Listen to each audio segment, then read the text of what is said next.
Chapter 327. The nature of the Lancelot Empire's military academy was different from that of the Babylon Academy. The Lancelot Empire's academy specialized in nurturing military talents that excelled in battle strategies. Mags, swordsmen, and knights weren't part of the academy's training scope. Just like all the other academies on the Profound Continent, the Imperial Military Academy would always be dominated by the noble academies. The reason why there were so many noble students was because the Imperial Military Academy's exorbitant tuition fees would cause commoners to shrink back. On the other hand, even if commoners truly entered the Imperial Military Academy, it would be difficult for them to systematically learn military knowledge from the truly powerful teachers. However, nothing was absolute. The Imperial Military Academy would occasionally produce one or two commoner students. Even under such unfavorable conditions, they would still be able to stand out. Their dazzling brilliance would even steal the limelight of the noble students. Normally, these kinds of people would be accepted into the Imperial Military Academy in a variety of ways. They would be able to successfully learn under the best teachers. As long as these outstanding commoner youths were obedient and docile, there would always be nobles or generals who recognized talent, recommending them to their families or subordinates. Of course, there were also some commoner youths who were rebellious and didn't know how to conceal their dazzling brilliance. In the end, they would anger other noble students. In the worst-case scenario, they would be killed by those jealous nobles. In the best-case scenario, their careers would be obstructed and they would never have the chance to enter the army. Dorcas was one of these unlucky commoner geniuses. The young Dorcas had once been incomparably dazzling in the Imperial Military Academy. Unfortunately, because he was too rebellious and didn't know how to hide his brilliance, he fell in love with a count's daughter and fell in love with her. This angered the count's father and the girl's fiancé's family. The final result was that Dorcas was forcefully charged with a groundless crime. Not only was he expelled from the Imperial Military Academy, but he was also hunted down by two families and almost lost his life. He became a fugitive who couldn't see the light of day. This matter had happened a year ago. There was a description of it in the Dark Mantle's records. Back then, Han Shoror had used his authority in the Dark Mantle headquarters to look through the records and had a deep impression of it. He hadn't expected to meet this commoner military genius in such a place. Standing on the wooden raft, Dorcas' originally unruly face was now a bit gloomy because of his bitter experience. He stood ramrod straight as he gazed into the distance, turning his head to the bandit leader.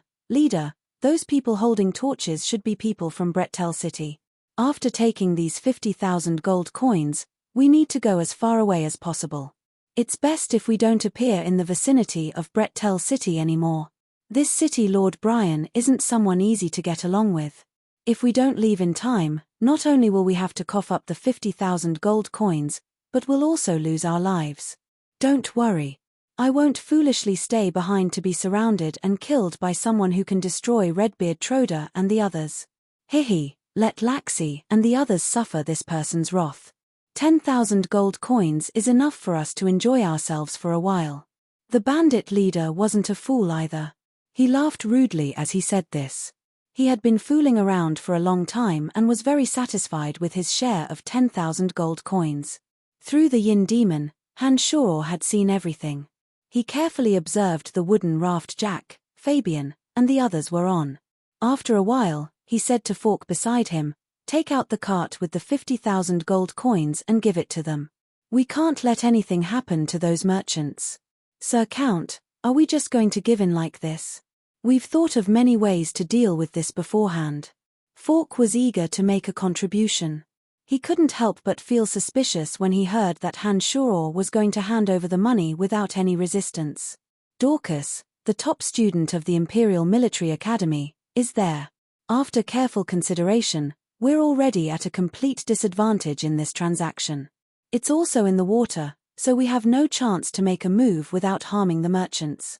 Let's give them the gold coins to redeem the war equipment and merchants. We'll deal with the bandits after we've secured the merchants and equipment." Before coming over, Han Shoror had planned on using the Earth Elite Zombie to launch a sudden attack. If they were in the forest, the Wood Elite Zombie would be able to protect the merchants for a short period of time. It was a pity that the crafty Dorcas had set the location of the transaction in the river. As the water elite zombie hadn't been born yet, Hanshoro had no other way to complete the transaction in the water. "Alright, I'll go right now."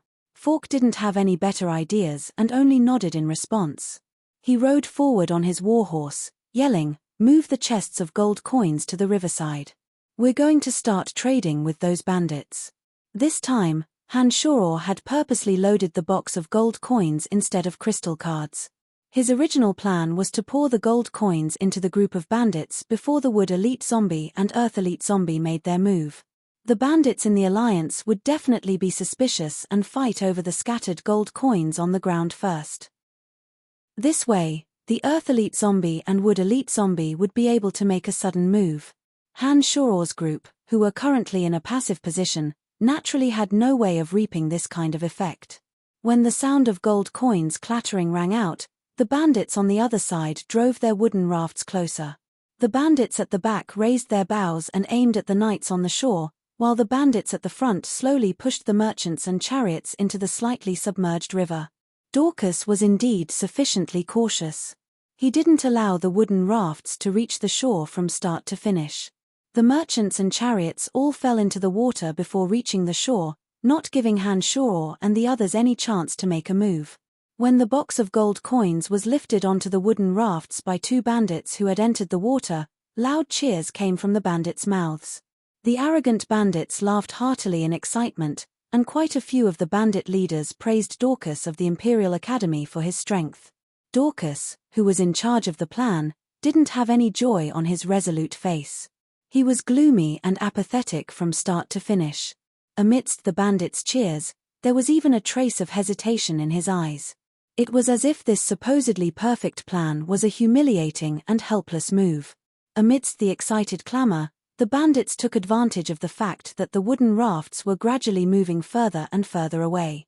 When the rafts were 50 meters away from Hanshoro and the others, the torches in their hands suddenly went out. The bandits stopped laughing crazily under the berating of their leaders. The moonless sky was pitch black, and the bandits had lost their voices and torches. Apart from Hanshoro, no one could clearly see their movements from 50 meters away. These bandits didn't cross the small river to the shore, but instead rode downstream along the river's flow. Dorcas shook his head at the bandits who were silently twisting their bodies in all sorts of strange postures to express the excitement in their hearts. He sighed softly in his heart. He didn't know if using these bandits for revenge was the right thing to do. However, he was now a fugitive.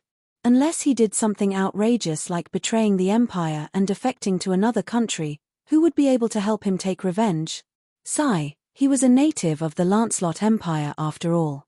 No matter what, he couldn't become a traitor who would never be able to wash off this stain. Being a bandit was better than being a traitor to the Empire that everyone hated, right?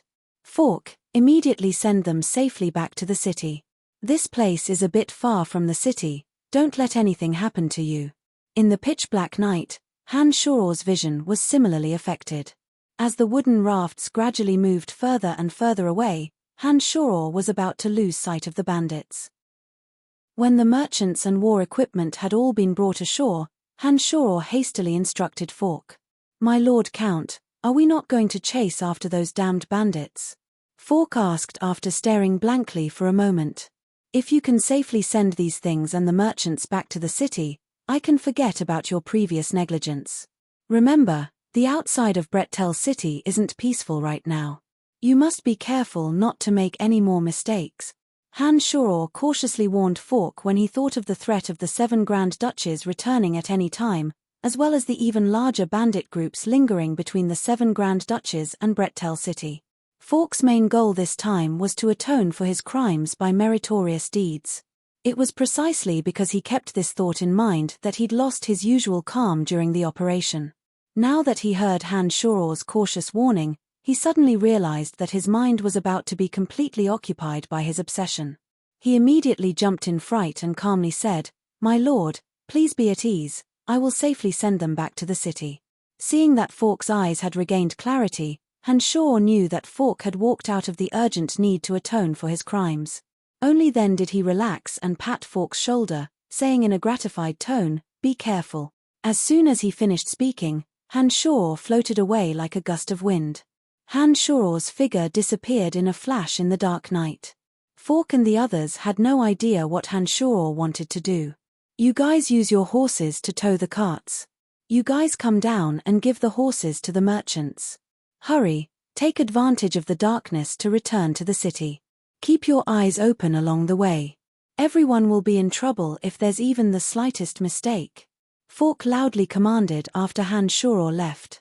The knights that Fork had brought with him quickly arranged for the merchants to tie up the chariots and other equipment according to his orders, gradually returning to Brettel City. The cool night breeze blew gently. Half an hour after the wooden rafts on the river were far away from Fork's knights, the torches were once again lit. Cheers that had been forcibly suppressed suddenly rang out, incomparably ear-piercing in the silent night sky. The birds that had been quietly perching on the trees and rivers in the surroundings were startled awake, fluttering their wings in panic as they fled from their sweet dreams. Standing on a wooden raft, Dorcas' gloomy face flickered between red and dark under the flickering light of the torches. He looked at the bandit leaders who were dividing up a chest of gold coins on the other raft. He asked in an untimely manner, "When will you help me complete what you promised me?" "Don't worry, Dorcas.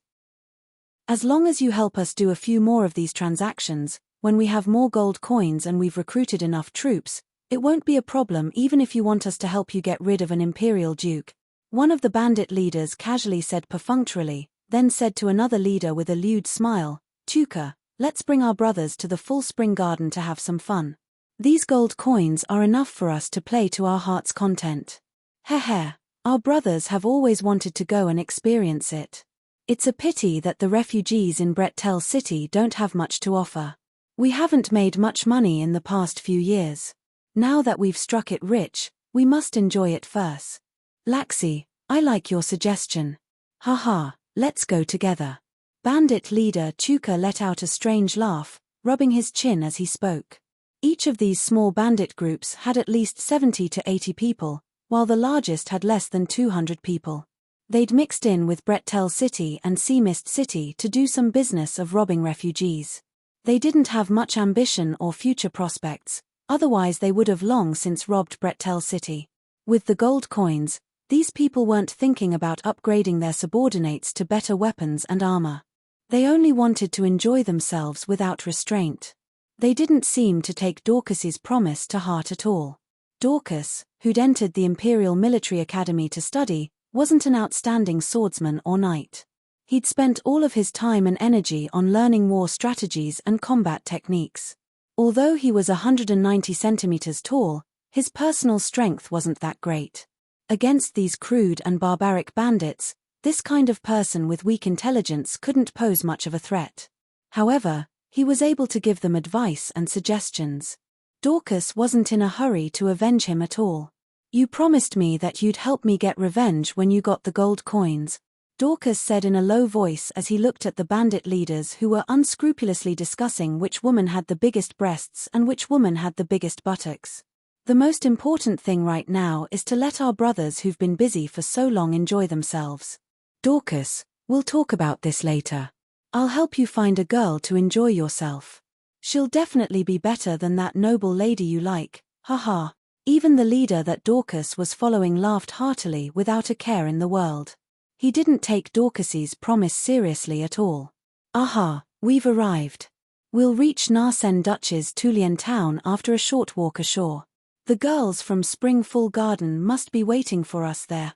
Laxi laughed excitedly and instructed his subordinates beside him, "Hurry up and stop the rafts. Boss will take you to have some fun." Dorcas had an ugly expression on his face. He resented these untrustworthy bandits, but he knew that his strength was limited. Although he was furious, there was nothing he could do. He could only look on helplessly as all the bandits disembarked from the rafts one by one and happily made their way to Spring Garden in Tulian town. "Fellow bandit friends who took my 50,000 gold coins, I've been waiting for you for a long time." Suddenly, a young man's laughter rang out in the darkness. Under the illumination of the bandits' torches, an extremely tall figure gradually appeared in front of them, blocking their path. Chapter 328. A sneer slowly fell, and an extremely tall figure gradually appeared under the illumination of the torch. It was a handsome young man with an evil smile on his face. The young man was more than 9 meters tall, and he stood there like a sharp sword that had been unsheathed, giving people a strong sense of impact. Dressed in a well-fitting green warrior suit, his refined and strong physique showed off his sharpness. The corner of his mouth curled up into a faint smile with a hint of playfulness. He was like a goshawk soaring in the sky, planning to tease the fleeing wild rabbits on the ground, appearing confident and calm. After the youth's figure appeared, the frightened bandits hurriedly looked around, as if they thought that the youth had more reinforcements behind him, so they were somewhat nervous and apprehensive. "There's no need to look, it's just me," Han Shoro explained with a light smile. He didn't look at the bandit leader, who had clearly let out a sigh of relief. Instead, he focused his gaze on Dorcas, who was standing ramrod straight in the middle of the crowd, and asked, "Do you think that these bandits who only know how to enjoy themselves and do nothing can help you take revenge?" Dorcas' expression was indifferent. After a moment of silence, he looked at Han Shoro and said, "This has nothing to do with you. You're here for the 50,000 gold coins, right?" Han Shoro smiled and shook his head. His eyes were fixed on Dorcas, and he casually said, "No, although 50,000 gold coins is a large sum of money in the eyes of these bandits, it's nothing to me. I've been following you all this time, not for the 50,000 gold coins, but for you, Dorcas." Dorcas' expression changed greatly, and he glared hatefully at Han Shoro, as if he wanted to firmly imprint Han Shoro's appearance in his heart. He then laughed bitterly. "I didn't think that after so long, those two families would still have the thought of killing me. I just didn't think that I'd be so valuable already, ha. Cut the crap. You're just one person, and you dare block our way? You're courting death." The bandit leader Laxi, who had been impatient to go to the full spring garden to enjoy, finally couldn't hold back his impatience after confirming that Han Shoro was indeed alone. As Laxi shouted, the other bandit leaders also agreed. It seemed that they could no longer endure the lust in their hearts. Under the orders of the bandit leaders, the equally anxious bandit minions quickly surrounded Han Shoro with weapons that were not worth a single gold coin in their hands. From start to finish, Han Shoro had a faint smile on his face. He was completely unmoved by the actions of these bandits who were eager for the girl's smooth skin. He continued to look at Dorcas and shake his head. Only when Dorcas had a puzzled expression did he open his mouth to explain, "To others, you're not only worthless, but a hot potato. But to me, you're worth far more than 50,000 gold coins. I'll talk to you about this later. After I've dealt with these bandits, we'll slowly discuss the issue of your value. Arrogant fellow, you're courting death." Laxi looked angrily at Han Shoro and waved his hand, yelling, "Kill him, he's definitely that evil necromancer. You guys are so close to him, don't give him the chance to chant his magic. Aha, he's the new city lord of Brettel City. Look at the space ring on his hand, he must be a big fat sheep. Brothers, let's rob the space ring for me. I can already imagine the wealth inside." Bandit leader Tuka yelled in excitement. He raised the wide double-edged battle axe in his hands and stared greedily at the space ring on Han Shoro's finger. Thump, thump thump. Just as the bandit minions were licking their lips and preparing to tear Han Shoro to pieces, heavy footsteps suddenly sounded. "What's that sound?" Lax's messy eyebrows furrowed into two irregular triangles. He looked all around him before asking loudly. The bandit minions who were about to make a move stopped in shock when they heard Lax's shout. They looked around in confusion, not knowing what was going on. Thump, thump thump, thump thump thump. The heavy footsteps were getting closer and closer. A few sparse branches and leaves on the side swayed lightly, reminding these lowly bandits that the ground was trembling. But the moonless night was pitch black, and even with torches, the distance they could illuminate was limited. Therefore, the bandits who were looking around could only hear footsteps getting louder and louder, but could not see what was gradually approaching. It's the sound of the iron hooves of the fire-breathing war beasts under the evil night. Everyone, don't look around, you're all done for. Han Shoro, who was surrounded by bandits, suddenly explained with a smile. Damn it, he's already summoned his undead creatures. Kill him immediately. As long as he's dead, the undead creatures won't be much of a threat without his command. The light adept mage hired by the bandits turned pale with fright and hastily yelled. When the panicked bandit leaders heard the light adept mage shout, they all yelled out orders. "You idiots, hurry up and kill him." The bandit minions who had surrounded Han Shaw immediately sped up their movements when they heard their leaders give the order to kill. They brandished the cheap weapons in their hands and charged towards Han Shaw, planning to kill Han Shaw before the undead creatures arrived. Whoosh whoosh whoosh, slender jet-black bone spears shot out from the bandits' torches with Han Shaw at the center like rays of deadly black light. The speed of the bone spears was extremely fast. At first glance, the continuous bone spears looked as if they were connected together, making Han Shaw look like a demonic black peacock with its tail spread open. Ah! Ah ah! The bandits that were charging over let out continuous wails that sounded like concentrated firecrackers. The slender jet-black bone spears easily pierced through their armor, which was only worth a few silver coins, under Han Shaw's spread. They either pierced deep into the gaps between their bones or directly penetrated their internal organs, causing blood to fly out. The power of the bone spears that pierced through the bandits' bodies didn't diminish in the slightest, and often had the strength to shoot another bandit behind them to death. This kind of violent impact was truly terrifying. In the blink of an eye, the 30 or so bandits that had charged up were all shot to death by the bone spears. The blood on the ground was a bewitching red under the illumination of the torches that had fallen to the ground. The thick smell of blood instantly spread to the bandit leaders' noses. No, not good. As Raxi watched Han Shaw, who was in the middle of a pool of blood and corpses, slowly float up, his feet not touching the ground, the flames of lust in Raxi's body were slowly extinguished by a bone-chilling cold. A raging flame called fear burned everything in his mind. Thump thump. The muffled sound of footsteps pounded on every bandit's heart like the beating of a drum. The things that had only been heard but not been seen all this time appeared one after another behind them. These things had pupilless eye sockets that spewed scorching flames. Under the illumination of the burning eye sockets, enormous black shadows gradually appeared in the darkness.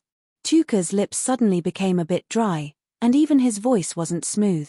He stammered, "Everyone, it's the evil knights. Let's run." The hands of the two light mags that had been hired with a large sum of money trembled slightly when they saw the evil knights appear. The purification effect of light magic at their level of strength was limited against these high-level undead creatures. Moreover, there were more than 10 evil knights that had appeared. With the help of the faint hazy light, the sharp-eyed mags could even see that there were even more densely packed shadows behind the 10 evil knights. These bandits had all heard of the rumor that Han Shaw's group had killed Troda's bandits at the foot of Mount Talai. However, in their understanding, this was all due to the numerous soldiers of Brettel City, as well as the mountain people that Fulkin had brought down from Mount Talai. How could they have imagined that a Grand Magus necromancer with the mental strength of a Grand Magus and a skeletal staff that could double the number of undead creatures he could summon? Just how many undead creatures would Han Shaw be able to summon? "Sorry, we don't want the commission." The light adept mage turned his head to look at Dorcas, then said to the other light journeyman mage, "Give them the gold coins." More than 1,000 gold coins were poured out of the two light mags' money pouches. The adept mage bowed slightly towards Han Shaw in the distance and said reverently, "This matter has nothing to do with us. Please let us go. You two despicable mags, you actually dare to run away? I'll kill you first." The leader of Dorcas roared angrily, charging towards the two retreating light mags. "I don't know why, but I hate light mags more and more. In addition, I'm very disgusted by your sudden defection. I think it's best if you stay." Han Shaw looked coldly at the two mags who knew how to play it safe and sound and spoke faintly. Due to the dense barrage of bone spears, none of the bandits dared to approach Han Shaw. They all stayed as far away from Han Shaw as possible. However, there was still a large number of undead creatures closing in on them. No matter how they looked at it, they were doomed. Whoosh! A bandit close to an evil knight was picked up by one of the evil knight's bone spears. The massacre began as the bandit fell to the ground. 10 evil knights and nearly 1,000 undead creatures slowly drowned the bandits in an endless sea of death. In the night that was as dark as ink, The torches were extinguished one by one as the bandits were killed. The darkness of the night affected the bandits' vision, but the undead creatures were like fish in water in the darkness. They silently slaughtered the obstacles in front of them, not knowing the meaning of mercy at all. Dorcas, who also had a look of terror on his face amidst the wretched howls, became an anomaly in the crowd with his torch in hand. The evil night zombies walked past him one after another, but it was as if they didn't know that there was a delicious human body next to them. They only cared about slaughtering the living people around him. Dorcas, who still had his spine ramrod straight, discovered that none of the undead creatures around him attacked him. The terror in his heart gradually receded. Due to the bandits' previous treachery, Dorcas, who had been their aide, felt an indescribable sense of satisfaction as he watched the bandits being slaughtered. Good kill, good kill. These dregs should have been eliminated a long time ago. Dorcas muttered to himself as he watched the bloody massacre with an indifferent expression. Under Han Shoror's unceremonious refusal, the two light mags were the first to receive the bandits' fierce attacks. The two light mags, who had originally been able to pose a slight threat to the undead creatures, were quickly drowned out by the bandits' furious attacks. The bandits, who had drowned the two light mags with their sea of people, were then drowned by the undead creatures that surrounded them. As time passed in the pitch-black night, the mournful screams that had been incessant gradually died down.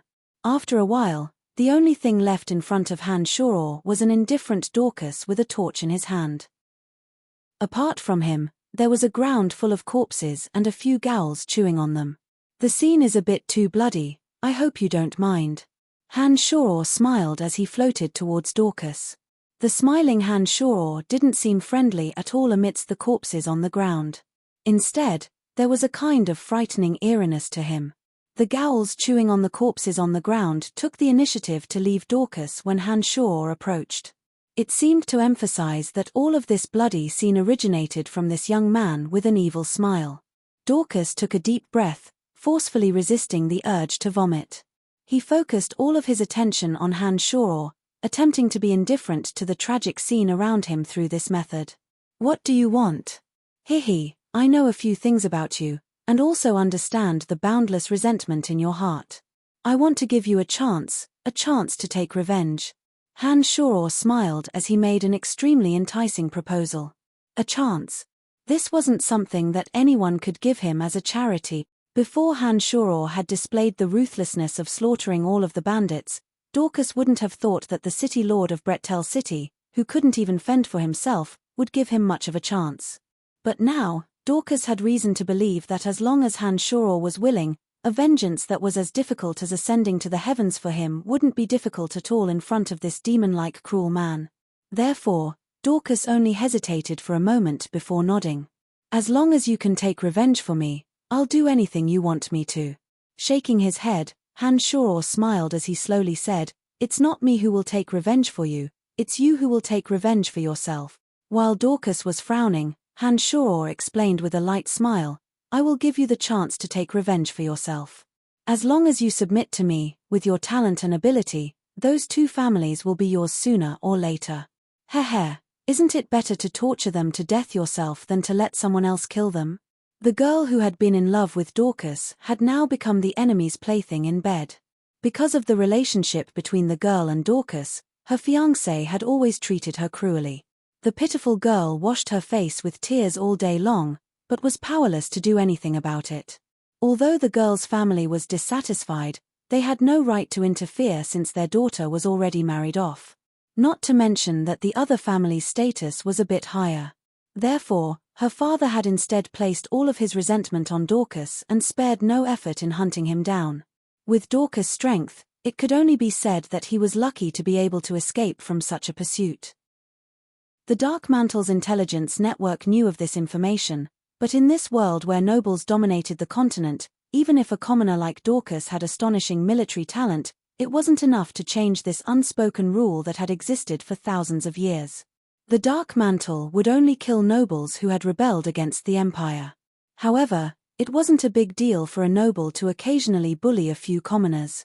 If the commoner didn't have any backing, then it was even more of a small matter. The Dark Mantle had countless things to do, so they naturally wouldn't waste their energy on this kind of thing. Being able to make a few sketches in the intelligence report was already giving face to Dorcas' military talent. Otherwise, there probably wouldn't even be a record. I am a fugitive, how can I kill my enemies with my own strength? Dorcas was obviously tempted by Han Shaw's suggestion. However, being able to show off his abilities in the Imperial Academy meant that he was no fool. After a moment of silence, he looked at Han Shaw and asked, "In Brettel City, whether or not you are a fugitive is up to me, the city lord. I know your identity and hatred. Since I dared to accept you, I'm not afraid of your status as a fugitive."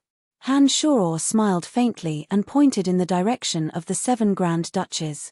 He said enticingly, "Apart from the thick hatred in your eyes, I can also see an unconcealable wild ambition.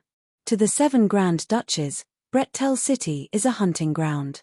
However, to me, the 7 Grand Duchies are also a hunting ground. Are you willing to become a hunter like me?" Dorcas looked deeply at Han Shaw. After a while, he didn't care about the pool of blood on the ground and kowtowed towards Han Shaw. He said in a low voice, "My Lord Count, I am not a hunter, but I will be your hunting dog." Chapter 329. The sky hadn't brightened yet. Amidst the soft purple and white of dawn, the light of dawn slowly washed away the darkness in the sky. A cool breeze blew gently, and the golden sun gradually burst forth with rays of light after a while. When Han Shaw and Dorcas returned to Brettel City, they were surprised to find that Fawkes' group of knights had also just arrived. Han Shaw could see traces of battle on their bodies, some of them even gone forever. Dorcas rode a weak warhorse that he'd obtained from the bandits, following Han Shaw at a moderate pace as he entered Brettel City. The first thing he saw were the 2 extremely intimidating magic crystal cannons on the city walls. The previously dilapidated city walls had not only been repaired, but they were now bright and clean. Even the height of the city had been increased. From a distance, Dorcas actually felt that Brettel City was a bit more magnificent.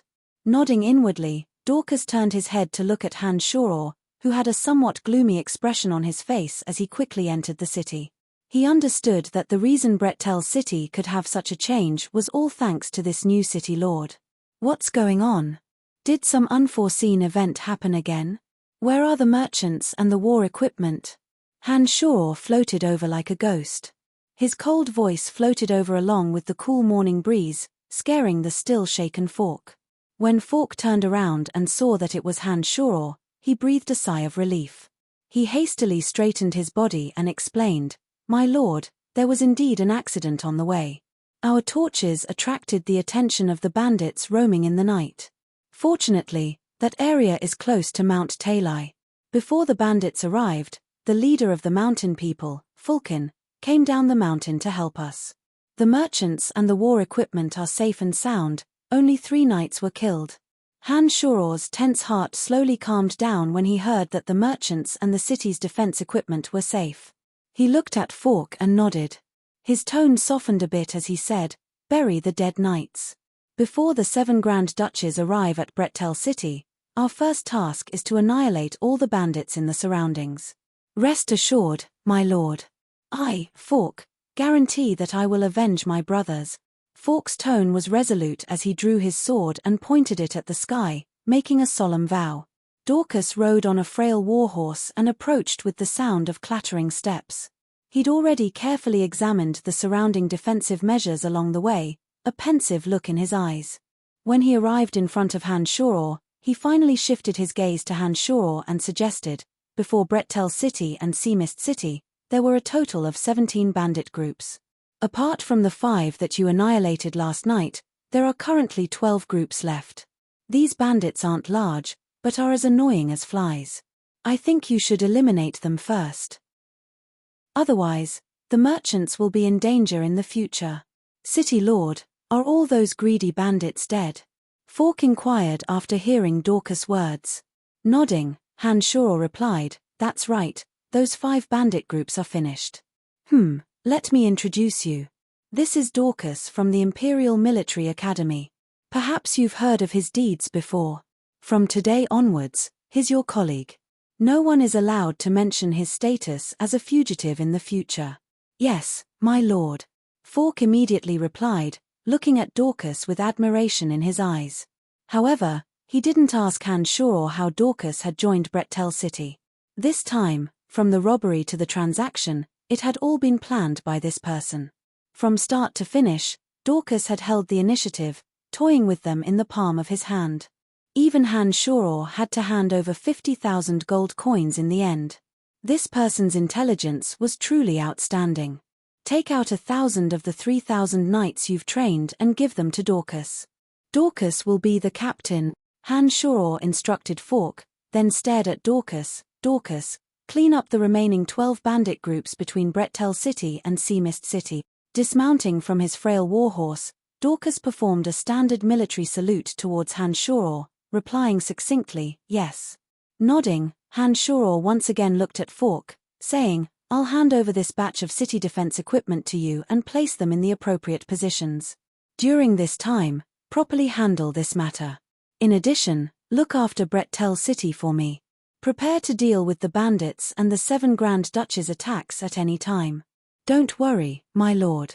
With this batch of city defense equipment, I'll make anyone who dares to fish in Brettel City pay the price in blood. Fork guaranteed. Right, where did you arrange for the merchants? Hanshaw suddenly thought of little Fatty Jack and Fabian, whom he hadn't seen in a long time. I've arranged for them to be in the City Lord's mansion. The City Lord's mansion is large enough, and its security is second to none in Brettel City. Therefore, I arranged for the noble merchants to be there. Fork replied. Well done. I won't pursue the matter of you neglecting your duties. Dorcas has just arrived in Brettel City. Take him to familiarize him with the various places in Brettel City. Put 1,000 soldiers under his command. Hanshaw instructed, nodding to Dorcas and leaving through the city gates. After a while, Hanshaw appeared in the City Lord's mansion. He'd arranged for a few dozen people to stay in the mansion. The merchants had all fallen into a deep sleep like dead pigs after the fright. Occasionally, one or two would be awakened by nightmares in broad daylight, their bodies drenched in cold sweat. Little Fatty Jack from the Boot Merchant Guild was desperately hugging a pillow, drool dripping from the corners of his mouth as he slept soundly.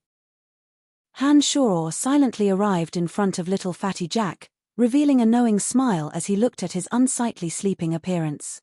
In the Necromancy Major of the Babylon Academy of Magic and Force, Hanshaw still remembered how he and little Fatty Jack had swiftly swept the floor with a broom. He still remembered that little Fatty had secretly hidden some black bread for him to eat when he'd been weak and had yet to master his magical arts. He still remembered how they'd fought together against the other necromancy students. After more than 2 years, little Fatty Jack hadn't actually changed much. He was still as simple and honest as ever, except that the fat on his body had increased. The one who had changed was Hanshaw himself. In the span of 2 years, Hanshaw had grown from an errand boy in the Necromancy Major to the point where no one dared to look down on him, be it in terms of intelligence or strength. In one dangerous battle after another, his magical arts and mental strength had rapidly grown. Hanshaw, who'd hovered between life and death many times, had broken through again and again to become a city lord with the title of Count. As for that little fatty who'd been gluttonous and greedy all day, he was still working as an accountant at the Boot Merchant Guild. This kid eats and drinks well in the Boot Merchant Guild and won't encounter any danger. Phoebe even takes special care of him for my sake. Although his life isn't exactly exciting, it's probably quite comfortable. Hanshaw looked at the little fatty who was drooling in his sleep and smiled as he muttered to himself. Without waking up little Fatty Jack, who was sleeping soundly, Hanshaw looked at Jack through the window for a while and prepared to leave for now. He'd talk again after they'd slept. Hanshaw had only taken a few steps when he suddenly heard a loud yell from Fabian's room. Hanshaw entered Fabian's room like a ghost and suddenly found Fabian sitting up on his bed, drenched in sweat. His face was full of lingering fear. It turned out that he'd had a terrifying nightmare. When he saw Hanshaw suddenly walk in, Fabian, who'd just woken up from his nightmare, cried out involuntarily again. He only abruptly stopped his panicked yells when he saw that the person was Hanshaw. He flashed an ugly smile at Hanshaw and said a bit embarrassedly, "I've been too used to following the mist these past few years. I've only discovered that I'm more and more afraid of death now that I've suddenly encountered danger.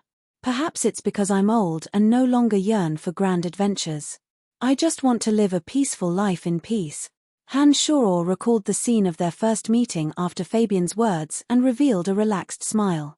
Han Shoror found a chair for himself and sat down, saying to Fabian, "This is how life is.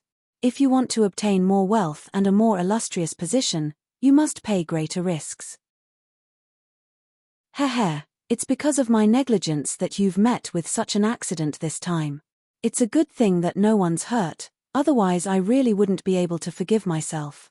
Apart from Fabian and Jack, the rest of the merchants were only doing this because they were beneficial to Han Shoror.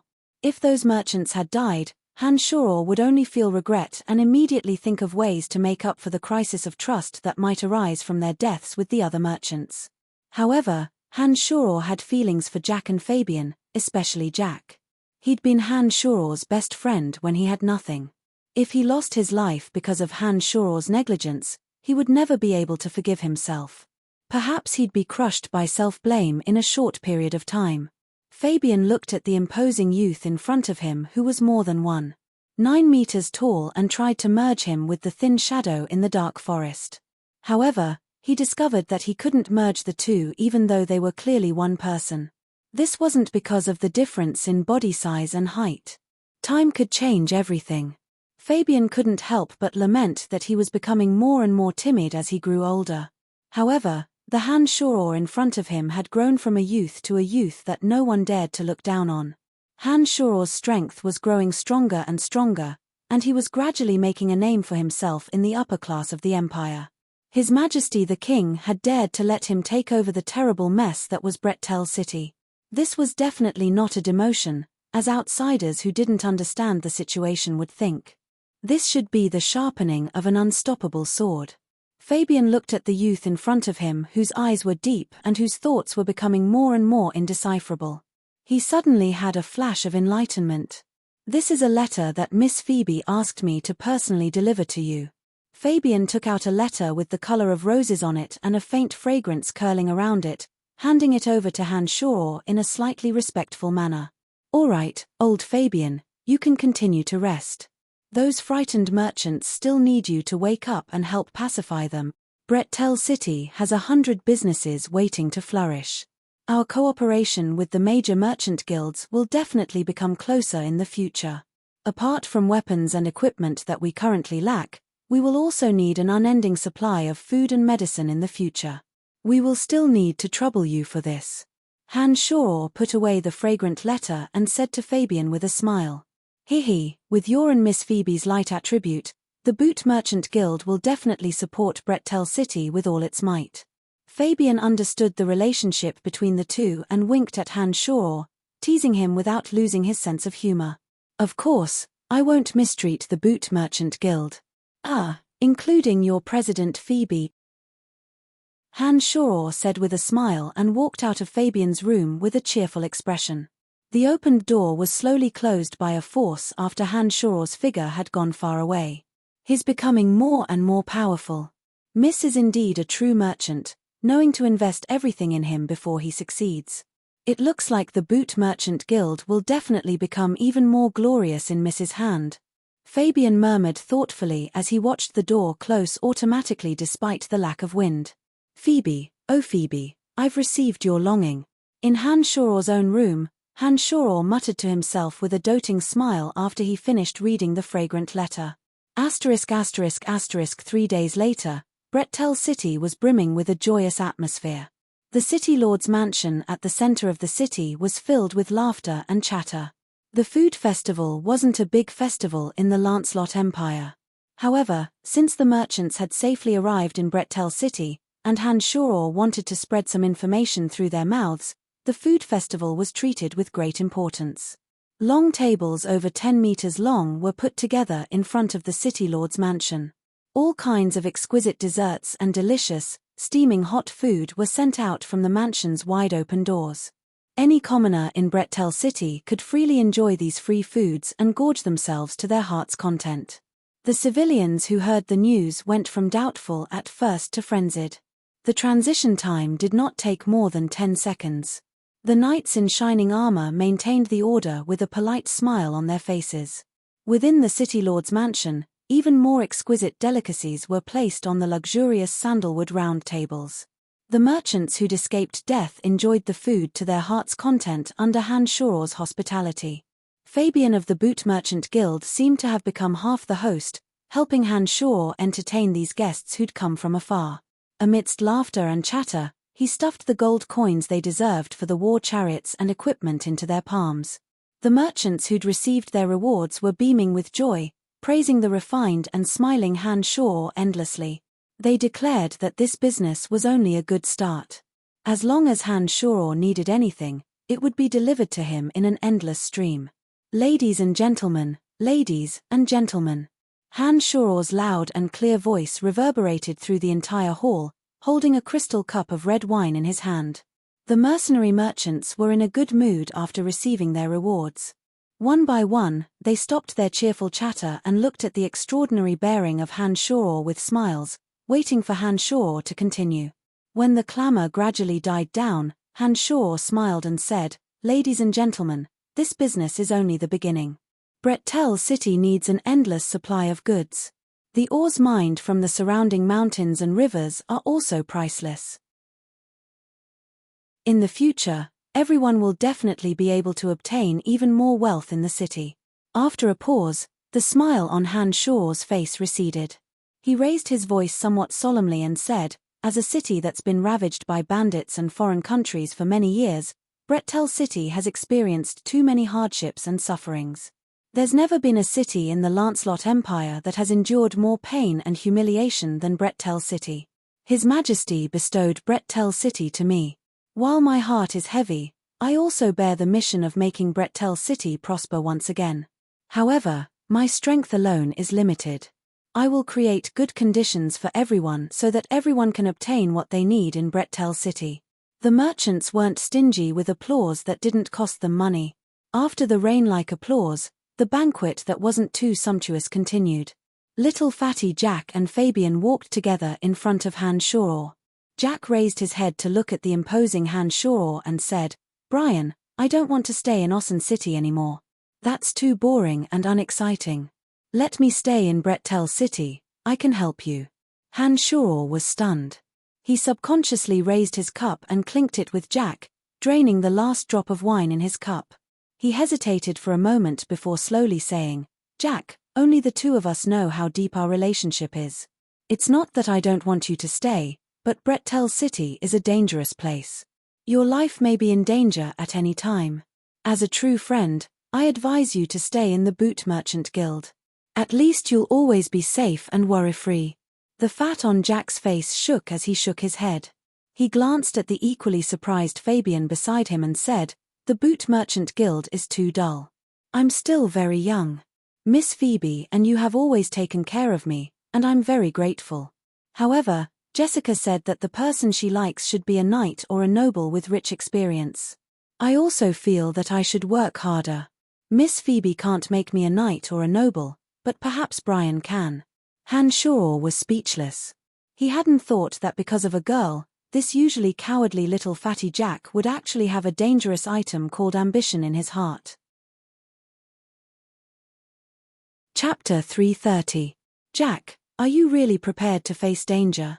Fabian could see Jack's youthful drive from him. Recalling Jack's heroic spirit of not fearing danger, Fabian sighed and asked Jack.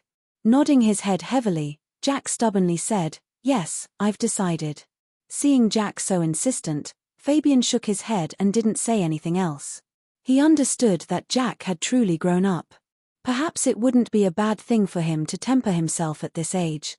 Not to mention that Fabian understood that Han Shoror would definitely take care of Jack and wouldn't let Jack get hurt. Fabian's silence indicated that he was at least no longer opposed.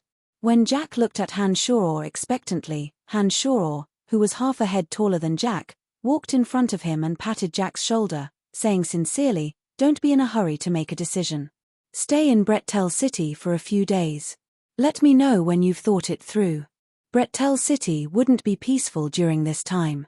Perhaps Jack would automatically dispel this idea when he truly experienced the cruelty of war, Han Shoror thought to himself. Hanshaw didn't continue this topic with Jack afterwards. Instead, he became interested in the girl Jack liked called Jessica and asked a few questions about this girl. From Jack's stammering narration, Hanshaw learned that this girl called Jessica was the daughter of a minor noble. Her father had met Jack when he was doing business with the Boot Merchant Guild. Up until now, Jack had only had a one-sided crush on her. Jack, who was only an accountant at the Boot Merchant Guild, was naturally unable to attract the attention of this noble daughter. Not to mention that apart from his fat body, Jack didn't have any assets to be proud of. Jack had also indirectly gotten Jessica's request for a partner from Jessica. In this profound continent where nobles dominated, even the owner of the Boot Merchant Guild, Phoebe, wasn't accepted by the upper class, let alone a lowly accountant like him. Therefore, on one hand, it was out of his fanatical love for Jessica, and on the other hand, perhaps because Jack truly had the desire to improve himself. That was why he hoped to borrow Hanshaw's help. The banquet ended in a joyous atmosphere. The commoners outside the city lord's mansion were still unwilling to disperse after hearing the news. The allure of free food was far beyond Hanshaw's imagination. The servants he'd recruited this time were busy for an entire day, but still couldn't supply enough food. They dragged it out until the sun had set and night was about to fall. Only then did the commoners disperse under the amicable persuasion of the knights. The moon that had disappeared last night was incomparably bright tonight, as if it wanted to make up for yesterday's laziness. Standing on the tallest clock in the city, Hanshaw looked down at Brettel City shrouded in the misty moonlight. The vast Brettel City covered an enormous area. Houses stood in great numbers between the 4 city gates. It was completely capable of accommodating millions of people. The original purpose of Brettel City's construction was to serve as a base point for invading the 7 Grand Duchies. Even after experiencing vicissitudes and humiliation, Brettel City still possessed an impressive height. If it hadn't suffered repeated failures during the invasion of the 7 Grand Duchies and suffered fatal damage from the allied forces of the 7 Grand Duchies, Brettel City would have become one of the most secure cities in the Lancelot Empire. Large amounts of gold coins had been invested. Hanshaw didn't hesitate to raise the height of the newly renovated Brettel City. The 6 magic crystal cannons on the city walls were a great deterrent. Now, even more war chariots and catapults had been added to the originally empty city walls. All kinds of heavy firepower equipment had been set up. Unknowingly, Brettel City, this enormous war machine that should have revealed its malevolence long ago, had begun to slowly bare its sinister fangs after millions of gold coins had been invested. It was ready to crush any arrogant person who dared to invade at any time. In the direction of Seamist City, a company of 1,000 soldiers gradually returned. The weapons of this company belonging to Dorcas were bright and shiny. Compared to the weapons of the random bandits from last night, they couldn't even be mentioned in the same breath. Every longsword was worth at least 3 gold coins, while the armor and helmets were all forged from fine steel, worth 5 gold coins. In addition to the nimble sharp weapons like crossbows and daggers, every soldier's equipment was worth 10 gold coins. However, these soldiers that should have been knights had temporarily become foot soldiers due to the lack of war horses. War horses were a scarce resource even in the Lancelot Empire. Although the 7 Grand Duchies were experts in raising war horses, it was a pity that Hanshaw didn't have the means to purchase them. Under the leadership of Dorcas, 1,000 soldiers marched towards Brettel City in an orderly manner. These people had obviously experienced many battles. Their expressions were cold and detached, and their eyes were filled with hidden madness. Although their armor and weapons were polished to a dazzling shine, the bloodstains under their breastplates were extremely obvious. Hanshaw, who was looking into the distance from the highest point of the city lord's mansion, looked at Dorcas for a while. He said in a low voice with satisfaction, "In 3 days, all 12 bandit groups have been annihilated. Out of the 1,000 soldiers, 960 have returned. Only 40 have died. What a talent." Half an hour later, Dorcas had changed into a clean set of clothes and arrived at the city lord's mansion under the bright moonlight. He was received by Hanshaw in his living room. "Dorcas, you did well. Have all 12 bandit groups been annihilated?" Hanshaw asked with a smile as he looked at Dorcas, who was kneeling on one knee. Dorcas shook his head and raised his head to look at Hanshuro, saying, "My lord Count, there are still 700 or so survivors." Frowning, Hanshuro wasn't in a hurry to have Dorcas stand up. His fingers subconsciously tapped on the armrest of his chair as he narrowed his eyes at Dorcas, asking, "Dorcas, you brought 1,000 soldiers with you. With your methods, you shouldn't have let 700 bandits escape, right?" Dorcas raised his head to look at Hanshuro, replying expressionlessly, "My lord Count, all 12 bandit groups have been annihilated. All obstacles between Mist City and Brettel City have been eliminated. However, this lowly one believes that blindly slaughtering is not a good method. Those 700 bandits didn't deserve to die. They were forced to make a living and had no other choice. This lowly one believes that if your lordship wants to develop Brettel City as quickly as possible, then you must add an appropriate amount of appeasement to the sharp weapon of slaughter. These people who have lost their bandit leaders are very easy to tame. Once they've been tempered and sincerely believe in your lordship, they can also become your lordship's loyal and valiant warriors." Hanshuro was silent for a while after hearing Dorcas' words. He looked Dorcas in the eye and slowly nodded, saying, "Dorcas, you're right. I was indeed thoughtless. So you've subdued all 700 bandits, but I didn't see them?" Dorcas nodded, still kneeling on one knee in front of Hanshuro before Hanshuro gave the order. He said respectfully, "That's right, all 742 bandits have pledged allegiance. They're currently cleaning up the battlefield under my orders. My lord, the road from Mist City to Brettel City is littered with the rotting corpses of refugees. This kind of environment doesn't seem suitable for Brettel City's development, so I ordered the bandits to clean up all the eyesores along the way." "Very good, Dorcas. You've done very well. Oh, right, weren't you afraid that the bandits would flee when all your men returned?" Hanshuro first praised, then asked with some doubt in his heart. "My lord might not know, but the lives of the bandits aren't much better than those of the refugees. I only promised them the treatment of ordinary soldiers in Brettel City, and they agreed without any hesitation." Dorcas replied. He paused for a moment, then took out a bag of money and handed it to Hanshuro with both hands, saying, "The 12 bandit groups obtained a total of 37,200 gold coins. There were also some gold, silver, jade, and ores worth about 80 to 90,000 gold coins. The soldiers brought them back to the warehouse. As for the worthless weapons, they were temporarily hoarded in one of the bandits' lair because they weren't worth much and were heavy. I didn't think there was a need to bring them back, so I left them there." "Good, very good. You've thought things through. Get up, I'll remember your great contribution in this matter. As long as you continue like this, you'll get what you need sooner or later." Hanshuro looked deeply at Dorcas, saying, "Brettel City is a stage for you. It looks like you've gradually adapted to your role. Our empire's armies have invaded the 7 Grand Duchies many times to no avail, but since we're standing here now, we must seize this opportunity to soar to the top at all costs. We'll show those mediocre people of the empire what they can't do. This lowly one swears to follow my lord to the death." Dorcas shouted in a low voice, straightening his spine in front of Hanshuro like another invincible demon slayer edge. "All right, you may leave. Keep these gold coins for now, consider them your pay for equipping the weapons and armor of those 700 new soldiers." Hanshuro motioned for Dorcas to leave. After Dorcas left, Hanshuro sank into deep thought. He thought about Dorcas' words about the appropriate amount of conciliation, and felt that Dorcas' words did indeed make some sense. The next day, early in the morning, Dick hurriedly came to see Hanshuro, reporting to Hanshuro, "My lord, several bandit groups of the same size as Troda are currently gathered in a dense forest 20 miles in front of Brettel City. This lowly one received this news from a Dark Mantle member who was on a mission in the 7 Grand Duchies. I heard that there are 15,000 bandit groups this time, and they're preparing to wildly plunder our city. They should be here soon." Hanshuro snorted coldly, saying, "Send people to pay close attention to their movements.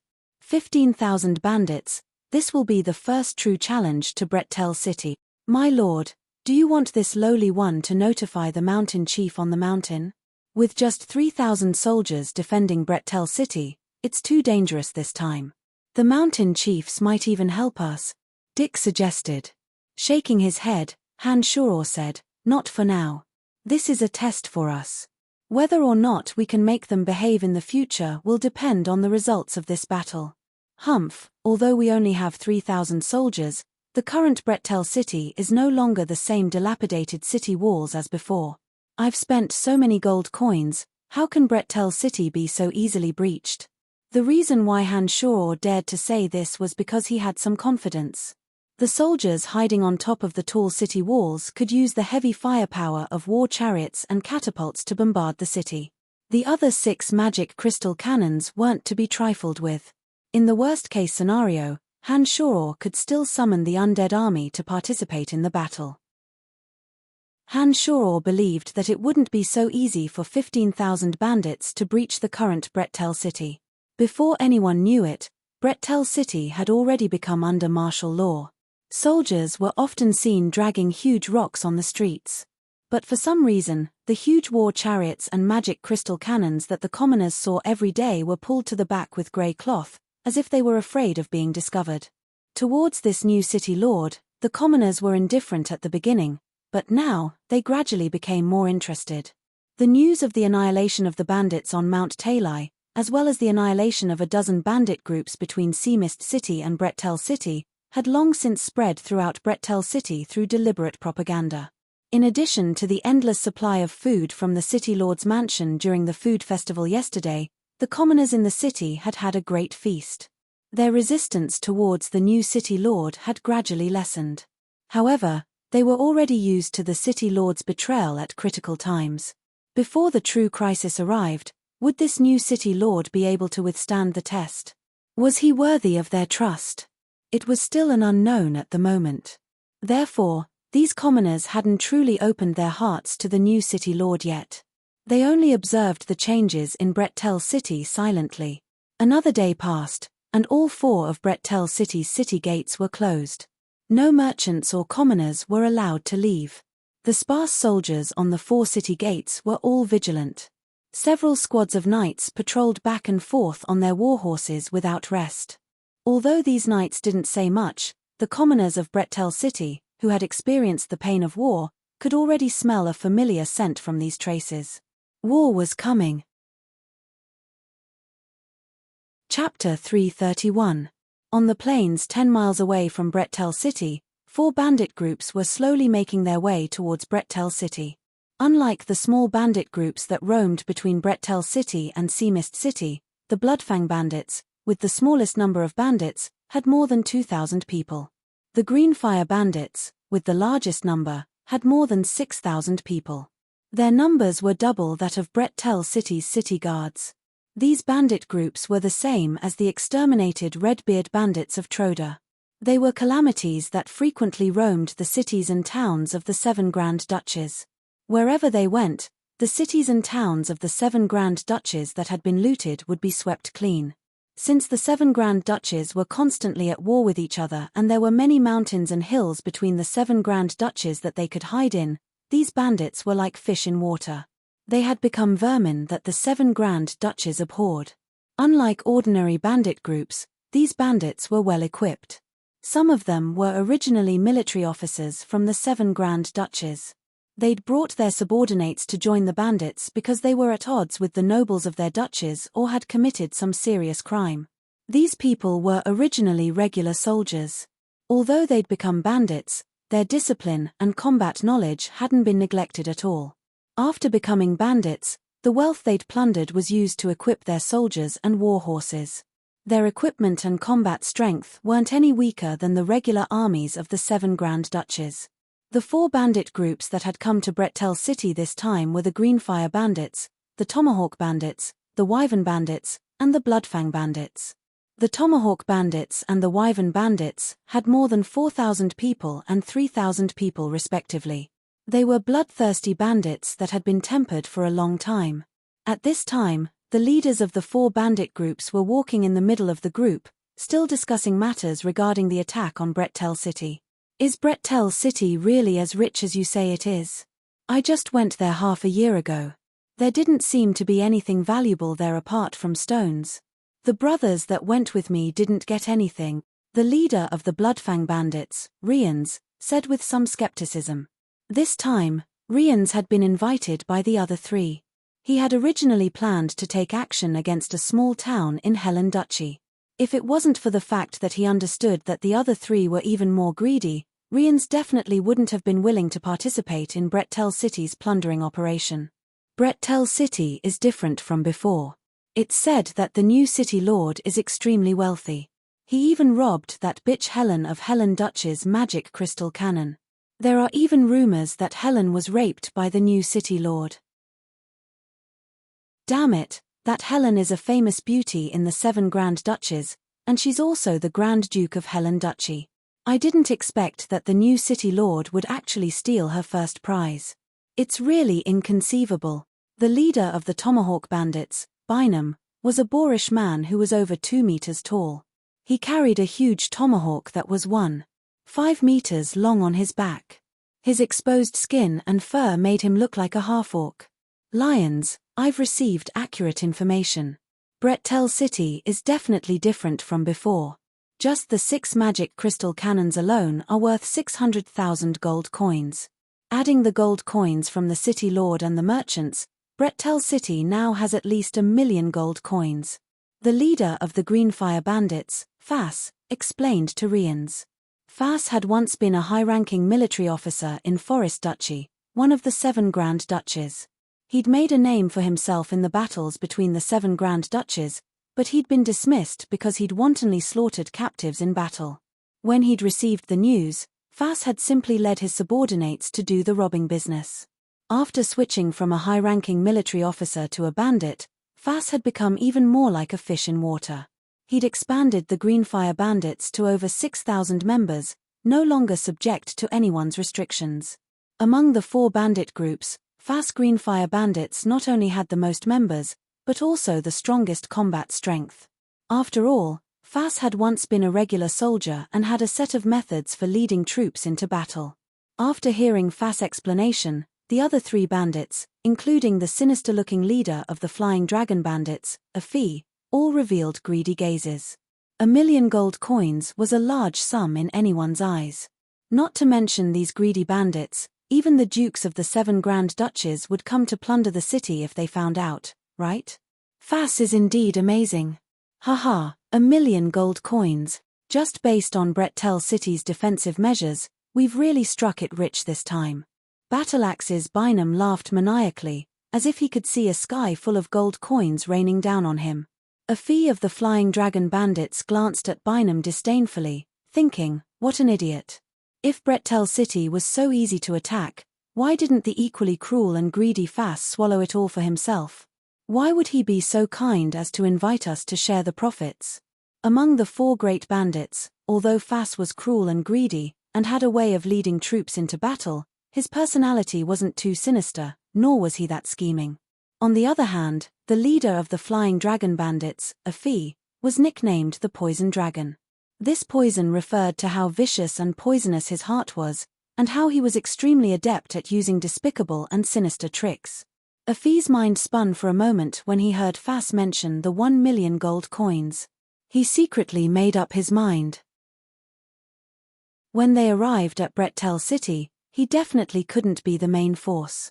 At the very least, he had to observe the situation first, lest he accidentally throw away the capital he'd painstakingly accumulated. With the temptation and yearning for gold coins, the bandits of the 4 bandit bands wore clothes of different colors as they gradually made their way to Brettel City. The tall and magnificent city walls towered in front of them. The newly renovated city walls no longer had a single hole in them. From the outside, Brettel City seemed to have the faint shadow of a firm defensive line. Oh, Brettel City has really changed a lot. I remember the last time I came here, there were some holes in front of the city gates. The walls weren't this tall either. We easily broke through and didn't meet any decent resistance. It looks like Brettel City is indeed different. Lance couldn't help but exclaim in surprise as he raised his head to look at Brettel City. Hey, Fass, where are the magic crystal cannons you were talking about? The leader of the Battleaxe bandits, Bynum, firmly remembered that the magic crystal cannons were worth 600,000 gold coins.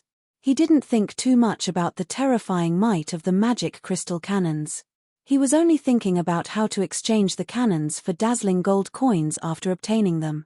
Every time he imagined the scene of him drowning in gold coins, Bynum felt a sense of satisfaction. Fast didn't immediately answer Bynum's question from atop his tall war horse. Instead, he ordered the Greenfire bandits behind him to line up and prepare for battle at a moment's notice. When the Greenfire bandits were all ready, Fast gazed at the distant city walls. He discovered that there really didn't seem to be any magic crystal cannons on the tall city walls. Fast furrowed his brows and thought for a moment before saying, "The magic crystal cannons are definitely in Brettel City. You only need to remember this. Brettel City has a total of 4 city gates. Each of our 4 groups will attack 1 gate each.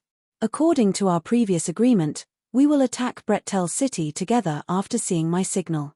Brettel City's city guard only has 3,000 people. Each gate can only be defended by 1,000 people at most. You've all heard of their combat strength. As long as you spread out your troops when attacking, the magic crystal cannons won't be able to cause much damage to you. In addition, the magic crystal cannons require magic crystal ores to fill them. There are still gaps between each shot. They may not have enough magic crystal ores, so you don't need to be afraid. As long as any of our 4 groups break through the city walls, Brettel City will be finished with our strength. There may be some casualties this time, but think about the 1,000,000 gold coins. Those dazzling gold coins are piled up in the City Lord's mansion. If we want them, how can we not shed some blood?" Bynum rubbed his hands together and said excitedly, "I can't wait. All right, leave the main city gate to us.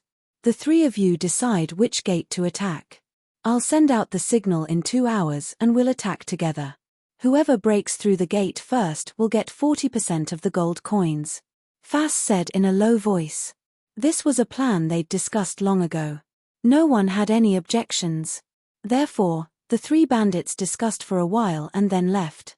Poison Dragon Afi of the Flying Dragon Bandits instructed his subordinates as he walked towards the gate he'd chosen, "Pay attention to those 3 gates. Once they attack, immediately send me the signal of what you see. Don't worry, leader. We know what to do." One of the bandits nodded and left with the others in a wretched manner. They'd long since known that their leader was extremely treacherous and had long since gotten used to this kind of thing. Afi didn't want his Flying Dragon Bandits to test just how strong Brettel City's defenses really were. In addition, Afi was afraid that Fass was purposely using them as cannon fodder. He carefully guarded against Fass in case Brettel City possessed any powerful firepower. If that was the case, Afi would consider whether or not he should follow Fass orders.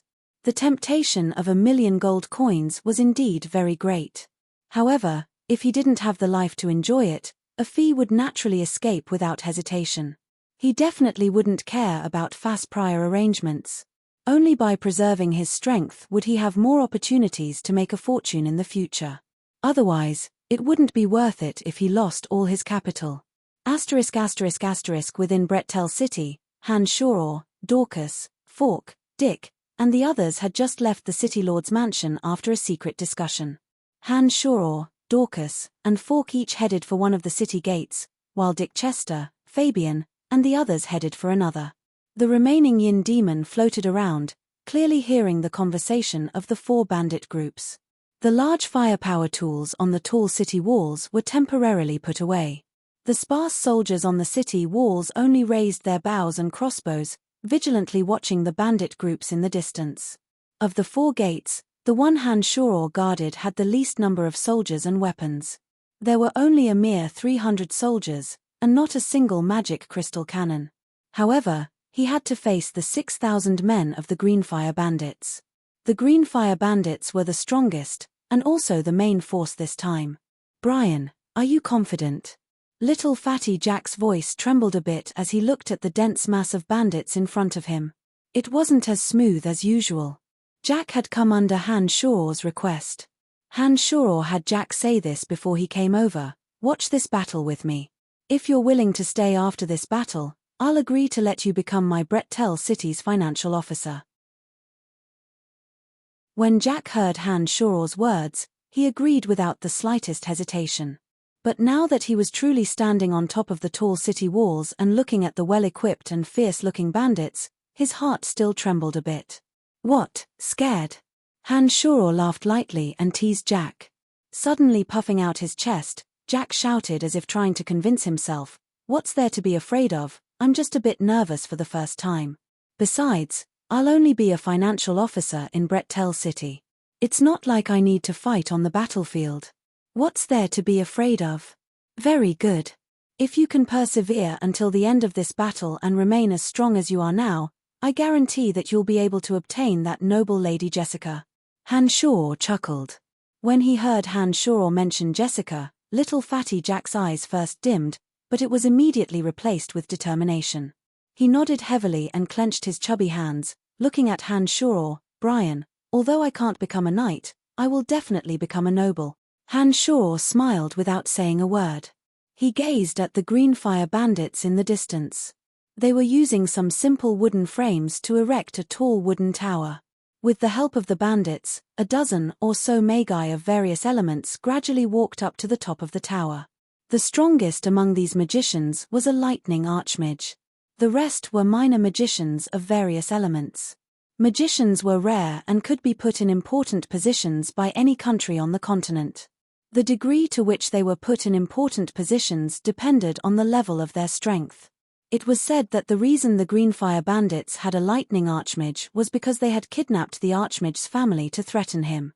Otherwise, an archmage naturally wouldn't be willing to be an accomplice of a lowly bandit. The mags on the wooden tower were equipped with extraordinary equipment. Not only were their magic robes exceptionally exquisite, but each of them was also equipped with an expensive magic staff. It seemed that Fass had invested quite a bit in them. Thinking about it, it made sense. Mags were extremely useful in battle. A bandit band with mags would naturally greatly increase their strength. In addition, for a bandit leader, having an archmage in his band was also a symbol of status. The wooden tower was 600 meters away from Han Shoror, and there were pulleys at the bottom of the tower that could be pushed. A few bandits also climbed up the wooden tower with shields in hand, protecting the precious mags in the center so that they could cast their magic without worry. When the battle really started, they could use the wheels under the tower to push it closer to the city walls, allowing the mags to better cast their magic on Brettel City. 600 meters wasn't an unreachable distance for Han Shoror with the Demon Slayer Edge. Once the Demon Slayer Edge flew out, the mags within 600 meters would definitely be caught off guard and suffer disastrous casualties. However, the battle had yet to start. It wouldn't be wise for Han Shoror to release the Demon Slayer Edge at this time. Therefore, he could only watch helplessly as they finished setting up the wooden tower. When the wooden tower was set up, the bandits also pushed out 4 ballistae that could fire 6 bolts in a row. These ballistae had a range of around 500 meters and could fire 6 bolts with astonishing penetrative power. Han Shoror had also purchased 20 of these from the Boot Merchant Guild this time. Currently, there were 5 hidden on the city walls. Han Shoror was well aware of the penetrative power of these ballistae. "Jack, when the battle starts, don't leave my side no matter what. I can guarantee your safety within 10 meters of me. Once you're 10 meters away from me, immediately get down on the ground and climb into the city walls. Do you understand?" When he saw that the bandits actually had ballistae, Han Shoror immediately turned to look at little fatty Jack and cautiously instructed him. Jack became a bit nervous after hearing Han Shoror's words. He hastily moved a bit closer to Han Shoror, almost touching Han Shoror's body. He said in a dry voice, "Don't worry, I'll follow you wherever you go." After the wooden tower and the ballistae were pushed out, the leader of the Greenfire Bandits, Fass, stood out with an arrogant expression on his face. He raised his head and shouted at Han Shoror, "Brettel City Lord Brian, you know why we brothers have come. Our living conditions aren't good and we've been starving recently. As long as you take out 1,000,000 gold coins, we brothers will turn around and leave. We won't touch a single hair of Brettel City. Pitiful Mr. Fass, I deeply sympathize with your group's misfortune. However, Brettel City is famous for its barrenness. The commoners in my territory don't even have enough to eat. I really can't take out 1,000,000 gold coins. Han Shoro sighed with a distressed expression. His voice wasn't loud or soft, but the bandits in the distance and the soldiers on the city walls all heard him clearly. Even some of the nearby citizens of Brettel City heard him. Many of the more courageous citizens even came out of their houses to listen carefully. Some even tried to go to the city gates to see what was going on. Then how many gold coins can you take out? Fas froze for a moment when he heard that Han Shoro's words seemed to leave room for negotiation. There wasn't a single hole in Brettel City right now. Although there weren't many soldiers on the tall city walls, they were all equipped with shiny weapons. He'd heard that Brettel City Lord Brian was also a necromancer. If they really attacked, Greenfire bandits would definitely suffer losses. If they could obtain a generous amount of gold coins without wasting a single soldier, anyone would know what to do as long as they weren't an idiot. Therefore, when he heard Han Shoro's tone, Fas thought for a moment before asking Han Shoro what his bottom line was. "Hey, Mr. Fas, how about 1 gold coin?" Han Shoro thought seriously from atop the city wall and asked Fas in a loud, serious voice. Waha, the soldiers guarding the city had been a bit nervous at first, but they couldn't help but burst into laughter when they heard Han Shoro's words.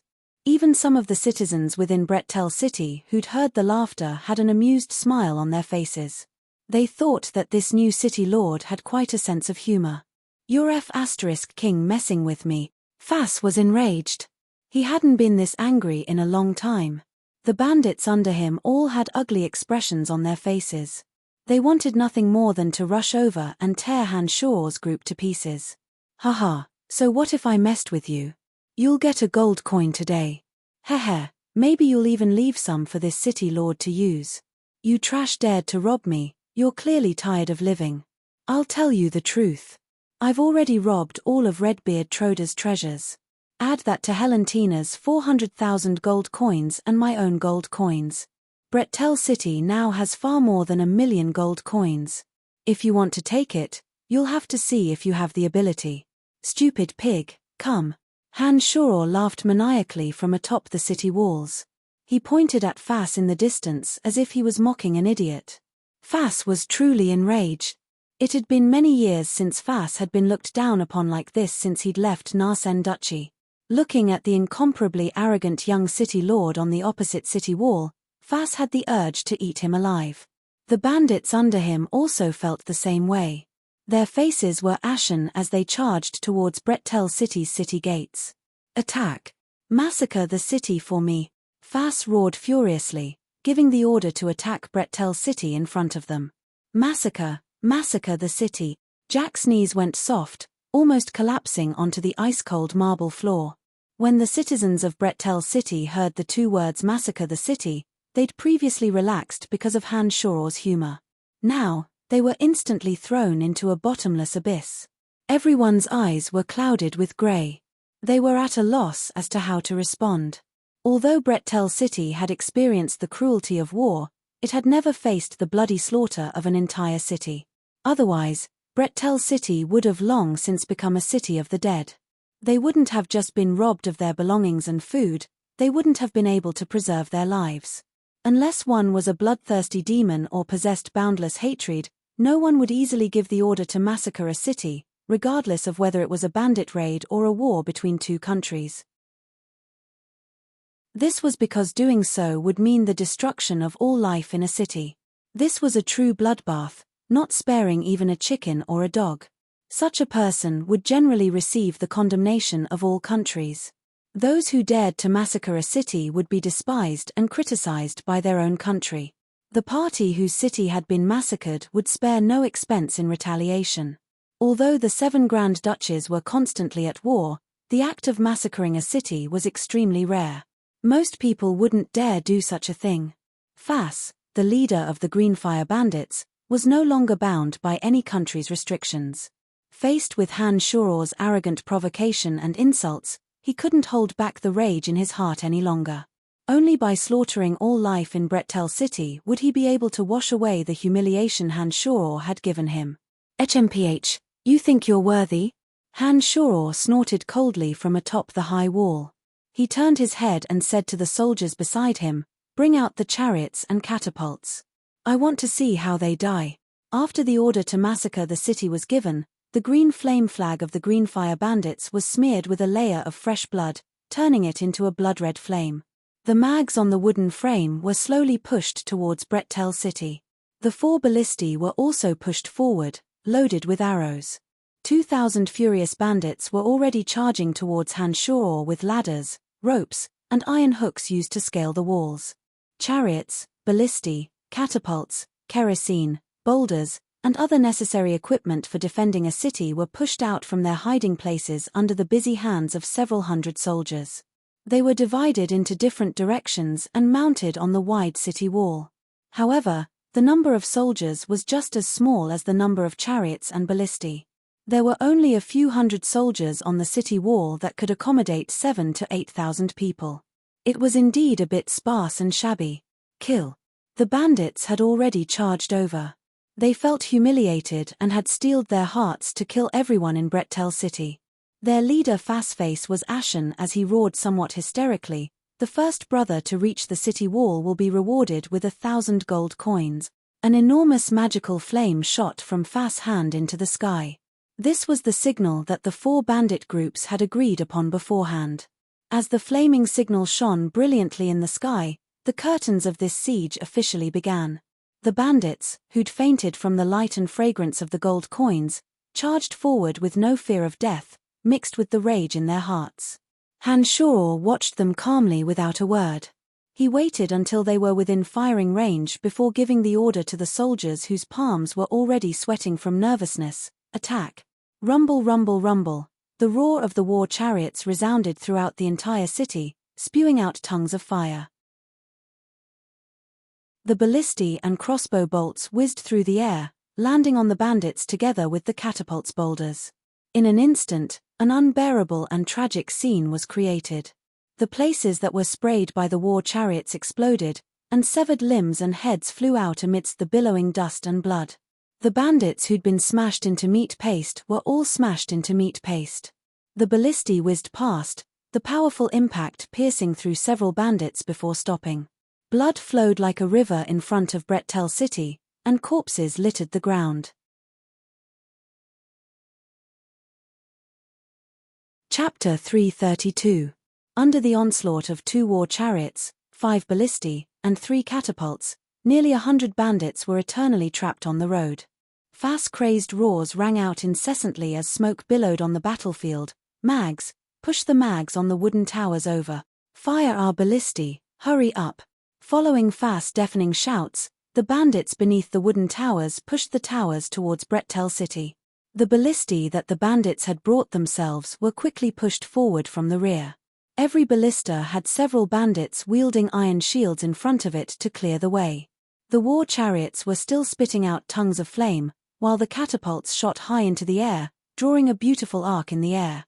However, when they landed, an earth-shattering rumble rang out, followed by a spray of blood and severed limbs.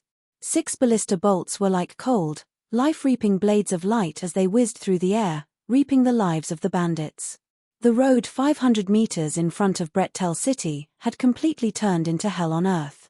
The bandits that rushed over were bombarded by the fierce firepower on the city walls. There was absolutely no chance of survival if they were hit by the bullets. "Scatter! Scatter! You damned idiots! How many times have I told you?" Fast's shouts were somewhat hysterical, but unfortunately, the rumbling of the war chariots had drowned them out. The only bandits who could hear him were the row of bandits at the back. The Greenfire Bandits had a total of 6,000 people. Fast hadn't sent in all of his troops at once. The bandits that had rushed to Brettel City earlier weren't the true elites of the Greenfire Bandits. Fast had only had 1,000 or so trusted subordinates when he'd left Narsen Duchy. His numbers had slowly increased to their current size as he'd plundered more and more. The subordinates that had rushed to Brettel City earlier had all joined later. Fast wasn't very satisfied with their strength, and they were also the weakest among the Greenfire Bandits. This was the case in every siege. The first to be sent into battle were usually cannon fodder. In Fast's mind, these 2,000 subordinates were also cannon fodder. As long as they had enough gold coins, they wouldn't have to worry about not being able to recruit subordinates in this war-torn land of the 7 Grand Duchies. According to fast calculations, these 2,000 people should be enough to take down Brettel City. What caused Fast to be taken aback was Brettel City's defensive capabilities. He'd originally thought that they'd be bombarded by magic crystal cannons, but he hadn't expected to see any. Instead, he'd discovered some other defensive equipment. These specialized defensive equipment were the most classic of tools. Once they were mounted on the city walls and fired from a high vantage point, all of them were life-reaping machines. Amidst the deafening explosions, the 2,000 bandits approached Brettel City step by step under the barrage of cannons and crossbow bolts. After paying the price of another 400 lives, a large number of bandits had already approached the city walls. There were even wooden ladders that had been erected amidst the heavy cannon fire. Hurry up! Fill the crossbows with arrows and fill the chariot with gunpowder. Han Shuor's expression was indifferent, but his speech speed was extremely fast. He directed the soldiers beside him to fill the siege equipment as quickly as possible. These soldiers hadn't been exposed to chariots and ballistae for long. Under Fork's guidance, they'd trained day and night for a few days before grasping the use of chariots, ballistae, and catapults. However, they weren't skilled experts, especially on this bloody battlefield where the sounds of war were unceasing. The speed at which they operated the chariots was somewhat affected. Crack crack, crack crack, a strange sound suddenly came from the side. Han Shuor looked around in confusion, suddenly noticing that little Fatty Jack's lips were trembling. It was the sound of his teeth chattering. Little Fatty Jack stood beside Han Shuor, gazing at the bloody battlefield in the distance.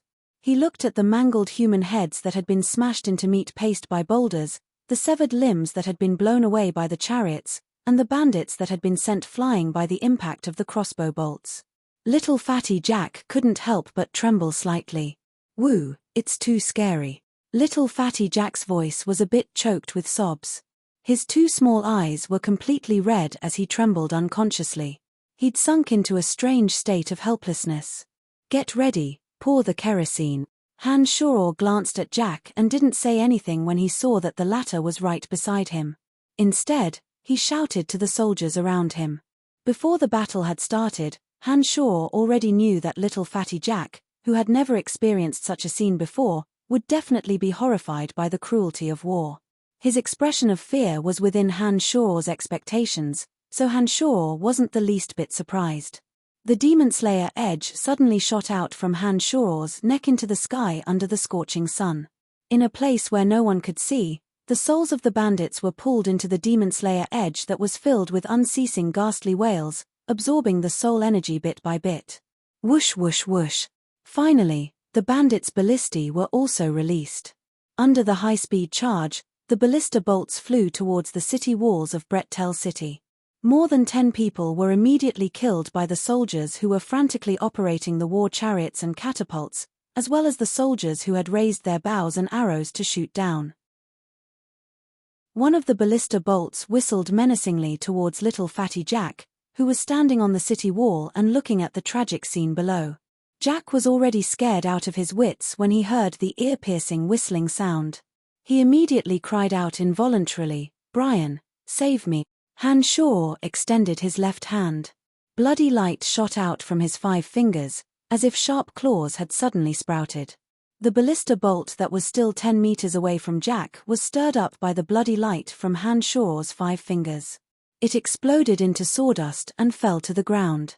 "Stand back, don't get too close to the city walls," Han Shuor shouted softly and waved his right hand. The shield of a soldier who had just died suddenly fell in front of Jack, blocking the majority of Jack's fat body. Creaking sounds fell into Han Shuor's ears as a long, drawn-out magical chant sounded at the same time. Magical pulses, both strong and weak, gradually converged in the distance as several mags slowly approached the tower under the protection of the bandits' shields. They finally began chanting the magical incantations of their respective elements. "I've been waiting for you guys to come," Han Shuor snorted coldly. With a thought, a bloody light fell from the 9th heaven. Under Han Shuor's control, The Demon Slayer Edge deployed the bloody dagger of 10,000 cuts. The Demon Slayer Edge, a bit longer than a dagger, spun at high speed without any pattern as it descended. Every time the Demon Slayer Edge spun, it would shoot out a blade-like bloody light. As it descended, the Demon Slayer Edge gradually disappeared from sight due to its high speed of rotation. Instead, streaks of bloody light that resembled daggers slowly manifested magnificently. It was like a ball of daggers formed from thousands of daggers dancing in the air. Bloody light radiated in all directions as it fell towards the mags on the wooden tower below. As the Demon Slayer Edge spun at high speed, streaks of cold, sharp bloody light continuously shot out. These bloody lights crisscrossed together and also spun at high speed, passing through each other without any hindrance. From afar, it looked like a small sun the size of a millstone. However, this sun was covered with sharp blood-red barbs.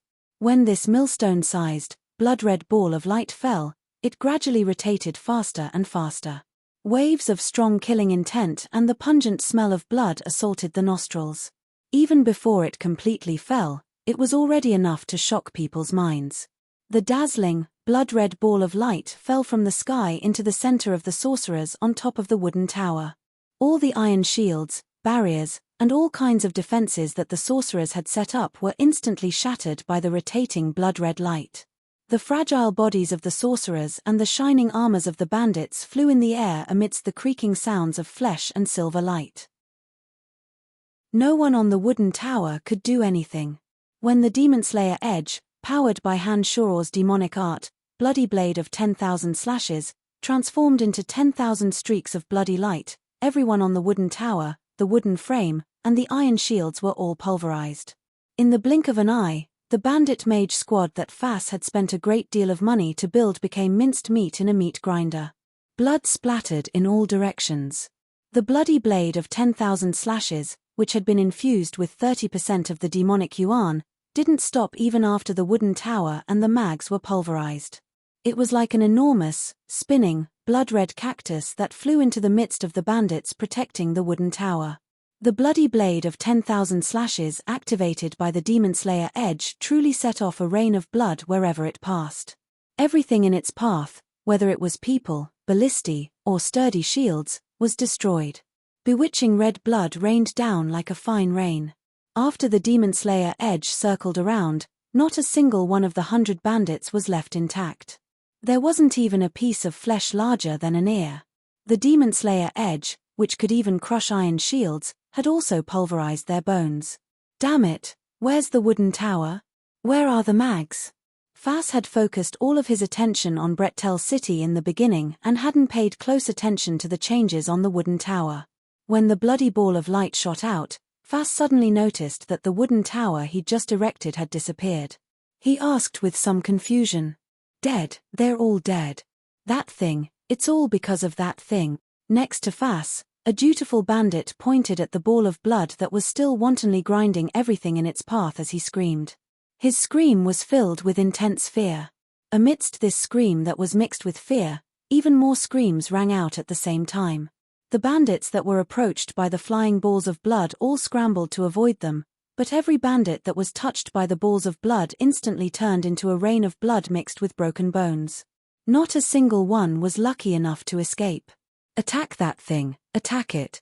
Fass' heart was also filled with fear as he hastily roared at the bandits beside him. Dozens of sharp axes were suddenly flung out, shooting straight towards the Demon Slayer Edge that was still spinning at high speed. Just as the sharp axes were about to reach the Demon Slayer Edge that had been activated by the blood blade of 10,000 radiance suddenly flew high into the sky due to the depletion of magical yuan. It was like a star of death that had unintentionally fallen, returning to the vast starry sky after completing its mission. What the hell is that thing?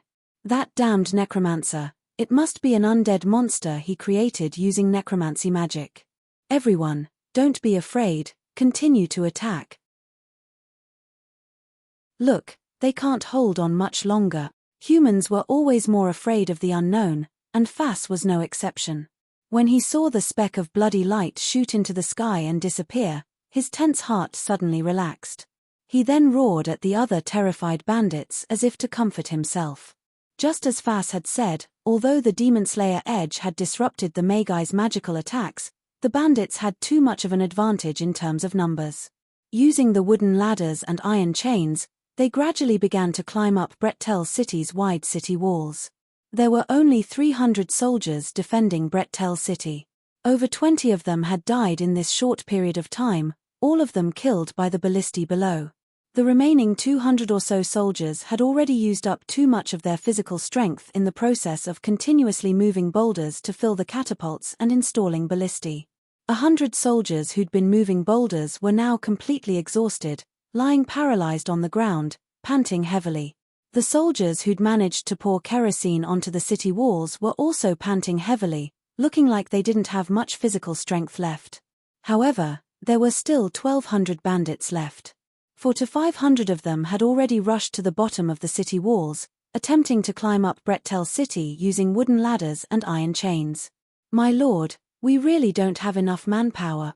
A squad leader was on the verge of tears as he looked at the ferociously climbing bandits. "What do we do? What do we do? Light the fire first. We won't lose as long as I'm alive. What are you worried about?" Han Shaw coldly snorted. Light the fire, burn these bastards to death." The squad leader howled loudly. The soldiers, who'd been waiting for a long time, fiercely threw the burning torches in their hands into the oil-doused city walls. Boom! A raging fire instantly ignited the city walls that had been doused with kerosene. Some of the bandits who hadn't been able to retreat in time died miserably amidst the flames. There were also some bandits who'd quickly jumped down when the soldiers' torches were about to fall.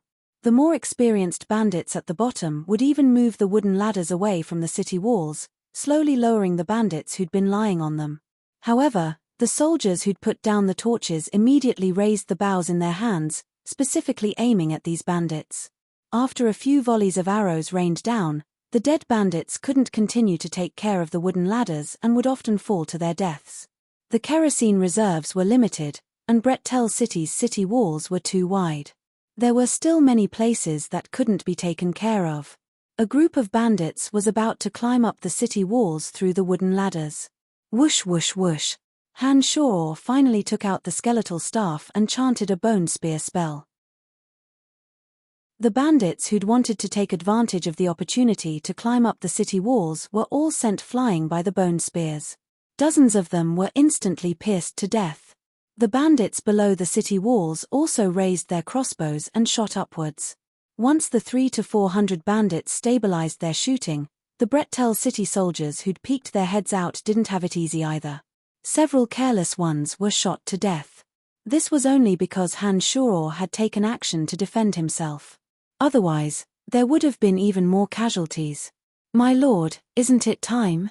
Another squad leader had seen Han Shaw summon the undead army with his own eyes last time. His expression could still be considered calm, but now that his comrades were gradually losing ground, he finally spoke to Han Shaw. At this time, the Greenfire Mercenary Corps was still using the 2,000 bandits that had rushed over at the beginning. However, due to the kerosene burning, another portion of them had died. In addition to the dozens of soldiers who still had strength left to continue shooting arrows from the chariots, another 200 bandits who hadn't reached the city walls had died. Now, only 800 of the 2,000 bandits were left. 600 of them had made it to the city walls.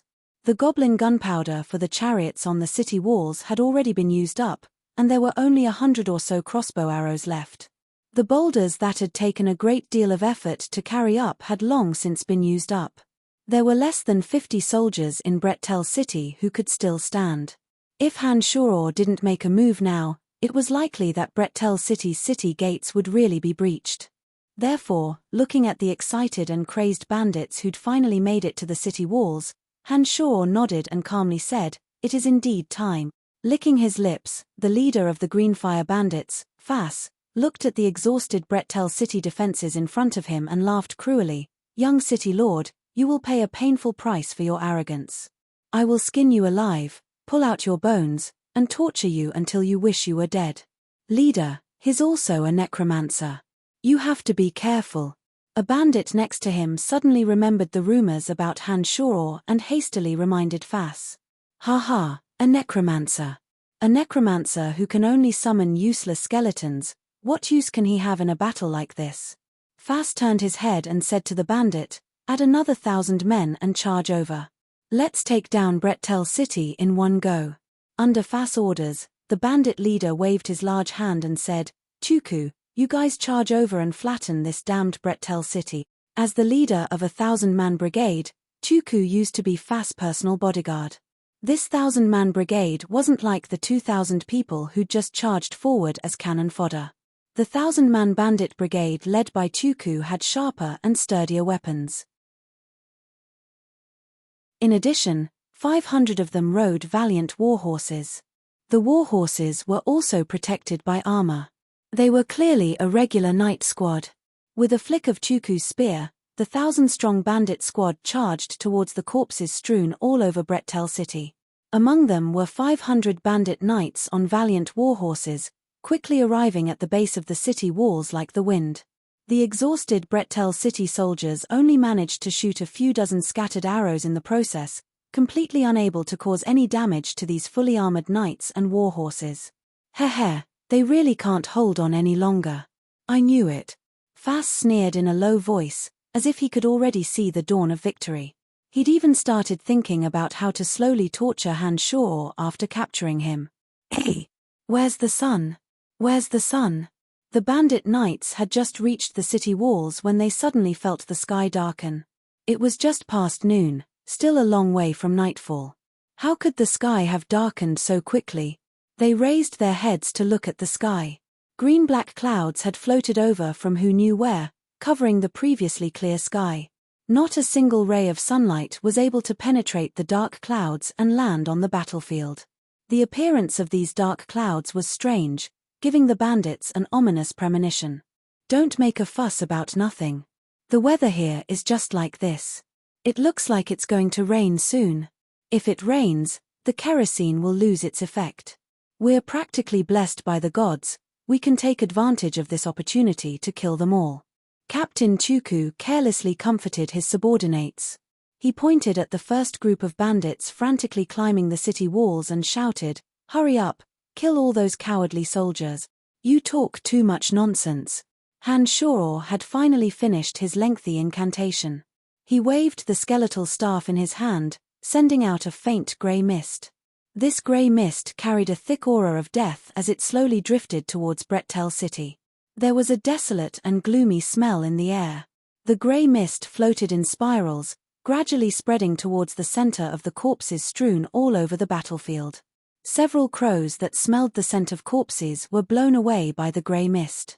They all flapped their wings and flew far away, as if there was something terrifying within the grey mist.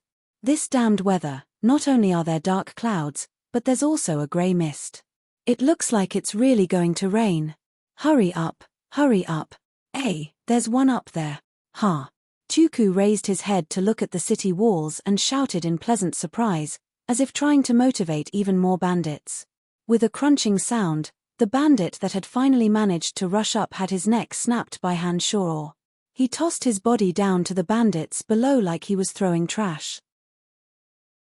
Boom! The corpse of the bandit who had been the first to climb up the city wall and had his neck snapped made a loud noise when he landed among the bandits, scaring the bandits who had been about to recklessly charge forward. Suddenly, an even more frightening thing happened right before their eyes. The fingers of the bandit whose neck had been snapped twitched when the grey mist blew at him. Then, the bandit whose head had been twisted to his back actually slowly stood up. His lifeless eyes were now a deathly pale grey. His movements were a bit stiff as he casually stabbed a living bandit to death with the dagger in his hand. The surrounding bandits suddenly screamed as if they'd seen a ghost in broad daylight. These bandits were scared out of their wits when they saw this illogical turn of events. Fear caused them to instinctively retreat. At the same time, more screams erupted from the mouths of the bandits like a contagious disease. Seeing their dead brothers stand up again with their lifeless, greyish-white eyes, brandishing their weapons and charging at them mercilessly, the bandits screamed in horror. This is the legendary lost necromancy magic, corpse resurrection. Heavens, this damned evil necromancer, how could he have mastered it? Fass of the Greenfire Bandits had actually heard of this ancient legend. When he saw the corpses stand up again, his scalp went numb as he cried out in alarm. More and more corpses stood up as Fass cried out in alarm. Based on their last bit of reluctance to part ways with their lives, they began to mercilessly attack anyone who was still alive. They would never know if the person they were attacking was their close comrade who had been drinking, chatting, and visiting prostitutes with them last night. The panic caused by the corpse resurrection instantly spread among the bandits besieging the city. At this moment, the terrified bandits had no intention of continuing to attack the city. Their only thought was to leave this evil place as soon as possible. Some bandits whose hands were stained with blood actually started to chant the Church of Light's holy hymns, as if they thought this would purify the dark energy around them. Unfortunately, the God of Light would never extend an olive branch to these fellows who had no faith. When a zombie used its weapon to stab through the body of a chanting bandit, all the other bandits who were still chanting immediately stopped their meaningless actions and turned tail to run. Trying to run? It won't be that easy. Han Shoror, who was grinning maliciously from atop the city wall, looked like a demon that had descended upon the earth. He floated in the air and waved the skeletal staff in his hand, creating acidic swamps that filled the path between Fass and the bandits. Shoot him to death for me. Fass suppressed the fear in his heart as he pointed at Han Shoror and roared crazily. He also took out a priceless giant crossbow, aimed at Han Shoror, and fired an arrow. Poor Fass. I told you, so what if I tricked you? Look at how many gold coins you left me. Haha, the ground is covered in armor and weapons. Who knows, there might even be some gold coins on those bandits who died. Tell me, how should I thank you? Han Shoror was all smiles as he looked at Fass. He raised his empty right hand, and a ball of gorgeous red light fell into his palm from the heavens. Another bloody radiance of 10,000 cuts was slowly taking shape.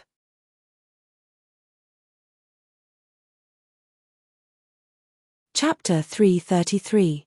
Dozens of arrows whistled through the air, shooting towards Han Shoror like rain.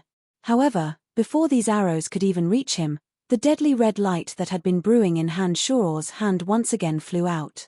Another 30% of his magical yuan was infused into the Demon Slayer Edge. Having absorbed 30% of the magical yuan, the Demon Slayer Edge emitted endless howls of resentment. The fresh souls that the Demon Slayer Edge had just absorbed still carried a trace of longing for life. They emitted an unreconciled resentment that soared to the heavens. However, the souls of the bandits that had been tightly bound by the Demon Slayer Edge had no way of escaping the eternal imprisonment of the Demon Slayer Edge. Their hatred and resentment actually increased the power of the bloody radiance of 10,000 slashes. A dazzling firework-like ball of light blossomed with beautiful purple and red. The Demon Slayer Edge that had flown out of Han Shoror's hand once again danced in the air like a blazing sun full of barbs. All the arrows hadn't even gotten close to Han Shoror before they were pulverized by the Demon Slayer Edge powered by the bloody radiance of 10,000 slashes. The Demon Slayer Edge's power hadn't weakened in the slightest. It carried boundless resentment and killing intent as it streaked across the sky in a beautiful, dazzling arc, heading straight for Fass and the others. Not good, leader, retreat. The bandit next to Fass was greatly shocked. He cried out in fear and turned around on his warhorse like a stray dog. Seeing his subordinate flee in a panic, Fass, who had originally planned on scolding him, suddenly recalled the cruel scene of the bloody light. He couldn't help but shiver. He didn't dare to pretend to be a hero and stayed behind. He reined in his warhorse and ran like the bandit. The dazzling bloody light swirled and descended like a murderous spirit, pulverizing everyone it came into contact with. First, 5 or 6 bandit chieftains were smashed to pieces. Under Han Shoror's control, the Demon Slayer Edge howled and churned through the air with a soaring killing intent. It chased after Fass and the others without losing any of its power. The corpses below Brettel City resurrected one after the other. Under the cover of the canopy of necromancy, these corpses blankly attacked all living beings in the surroundings. The sight of the corpses with their intestines still hanging out and their bodies dripping with blood holding weapons obviously provoked the bandits who should have been charging towards Brettel City without a care for their own safety. In the face of fear, the most instinctive action for humans was to run as far away as possible. These bandits made full use of this advantage. Tuku's group of elites on war horses ran away much faster than when they charged over. There were even some who'd rushed out like lightning before Han Shoro's acid swamp had even taken shape. Who knew where their potential came from? Of course, even more bandits were intercepted by the acid swamp. The swamp was suffused with the aura of death and the smell of corrosion. After a dozen or so bandits had carelessly walked into the acid swamp without a care for their own safety and were dissolved into a dozen skeletons, the remaining bandits who hadn't yet escaped suddenly became well behaved. In front of them was the acid swamp that could instantly kill them. Behind them were the corpses that were closing in on them. The bandits, who were surrounded by danger on both sides, were bitterly weighing which side was safer out of extreme yearning for life. After a while, their desire for life overcame their fear of corpses. Unable to soar through the air like Han Shoro, they forcefully suppressed the fear in their hearts and gripped the weapons in their hands, aiming at the approaching corpses. These corpses that had died not too long ago might have been their best friends, but the bandits knew what to do under the threat of death. Kill. One of the bandits let out a low roar, and the remaining bandits no longer hesitated. They pointed their sharp weapons at their recently deceased comrades, killing them for the sake of their own lives. They cut off the heads of the corpses that had been whole, leaving their dead comrades without a complete corpse. The true battle strength of the resurrected corpses wasn't particularly ferocious. Usually, they didn't even have half of their strength when they were alive. They weren't even as agile as the zombie warriors summoned from another world. These corpses often brought fear in people's hearts. Once the bandits overcame the fear in their hearts and truly attacked these corpses, they discovered that their movements were slow and sluggish. Their strength was also affected. Although they didn't fear pain, as long as their heads and hearts were completely destroyed, the corpses wouldn't be able to stand up again. The bandits quickly discovered the weakness of the corpses. When they destroyed a few corpses and discovered that they weren't that scary, the fear in their hearts gradually subsided. They began to work together in an orderly manner to destroy the corpses that were still standing. Compared to the acid bog that sealed off their path of retreat, these corpses didn't seem as frightening.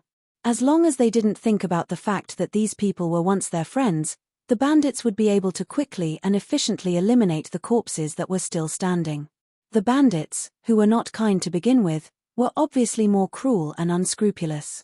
They comforted themselves by saying that the people in front of them were already dead, and without hesitation, they waved the sharp weapons in their hands and beheaded the corpses of their former comrades. Han Shoro stood proudly in the air, controlling the Demon Slayer Edge in a practiced manner as it chased after Fass. He lowered his head to look at the bandits who were slowly getting used to it. He let out a soft "ah" and murmured, "I've underestimated their viciousness. No wonder they were once bandits. Ordinary soldiers wouldn't disregard the lives of their former comrades as much as they do."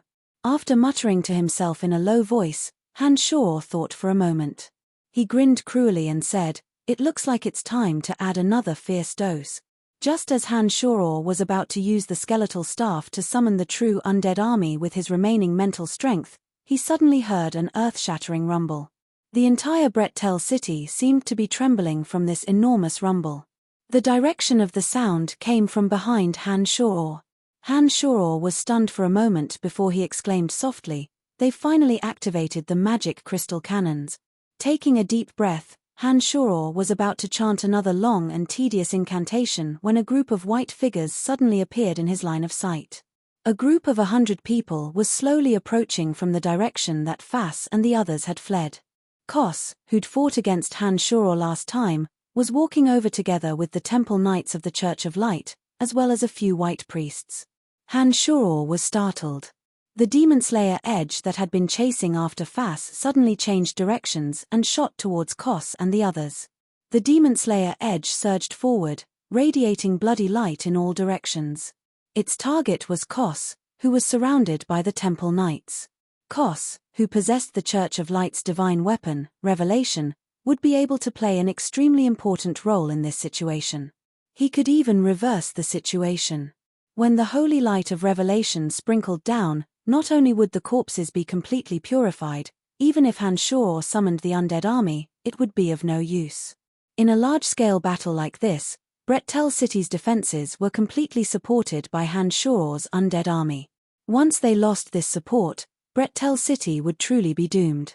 Therefore, when he saw Kos appear in the distance, Han Shuor immediately hardened his heart and decided to eliminate this person at all costs. Otherwise, if he allowed Kos to open revelation and chant the blessing of the holy light, it would be harder than ascending to the heavens for Han Shuor to win this battle. Under the activation of the bloody radiance of 10,000 slashes, the Demon Slayer Edge spun at high speed, shooting bloody light that reaped lives. Its killing intent soared to the heavens as it smashed towards Kos. The few lower-ranked Temple Knights at the front hadn't even had the time to take out their weapons when they were smashed by the huge, hedgehog-like ball of light. The Demon Slayer Edge, which was like millions of sharp weapons flying together, once again displayed its bloody, pulverizing power as soon as it landed among the lower-ranked Temple Knights. Crunching sounds rang out as the armor of the Temple Knights was shattered first, followed by the flesh beneath the armor. However, the armor of the Temple Knights was obviously many times stronger than that of the bandits. When the Demon Slayer Edge had crushed the bandits' armor, there hadn't been the slightest sound, as if it was as easy as crushing their flesh. However, the armor of these Temple Knights of the Church of Light must have been forged with a special method by an alchemist, and even possessed a portion of magic resistance. When the Demon Slayer Edge's bloody radiance of 10,000 slashes sliced down, although the Temple Knights had also turned into a rain of blood along with the bandits, it had taken Han Shuor 5 times the time. It was precisely because he had spent 5 times the time that the 6 high-ranked Temple Knights with crosses on their chests that they had the time to form a hexagonal star formation, quickly surrounding the still-spinning Demon Slayer Edge in the center. The 6 long swords that had been blessed and soaked in holy water simultaneously burst forth with a pure and holy light, shooting at the Demon Slayer Edge that was still shooting out thousands of bloody lights. A wave of extremely pleasing tinkling sounds accompanied by flying sparks continuously rang out. The long swords soaked in holy water had a certain degree of purification effect. The portion of the vengeful spirits that the Demon Slayer Edge had just absorbed that hadn't completely fused with was actually released into the world. The other energies of the holy light hindered the Demon Slayer Edge's continued rotation. It looked like the sword formation formed by the 6 high-ranked Temple Knights did indeed have some miraculous effects. The Demon Slayer Edge's rotation speed became slower and slower as its magical yuan was gradually depleted. Finally, under the control of Han Shuor's consciousness, it once again flew out of the sword formation and into the sky. After the Demon Slayer Edge flew into the sky, the 6 high-ranked Temple Knights with crosses on their chests were also panting a bit, looking at the Demon Slayer Edge that had already disappeared with lingering fear. It was as if they were afraid that the Demon Slayer Edge would return once again. Red Archbishop Kos looked at the changes in front of him with trepidation, repeatedly praying with the Book of Revelation in his hands.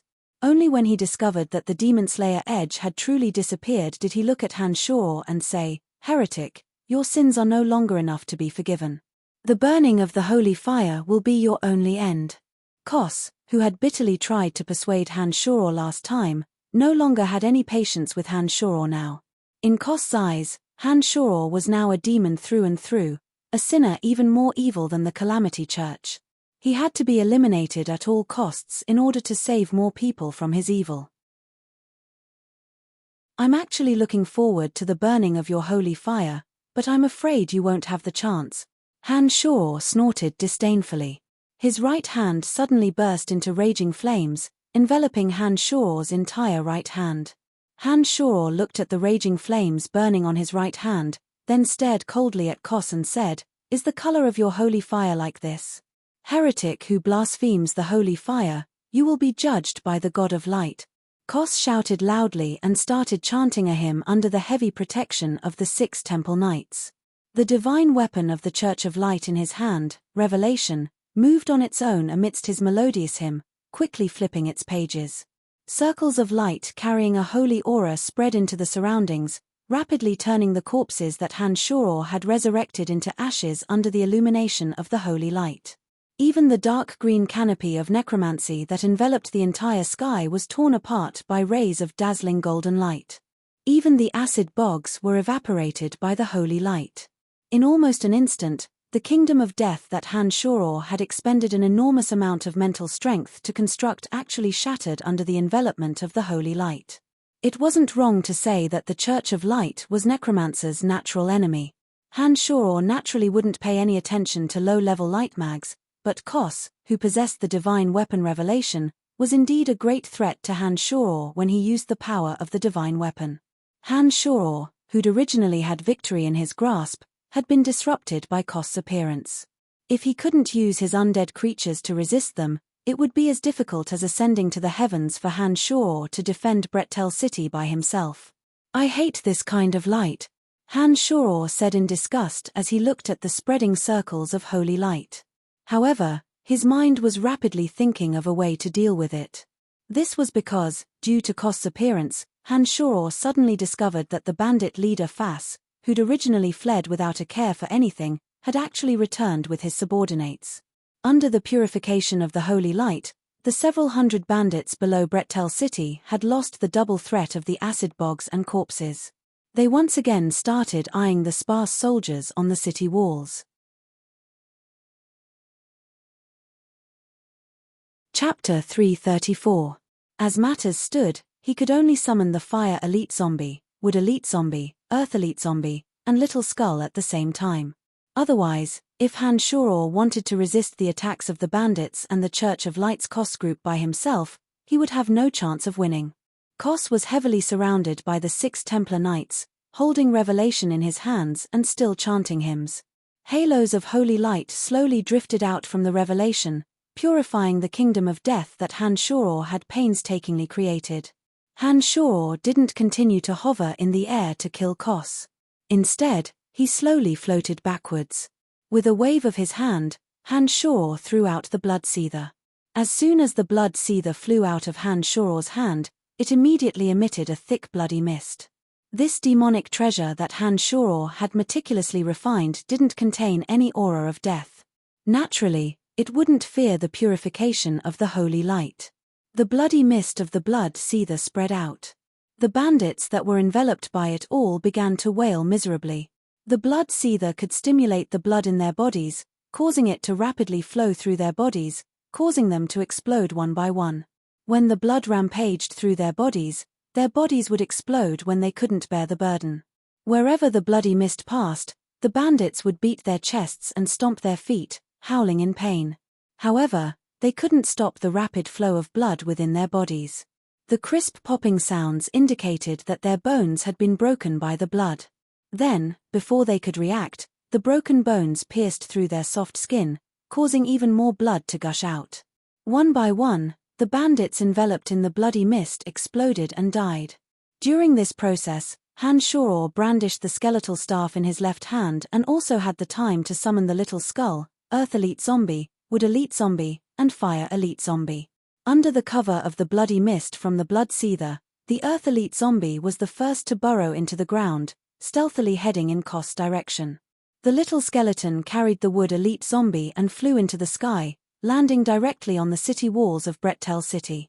Under Han Shoror's orders, the little skeleton and the Wood Elite Zombie were responsible for the safety of Brettel City. Once bandits rushed up the city walls, the little skeleton and the Wood Elite Zombie would be responsible for killing them. The Fire Lotus imprint on the big-headed Fire Elite Zombie's forehead became more and more obvious. As soon as he flashed out from the other dimension, pillars of fire shot out from his body. The Fire Lotus on his forehead was like a raging flame. As it rapidly throbbed, Fire Lotuses gradually grew larger and larger. The Fire Lotus was a treasure of the fire attribute. The Fire Elite Zombie gradually grasped how to use it after obtaining it. The lotus flames that floated out from the Fire Lotus were only the size of a fingernail at first. However, this was obviously not the true form of the Fire Lotus. The Fire Lotus swayed in the wind, the blazing flames gradually growing larger until each of them was the size of a large bowl. The Fire Elite Zombie's entire body was covered in raging flames. Lotus flames floated out from the mark on his forehead, gradually growing larger and larger until they were the size of large bowls. They flew towards the bandits in the surroundings, and any bandit that came into contact with a spark was instantly set ablaze. The fierceness and terror of this kind of flame exceeded their imaginations. Even if they quickly poured water from their water bags, they still couldn't extinguish the spark. A fingertip-sized spark would ignite anything it touched. Skin, clothes, even armor and weapons seemed to be able to fuel the ferocity of the flame. In the span of a few breaths, those bandits that came into contact with the spark all screamed miserably and became flaming men. Before they could cry out in pain from being burned, an unpleasant burnt smell wafted from their bodies. The flaming men turned black, the living turned into the dead. This process was so short. Under the extremely painful and bewitching flames, dozens of bandits near the fire elite zombie turned into charcoal and collapsed. On the other side, the earth elite zombie, who was deep underground, took advantage of the chaos above his head and slowly snuck into the ground by relying on his remarkable ability as a darling of the earth. He quickly ran towards Kos and the others. As a red-robed archbishop of the Church of Light, while Kos was extremely against heretics, he did indeed possess a bit of impartiality and compassion. He watched as bandits were burned into black chunks of flesh in front of him. Chanting a hymn, Kos shouted to the temple knights around him, "Save them." Han Shoror continued to use the bloodseether to reap lives while focusing his attention on Kos. Seeing the temple knights slowly approaching while protecting Kos, Han Shoror immediately gave the Earth Elite zombie the order to launch a surprise attack. Violent tremors accompanied by muffled sounds came from the depths of the earth. Earth spikes abruptly rose from the ground, piercing towards the Church of Light who had their attention focused on the front. Caught off guard, the temple knights and white priests of the Church of Light were stabbed to death in an instant. The earth spikes pierced through the feet of those knights precisely.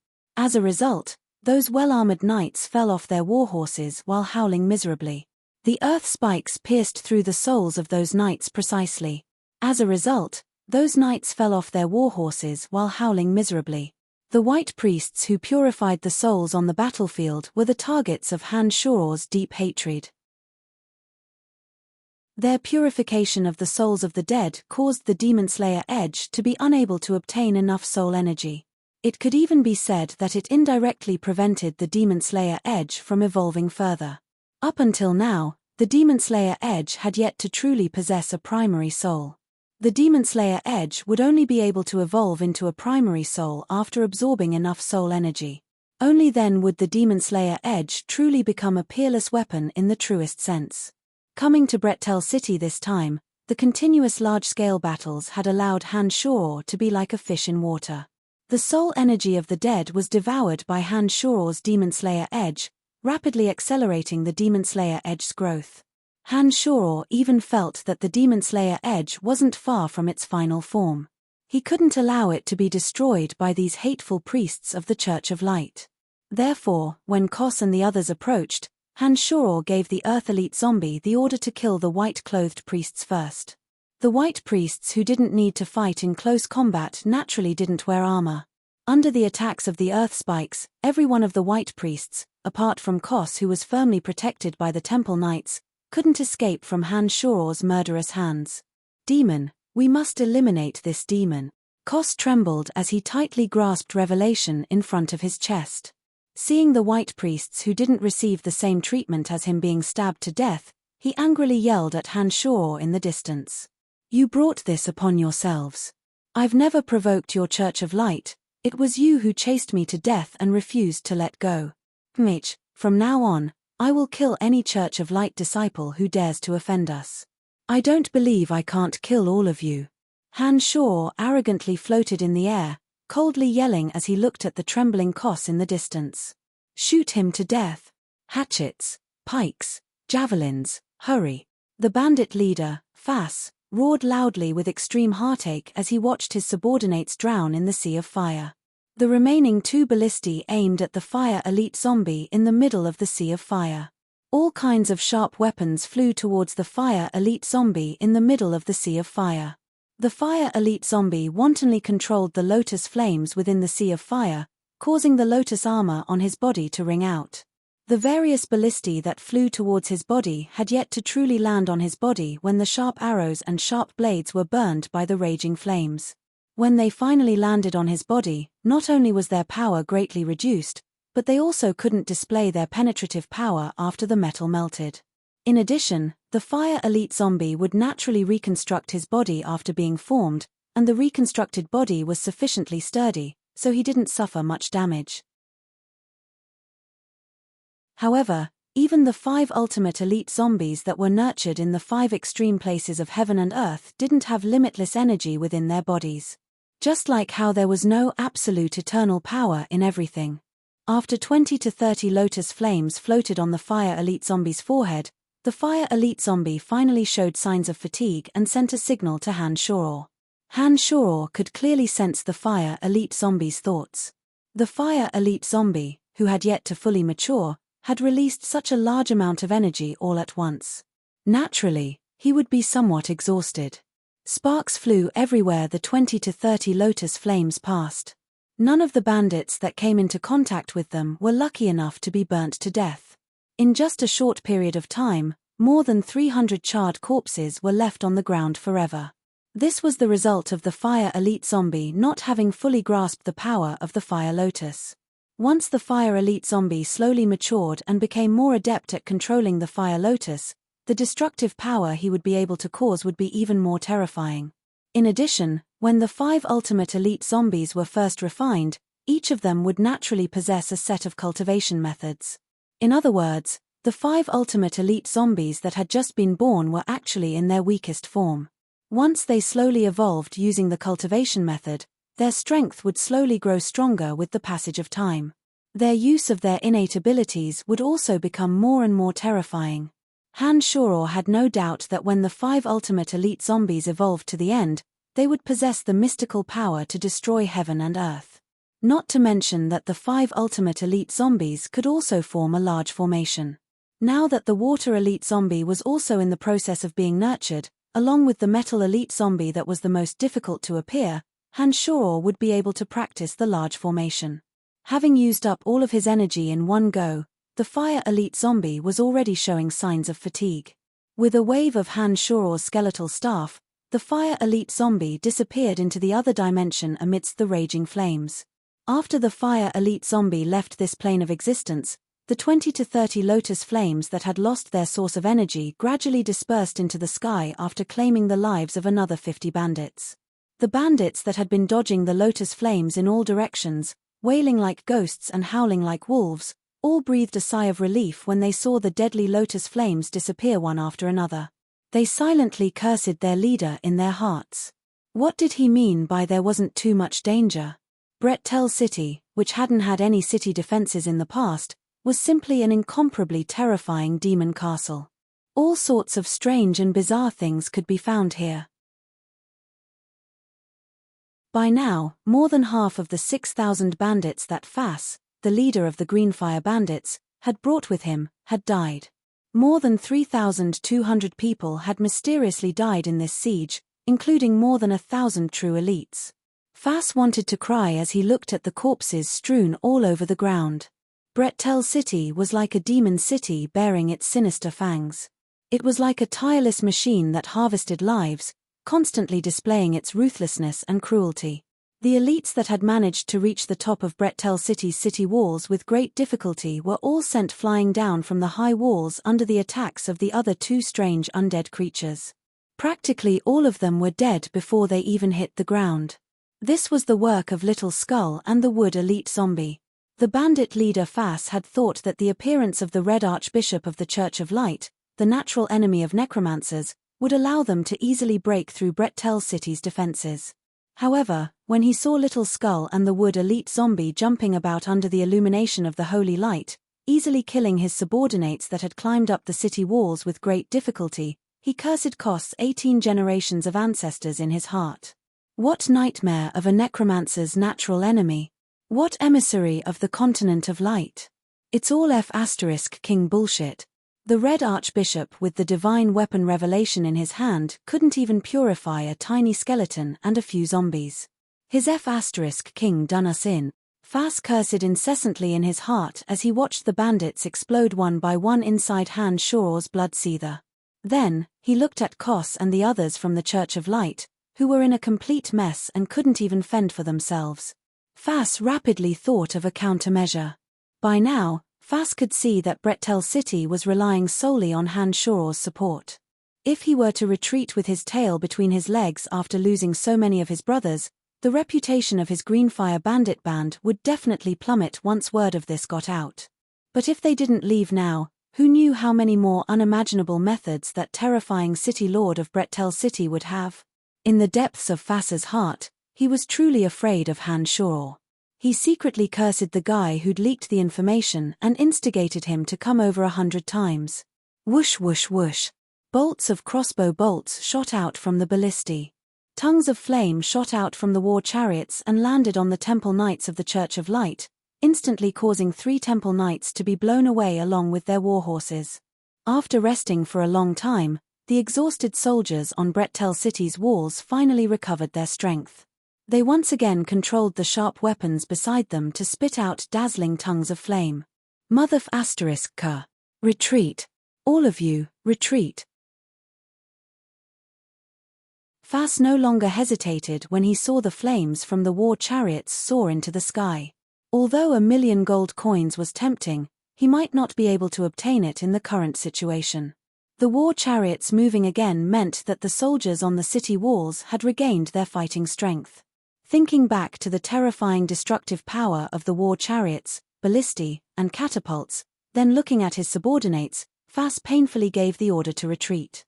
The bandits had long since been scared witless and had only been waiting for Fas' order. When they heard the heavenly order to retreat, the bandits no longer dared to stay. They followed behind Fas and fled into the distance. Useless Church of Light, what kind of emissaries of God of Light are you? You can't even purify a few dark creatures. I really feel ashamed for you, P2E. When Fas passed by Kos and the others, he stopped his warhorse and glared at Kos, who was in the middle of the temple knights, with a look of disdain and anger. He spat on the ground to vent his anger before leaving. In the beginning, Fas had been toyed with by Han Shoror. When the people of the Church of Light had suddenly appeared and purified the corpses under the illumination of the holy light, Fas had thought that he had seen the dawn of victory. Who would have thought that the holy light wasn't purified enough? The few undead creatures that had reappeared had actually caused such great damage to them. Fas felt that he had been played by Kos again. One could imagine the sullen feeling in his heart. If Fas hadn't known of the Church of Light's influence on the continent, if he hadn't known that the Temple Knights were one of the trump cards of the Church of Light, the savage Fas would have mercilessly led his subordinates to tear these useless followers of the Church of Light to pieces. Shoot. Shoot those people in white. Han Shoror, who was floating in the air, put away the Bloodseeker, which had been reduced to a bloody cloth, and shouted at the soldiers on the city wall. The soldiers, who had recovered their strength, obeyed Han Shoror's orders and aimed their war chariots and ballistae at the Church of Light. The remaining firepower violently fired at the Church of Light, causing the Temple Knights of the Church of Light to be thrown off their feet. Even Kos was almost hit by a goblin bomb. Cardinal, what do you think of the situation? A Temple Knight with the pattern of a cross on his chest was protecting Kos with all his might as he asked hesitantly. Red Archbishop Kos, who had just been insulted by the departing Fas, had an ugly expression on his face. He awkwardly dodged a goblin bomb, then closed his eyes and said in a low voice, "Another failure. It looks like I'll have to see the Pope myself. Let's go, leave this place immediately." As soon as Kos gave his order, the Temple Knight waved the sword in his hand and pointed behind him. The Temple Knights who had suddenly arrived this time dragged the 37 corpses onto their warhorses and gradually rode away from the smoky battlefield, not leaving behind any belongings of the dead. They're gone, they've all retreated. A soldier who had lost all his strength looked at the gradually disappearing enemies and revealed a somewhat ugly but sincere smile. The soldiers who could still stand looked at Han Shoror, who stood proudly in the air like a demon god. They felt that as long as Han Shoror was present, Brettel City would never be breached by anyone again. Han Shoror had used the Yin demons to watch the departing enemies from afar. He knew that they had truly retreated. Looking at the corpses strewn all over the ground in front of Brettel City that was riddled with holes, Han Shoror shouted, "Soldiers who still have strength, guard this place well. Don't relax for even a moment. These people were truly exhausted. Han Shoror could still hear deafening explosions coming from the direction of the other two city gates. He understood that the battles on at least two sides hadn't ended yet. However, the soldiers on this most desperate of battlefields had long since lost the strength to rush to either side. Han Shoror also understood that they had used every ounce of strength they had, so he decided to head there himself. The citizens of Brettel City were on tenterhooks when they heard the weak cheers from the soldiers on Han Shoror's side. They were afraid that they would be implicated in the massacre of the city, so they paid close attention to any changes in that direction. There were even a few brave citizens who rushed to the top of the city walls and witnessed the entire battle. Therefore, as soon as the temple knights, Fas, and the others had retreated, the citizens in this area started cheering.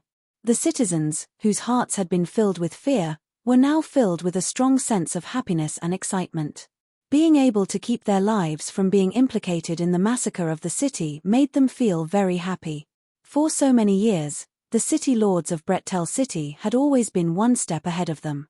But after Han Shoror's arrival, they had finally subverted their understanding. He'd practically single-handedly turned the tide, firmly defending the enormous Brettel City with his miraculous powers.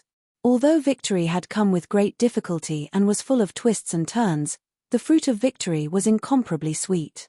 They had always been struggling at death's door, but now they felt incomparable excitement at this moment of victory, because they were the witnesses of this moment. As the citizens on Han Shoror's side cheered, the citizens on the other three sides also gradually revealed smiling faces. Apart from the soldiers at the city gate that Fork was guarding, there were even citizens who took the initiative to join in the fight against the enemy. These citizens, who didn't know how to use the defensive equipment, worked together to move huge stones and place them on the catapults.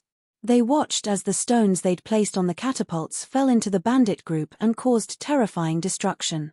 When the stones that Fork's side had originally prepared were used up, the citizens volunteered to move the stone tables and chairs from the nearest houses and use them as defensive stones to hurl them out, dealing an unforgettable blow to the invaders. The city gate that Dick, Chester, and Fabian were guarding was facing the Flying Dragon bandits. This city gate had 2 magic crystal cannons, 4 war chariots, 7 ballistae, 6 catapults, and 1,000 elite soldiers. Dick and the other 2 didn't have any experience in commanding an army, so Fork had arranged for an officer who was good at defending the city. It was precisely because they were worried that their side wouldn't be able to handle the heavy burden that Han Shoror and the others had placed more firepower on this side. The leader of the Flying Dragon bandits, Afi, was a sinister, scheming, and vicious villain. He'd had other thoughts from the start. When Fast Signal soared into the sky, Afi didn't immediately launch an attack on the city gate. Instead, he waited for a while until he saw the response signals from 3 different directions. Only then did Afi give the order.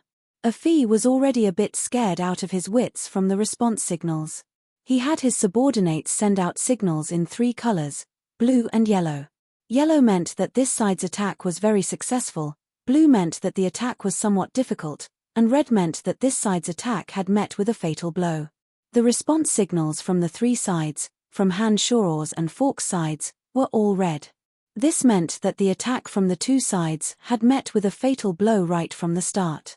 Because they'd used the strategy of luring the enemy in, the composed Dorcas didn't start with a fierce firepower. Therefore, the Flying Dragon bandits who were observing from that side had sent out a blue signal. The 2 red and 1 blue signals didn't look good at all. Afi wanted to preserve his strength, so he ordered some of his subordinates to attack the city gate that Dick and Chester were guarding. Chester and the others had never faced such a situation before. When they saw Afi's bandits charging over, they immediately gave the order to fiercely bombard them. Because Han Shoror and the others were worried that they wouldn't be able to handle it, their firepower was actually the fiercest. When the 2 magic crystal cannons and war chariots spat out tongues of flame, and the ballistae and catapults revealed their terrifying destructive power, more than half of the several hundred bandits that Afi had sent out were instantly killed. The startled Afi immediately gave the order to observe. He was already a bit scared. After luring the enemy over, Dorcas's side suddenly erupted with firepower. The area that was extremely close to the city wall exploded with terrifying destructive power in an instant. Several hundred bandits who'd reached the city wall were instantly drowned in cannon fire. The bandit who'd originally sent out a blue signal shot out 2 red signals in a row when he saw the originally calm and collected cannons suddenly become so fierce. Afi was already a bit on edge. When he saw the originally blue signal turn into 2 red signals, he immediately gave the order to retreat another 100 meters, forbidding anyone from continuing to attack. When Fas retreated, Afi didn't send out a single soldier. He only sat on his warhorse and stared at Dick and the others on the city wall in the distance. It was as if he was preparing to overwhelm the other side in terms of momentum. He was waiting for the other bandit groups to attack Brettel City and take advantage of the situation. When that time came, he would make his move on those bastards on the city wall.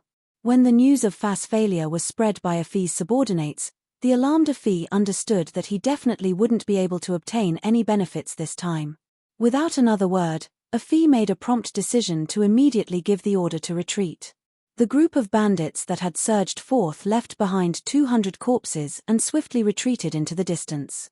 Chester and Fabian, who'd experienced this kind of scene for the first time, looked at Afi hatefully galloping away. They thought to themselves complacently, "It looks like our side is indeed powerful. Could it be that I've scared them out of their wits just by looking at them from afar?"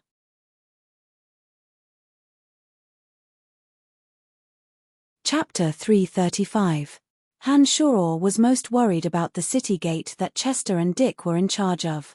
When he rushed over, he discovered that the soldiers on the city walls were all safe and sound.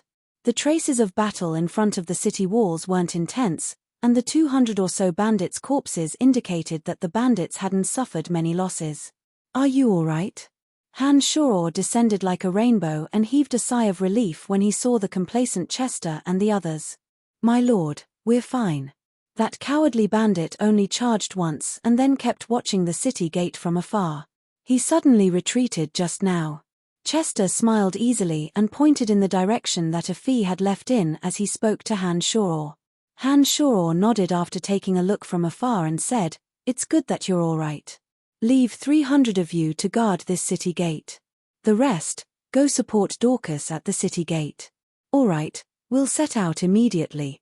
Dick and Chester responded and began to instruct the soldiers who hadn't made a move much in high spirits, yelling for them to quickly descend the city walls and support the other 2 sides. Rumble, deafening explosions rang out from the other 2 city walls. Han Shoror flew directly towards the side that Falk was guarding. Dorcas was a military genius. He'd displayed extraordinary intelligence when he'd kidnapped the merchants last time, and he'd performed similarly well when he'd swept away the bandits afterwards. Han Shoror believed that there wouldn't be too much of a problem on his side. On the contrary, it was this Nightborn Falk. Although his strength was a bit higher, perhaps it was because of his knighthood that he'd been restricted by some dogma. His arrangements on the battlefield weren't flexible enough, and Han Shoror was worried that he'd suffer a loss. When Han Shoror arrived at the city walls that Falk was guarding, he saw the bandits' corpses strewn all over the ground. He then looked at the 100 or so soldiers on the city walls that had been pierced by arrows. He immediately understood that the battle here must have been very intense. Falk's side was facing the Tomahawk bandits. The towering leader of the Tomahawk bandits, Bynum, wasn't as adept at fighting as Fas, nor was he as adept at scheming as Afi. This simple-minded man had been blinded by 1,000,000 gold coins, and had thrown all of his subordinates into a violent assault. Falk was doing his utmost to resist the Tomahawk bandits' assault. The 2 sides had sunk into a cruel war of attrition. The barbarian Bynum, who had suffered heavy casualties, didn't seem to know how to retreat. He roared with all his might as he commanded his subordinates to attack the walls. More than 100 soldiers on Falk's side had died unknowingly, and 400 of them were either heavily injured or lightly injured. The remaining soldiers didn't have much strength left. If it wasn't for the citizens of Brettel City joining the defense against the bandits at the critical moment, Falk's side would have been in grave danger. By the time Han Shoror arrived, the battle had already reached its climax. More than a dozen tyrannical bandits had already rushed up the city walls, engaging in battle with the soldiers on top. The soldiers, who were almost out of strength, unleashed their last bit of strength to stab, hack, and slash. Some of the citizens, facing the threat of the bandits, actually joined the fray without fear of death. They raised their spears and continued to stab the bandits who had climbed up the walls. Han-Shoror landed on top of the city walls like a bolt of lightning, setting off a whirlwind of death. He let out a soul-stirring howl as he charged into the middle of the dozen bandits by himself. His 2 hands were like sharp, indestructible weapons, piercing through a bandit's body with a single thrust. It didn't take long for all of the bandits to be killed on the spot with their chests and stomachs cut open.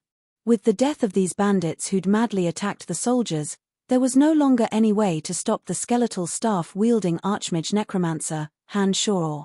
A terrifying undead army gradually filled the area below the city walls, accompanied by a long and drawn-out chant. The evil knights brandished their huge bone spears, and several bandits would be turned into a bloody mess by the sharp bone spears that were shrouded in death energy. Groups of gargoyles whistled past like crows, sending the bandits on their warhorses flying into the air. Before they could even fall to the ground, the gargoyles had already torn them into pieces. This time, the acid swamp covered the group of bandits, and the terrible screams never stopped. Groups of bandits were corroded by the acid swamp into new white skeletons. Han-Shoror's appearance had completely reversed the situation. Every time the demonic Han-Shoror waved his skeletal staff, there would be surging waves of magical elements. Hordes of undead would appear, or acid swamps with astonishing destructive power would appear. From time to time, a few corpse explosions would explode, causing the Tomahawk bandits to suffer more and more casualties. Seeing that Han-Shoror's appearance had turned the battlefield upside down, the leader of the Tomahawk bandits, Bynum, roared in anger. He overestimated his own abilities and actually urged his warhorse to charge at Han-Shoror. Before they'd even reached Han-Shoror, his skeletal staff shook slightly and a circle of strong magical ripples spread out. Rows of javelin-like bone spears pierced through the air, so dense that it was like a sudden rainstorm. Without any luck, Bynum and the warhorse he was riding were all pierced by the bone spears. Everything that wasn't protected by armor was pierced through. 2 of the bone spears directly pierced through Bynum's eye sockets. He didn't even have time to let out a cry before he died. The leader is dead. Han-Shoror's arrival caused a huge panic among the bandits. The terrified bandits suddenly screamed when they discovered Bynum's tragic death. It was like a reason and an excuse to escape. None of the surviving Tomahawk bandits dared to stay, and they fled the area without a care for anything else. One of the more daring and meticulous bandits pretended to lift Bynum's corpse, but secretly took off Bynum's space ring. Han-Shoror, who'd always liked to profit from the dead, discovered the bandits' tracks with a glance. He laughed lightly and floated down from the top of the city wall like a ghost. He soundlessly approached the bandit who was madly sprinting in ecstasy and said, "Sometimes, the wealth of the dead can make it difficult to protect one's own life." The bandit who'd taken off Bynum's space ring thought that his comrade was greedy for his loot when he heard the sound coming from behind him. He turned around with an ominous glint in his eyes and swung his axe down. With a flick of Han-Shoror's right index finger, the axe flew out with a clang. The bandit suddenly felt an unparalleled force surge into his arm, and he couldn't help but stagger backwards. He'd already turned around and clearly saw who the person behind him was. The bandit didn't dare to show off anymore and scrambled away. Unfortunately, the bandit had no chance of escaping in front of Han-Shoror, who was flying over like a ghost. Han-Shoror easily pierced through the bandit's body from behind. He took out Bynum's space ring and flew back to Fork's side with a smile on his face. "Another extra income," Han-Shoror said to the panting Fork with a smile. Since Han-Shoror had appeared here, Fork understood that the crisis on his side had already been resolved. Fork understood that Han-Shoror's strength was astonishing. He knew that the battle here would be over the moment Han-Shoror appeared. Reality proved that Fork's judgment was indeed correct. The bandits didn't dare linger after Bynum's death, especially with the terrifying destructive power of the undead army. Therefore, all the bandits fled from the city wall like a tide after leaving behind over 1,000 corpses. The rumbling of the magic crystal cannons on the other side of the city gate also gradually faded away. Han Shor understood that Dorcas's side should be coming to an end now that he couldn't hear the cannons anymore. This was the first time Brettel City had faced such a huge test, but they'd finally withstood it with everyone's combined efforts. After witnessing Han Shor's terrifying strength, all of the citizens who'd participated in the battle looked at Han Shor with reverence. When the last bandit disappeared into the distance, their reverence gradually turned into trust. Thunderous cheers suddenly spread throughout the entire city wall. Today, all the citizens who participated in the battle will receive a reward of 5 gold coins. Fork, you're in charge of distributing them. Han Shor smiled as he looked at the citizens who'd survived the calamity and instructed Fork. As soon as these words left Han Shor's mouth, the cheering citizens erupted into even more intense shouts of excitement. Each and every one of them looked at Han Shor with even more fervent gazes. They couldn't help but feel that the city lord was so mighty at this moment. Don't worry, my lord. I will definitely not treat these citizens who've helped us unfairly. Fork respectfully agreed. He looked at the corpses of the bandits outside the city, thinking that the armor and weapons these bandits had left behind should be worth a lot of gold coins. In addition, the bandits would definitely have some gold coins in their pockets, right? The bandits really have left. You're in charge of cleaning up the battlefield. I'll go take a look at the situation on Dorcas's side. After Han Shor gave his instructions, he turned into a streak of light that streaked across the sky, flying towards the city gate that Dorcas was guarding. The sounds of the cannons gradually died down. Han Shor looked into the distance and saw the billowing smoke of gunpowder, as well as the figures of the bandits gradually fading into the distance. The ground was littered with corpses, and the ground was riddled with holes. The situation was just as tragic as the previous 2 battles. Dorcas, who was guarding this city gate, didn't disappoint Han Shor. When he arrived at Dorcas's side, Han Shor discovered that Dorcas was counting the number of dead and wounded soldiers. With a glance, Han Shor discovered that there were dozens of corpses neatly arranged in one area. Dorcas led the remaining soldiers to stand in front of the dead soldiers, solemnly saluting them after counting their numbers. Han Shor walked to Dorcas's side, not saying anything. The bodies of the young soldiers who had died in front of him all had quite a few crossbow bolts stuck in them. Some had been stabbed to death by flying short axes, while others didn't even have their limbs intact. They must have experienced a period of unbearable pain before they died. A heavy and oppressive atmosphere emanated from the solemn salute of Dorcas and the others. Han Shor also performed the same military salute as Dorcas to show respect to the dead. After a while, Dorcas opened his mouth. There will always be casualties in war. This is something that no one can change. All I can do is reduce the number of casualties on my side, and do my best to make the enemy suffer as much as possible. Nodding his head, Han Shor agreed, that's right. Sometimes, being cruel to the enemy is being kind to yourself. I think our soldiers' equipment needs to be improved. Sturdier armor and weapons will increase the chances of survival for our soldiers. My lord, how are the other 3 sides? Dorcas took a deep breath and finally shifted his gaze away from the dead soldiers. He looked at Han Shor and asked, apart from Dick and the other 3 sides are about the same as yours. However, we've managed to hold them all. Han Shor revealed a gratified smile as he answered Dorcas. Nodding his head, Dorcas let out a sigh of relief and said, that's good. Tap tap. Tap tap.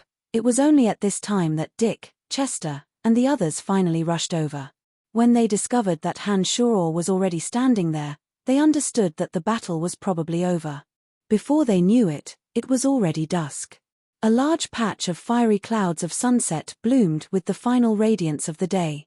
Under the illumination of the fiery clouds of sunset, the billowing smoke of battle seemed to be smeared with a layer of blood, adding a touch of poignant beauty to the hellish battlefield on earth. Flocks of crows flew over with strange cries. Smelling the scent of corpses, they pounced on the corpses of the bandits on the ground, tearing and devouring the delicious flesh to their heart's content as they let out disgusting cries. More and more crows gathered in the dusk of sunset, their mournful cries seeming to tell of the unbearable sight of the scene.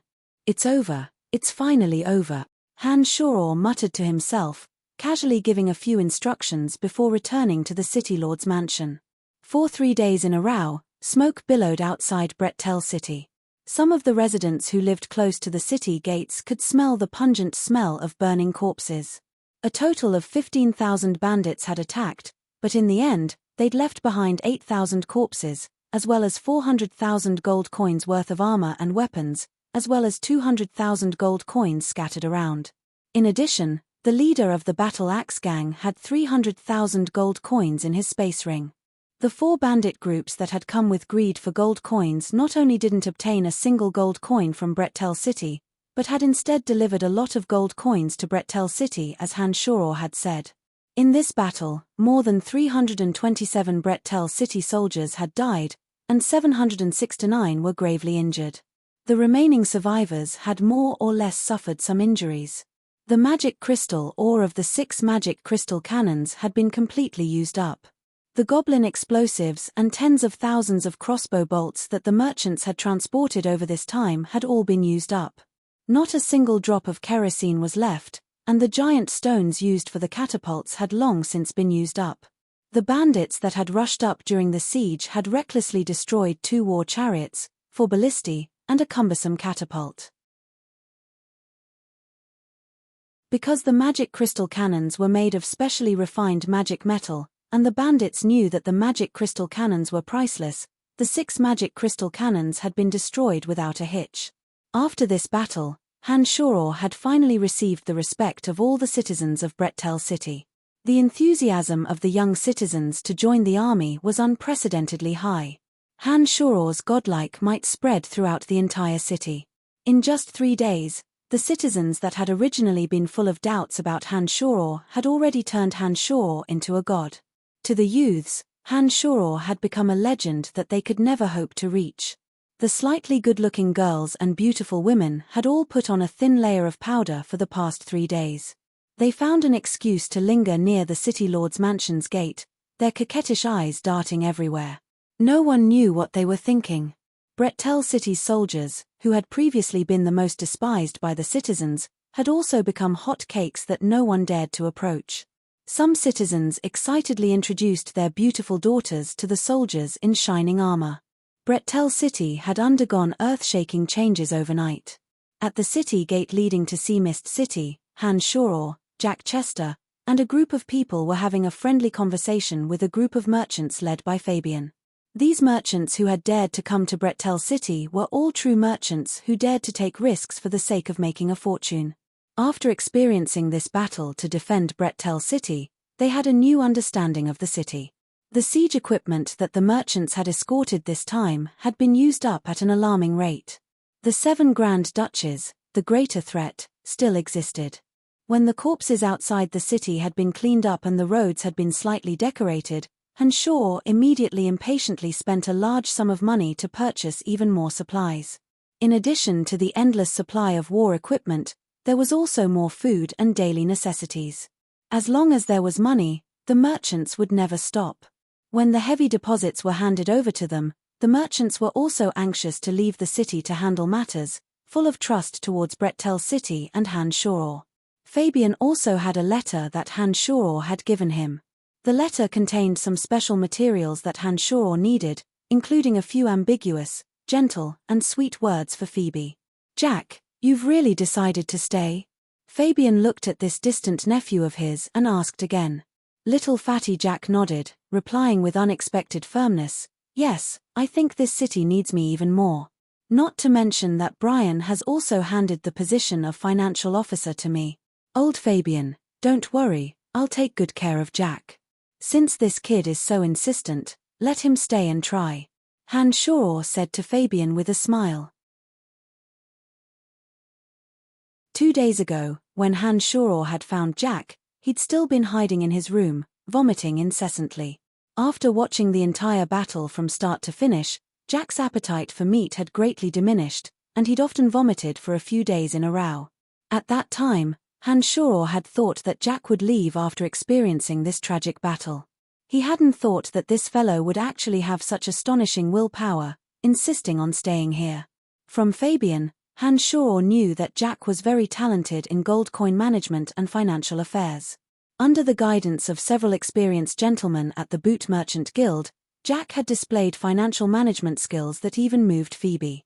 Aside from the fact that Jack and Hanshaw were light mages, Phoebe had taken such good care of Jack because of Jack's and Hanshaw's light mages, but also because of Jack's performance in this area. After learning of this situation, Hanshaw didn't continue to persuade Jack when he saw that Jack insisted on staying in Brettel City. Instead, he directly gave Jack the position of financial officer in front of Fork, Dorcas, and the others, along with the gold coins he'd obtained from Troda last time, including Helentina's 400,000 gold coins, as well as all the gold coins he'd obtained this time, were all handed over to Jack, allowing him to manage this enormous amount of wealth. If it had been anyone else, Hanshaw wouldn't have dared to hand over such a large amount of gold coins. Only Jack, who'd grown up with him at the Babylon Academy of Magic and Force, was someone that Hanshaw could truly be at ease with. Hanshaw was the true master of Brettel City. Hanshaw didn't need anyone's approval to make any of the personnel transfers in the surrounding areas. Fork, Dorcas, and the others didn't have any right to interfere or question him. With such a large amount of wealth in his hands, Jack had sunk into great excitement and panic for a very long time. It wasn't until Hanshaw comforted him for a long time that he gradually adapted to the role of financial officer. Fabian's words to Hanshaw were indeed correct. With such a large amount of wealth in Jack's hands, he'd gone from his initial panic to adapting to the role. He actually started to methodically and clearly divide the uses of the gold coins, recording each transaction in detail. This caused Hanshaw to have a whole new level of respect for Jack. Fork and the others hadn't trusted Jack in the beginning, but when they received their pay from Jack and heard him clearly list the value of each piece of armor and weapon, they were already a bit surprised. When Jack took the initiative to contact a few merchants and helped Fork, Dorcas, and the others purchase some war equipment that were in short supply at a much lower price than Fork and Dorcas had expected, the two gradually relaxed. In just a short 3 days, the busy Jack displayed the intelligence that a qualified financial officer should have. The young Jack was also gradually accepted by Fork and the others. They thought that having such a young financial officer might not be such a bad thing after all. All right then, take care of yourselves. Fabian looked at the two young faces in front of him. It was as if he could see Brettel City being filled with vitality in their hands, dazzling from the chaotic stage of the east. With Hanshaw and the others seeing them off, the merchants were escorted back to Seamist City by the guards led by Chester, gradually disappearing from Hanshaw's line of sight. Hanshaw knew that Brettel City would definitely be even more prosperous the next time they came.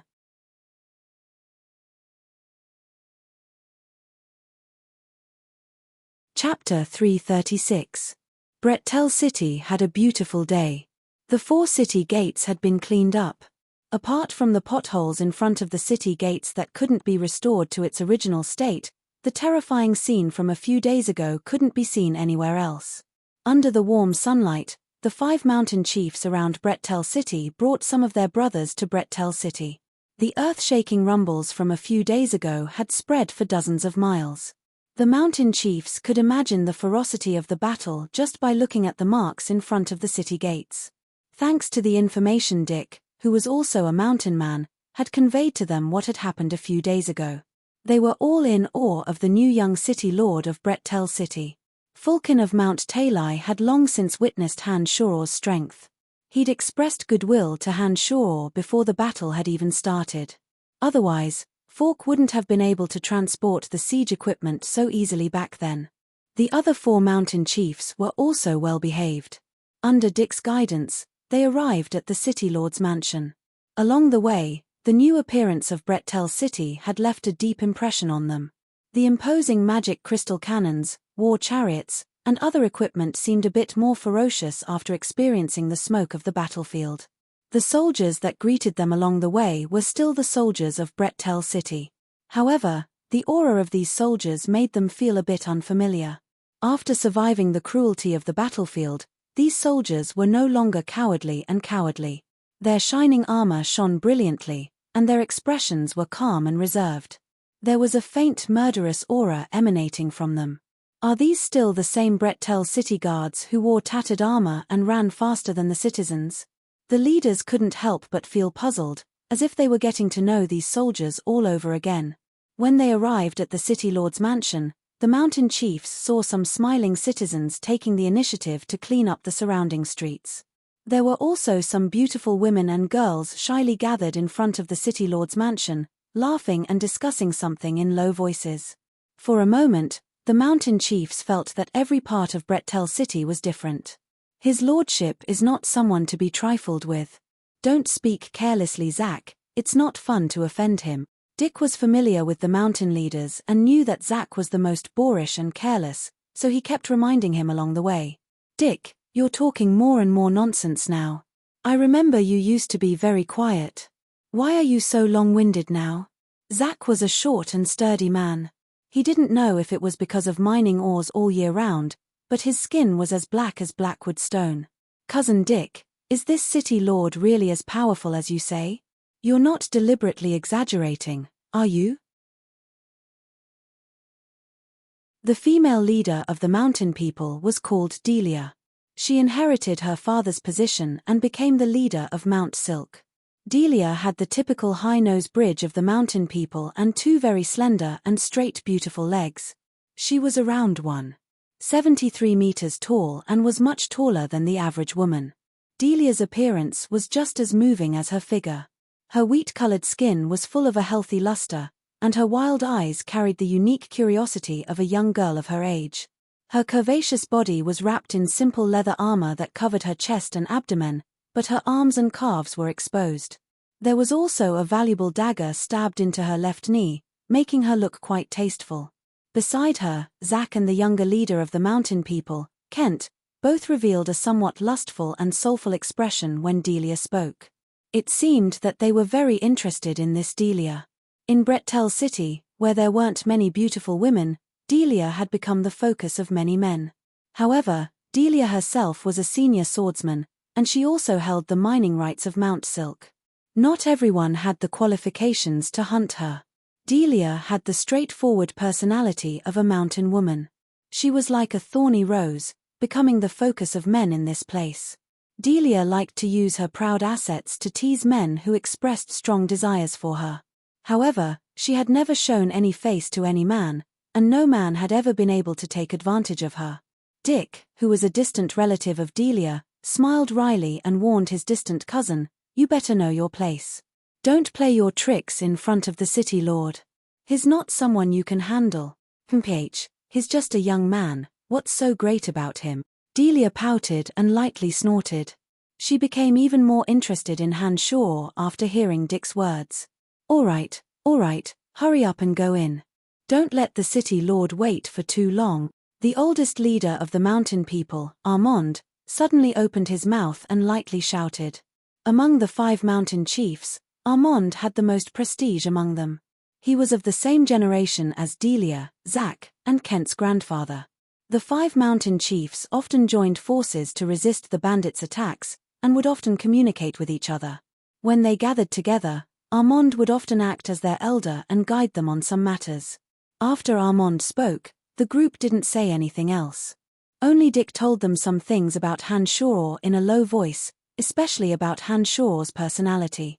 Dick emphasized that Han Shaw had personally killed a soldier who dared to refute him as soon as he'd arrived in Brettel City. Before coming here, the mountain chiefs had already understood from Dick's information that the new city lord wasn't someone to be trifled with. When Dick carefully described Han Shaw's ruthless style, the group felt even more apprehensive. Delia was even more curious about Han Shaw. It's best not to provoke this person. I don't care what you do, our Mount Talai will definitely build a good relationship with him. We won't try to make things difficult for him. Having personally experienced Han Shaw's annihilation of Troda, Fulkin had long since made plans to get along well with Han Shaw. Otherwise, he wouldn't have taken the initiative to go down the mountain to rescue Falk and express goodwill to Han Shaw. Among the 5 mountain chiefs, Fulkin had been the most arrogant and unruly. He'd rarely submitted to anyone for so many years. Now that he'd expressed his attitude without even going to see Hanshaw, the others immediately felt a bit more reverence in their hearts. After a while, Dick led the 5 mountain chiefs through the wide stone steps and finally arrived at the banquet location in the city lord's mansion. The servants he'd recruited last time to cook had all been left behind by Hanshaw in the city lord's mansion. Dorcas, Fork, Chester, Jack, and the others had already arrived in advance, waiting for the arrival of the 5 mountain chiefs. Let me introduce my 5 compatriots to everyone. They are the chiefs of the 5 mines around Brettel City. Dick pointed at the 5 mountain chiefs as soon as he arrived, introducing them to Dorcas and the others. By the time Dick finished introducing both sides, Fulkin, who'd helped Fork fend off the bandits last time, was already laughing heartily as he welcomed Fork. He gave Fork a very heroic hug and said loudly, "Brave brother Fork, I've heard of your miraculous performance even on Mount Talai." As a regular knight, Fork smiled courteously at Fulkin, saying in a friendly and enthusiastic manner, "You praise me too much. Welcome. Hey, where's your city lord?" Zack looked left and right, waiting for Dick to introduce him to the miraculous young city lord. However, he discovered that Dick didn't do as he'd hoped. He couldn't help but ask. The indifferent Dorcas shot a glance at Zack, his voice a bit gloomy as he said in a low voice, "Your city lord? You mean that you don't belong to the city lord's jurisdiction?" Although he didn't have great strength, Dorcas' aura after experiencing countless battles couldn't be underestimated. His low shout was as cold as the edge of a treasured sword. "Zack, shut up." Ever since Dorcas had been brought back by Hanshaw, he displayed his abilities in several battles and had become the object of the soldiers' trust. His deterrence in the army had gradually surpassed Fork's. Dick deeply understood that this person's loyalty to Hanshaw was somewhat unreasonable. He hastily reprimanded Zack for speaking out of turn.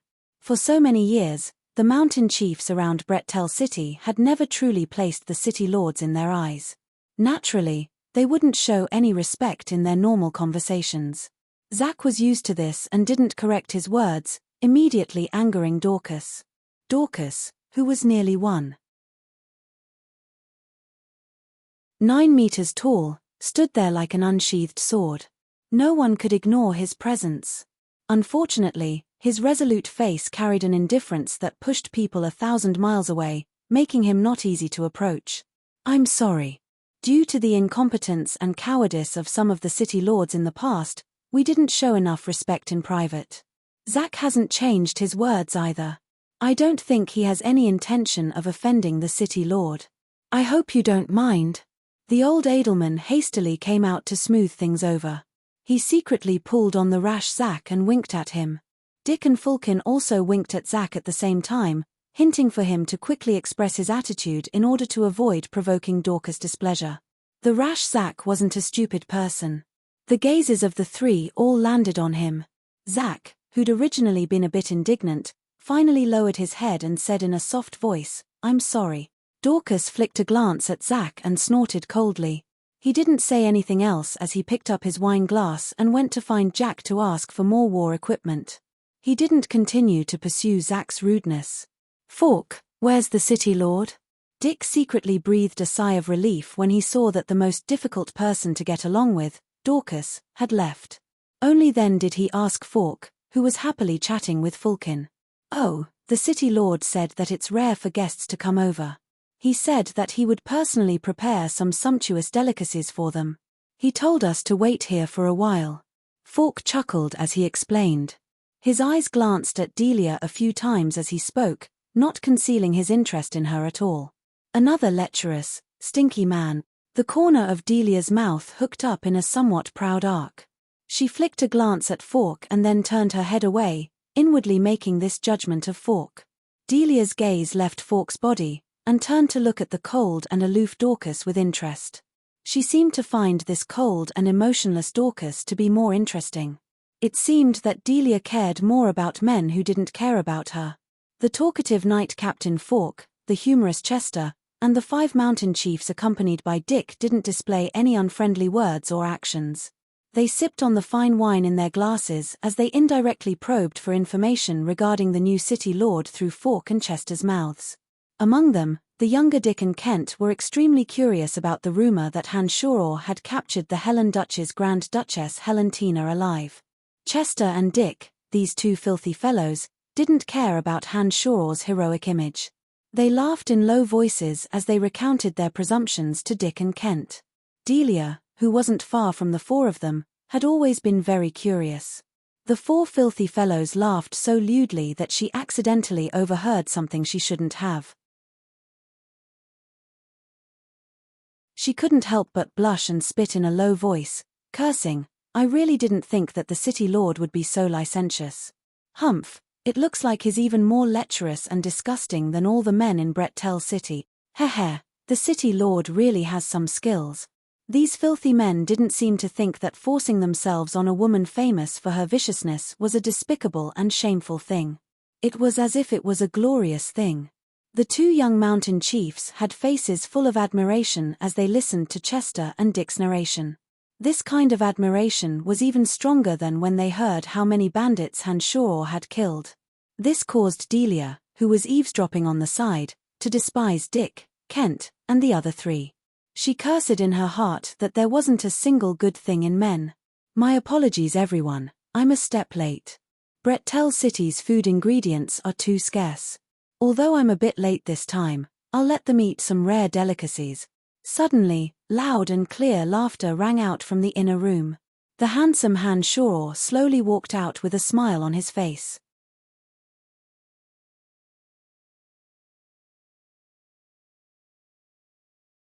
Chapter 337. Han Shoror, who was over 1 meter 90 centimeters tall, naturally gave off an intimidating aura as he walked out from the inner room. Even in front of the mountain people who were generally taller, Han Shoror still stood out like a crane in a flock of chickens. The demonic aura that he'd gained after practicing demonic magic was even more eye-catching. Han Shoror walked over with a smile and took out plates of oily yellow meat from his space ring, placing them on the table in front of everyone. "Everyone, these are some rare meats that I've hunted down from a bit further away. Why don't you all have a taste?" Han Shoror smiled and invited everyone to have a taste after laying out the large plates of meat. On the other side, Jack, who had been pestered by Dorcas to discuss military resources, could no longer control his yearning for delicacies when he smelled the fragrance of meat. Jack shook off Dorcas, who had been pestering him endlessly, and ran over. Dorcas was an ambitious battle maniac. His only interest was to build up the strength of the forces in his hands as much as possible, so that they would have even more explosive destructive power in future battles. Because of this, Dorcas had been extremely interested in little fatty Jack, who was now in charge of the finances. He'd used all sorts of methods to try and obtain more equipment from Jack. Jack's initial fear of Dorcas had slowly become more and more relaxed, and he didn't give Dorcas everything he wanted as quickly as Dorcas had hoped. "You, heh. Han Shoror smiled and shook his head when he saw Jack quickly run over. He then said to the 5 mountain chiefs with a relaxed expression, "Don't just stand there, hurry up and get to work. These aren't things that you can eat on a normal day." The 5 mountain chiefs, including Fulkin, all felt a bit fearful when they saw that Han Shoror wasn't as aloof as they'd imagined. They became even more reserved. Jack was the most familiar with Han Shoror, and Han Shoror had been Jack's only friend for so many years. He wouldn't be as polite as the others, and picked up a large piece of fragrant meat with his fork. He put it into his mouth and started chewing, exclaiming in surprise as he chewed, "Oh, not bad. What meat is this to be so fragrant? This is the front foot of a manticore. It tastes good, doesn't it?" Han Shoror replied with a smile and pointed at the other dishes, introducing them one by one. "This is the tail of a deep-water venom python. It's the chewiest, and that one has the brain of a harpy. You'll only know the taste after you taste it." This is, the 5 mountain chiefs, Fork, Dorcas, and the others were all dumbfounded by Han Shoror introductions. They'd never imagined that the delicacies in front of them would all come from high-level magical beasts. A high-level magical beast of this level could only be hunted by a team of experienced adventurers. Otherwise, an ordinary person would only be able to die. There are no such magical beasts in the vicinity of Brettel City. Where did he go to hunt them? Oh, these high-level magical beasts are not something that ordinary people can hunt. The city lord is indeed an inconceivable monster. Apart from Han Shoror, everyone present had the same feeling in their hearts. They all looked at Han Shoror with strange gazes. What? This is the front foot of the manticore. Jack jumped in fright. There was still a large piece of meat on the knife and fork in his hand. He had heard that a manticore could often tear a person into pieces with a single swipe of its claw. Thinking of the delicious piece of meat in his mouth, he couldn't help but scream. Not bad. How does it taste? Han Shoror laughed and stared at Jack. The taste is amazing, but when I think of the manticore using its front claws to tear people apart, why do I feel a little scared? Jack had a lingering fear as he looked at the delicious food with his small eyes. He wanted to eat but couldn't overcome the pressure in his heart. Glancing at the others, Han Shoror found that they all had strange expressions on their faces. He laughed involuntarily and said, "What's wrong? Don't tell me you don't dare to eat it. Hehe, this is something that I have specially hunted for all of you. You won't be so disrespectful, right?" Under Han Shoror's attentive gaze, Dorcas didn't say a word as he walked to the harpy's plate of meat. He picked up a large piece of black meat with his knife and fork, swallowing it in big mouthfuls with a gloomy face. "What's the big deal?" "Humph." Contrary to Han Shoror's expectations, Delia pouted and snorted softly. She picked up her knife and fork and started eating the deep-water venom python. She picked up a piece of meat with brittle bones and started chewing it carefully. Delia's brows relaxed after only a small bite. She excitedly waved her knife and fork again, trying to get a bigger piece to taste. She praised, "It's really delicious. Heh, the deep-water venom python is highly toxic. I don't know if I've cleaned it properly. If I haven't cleaned it properly, then I'll be in big trouble."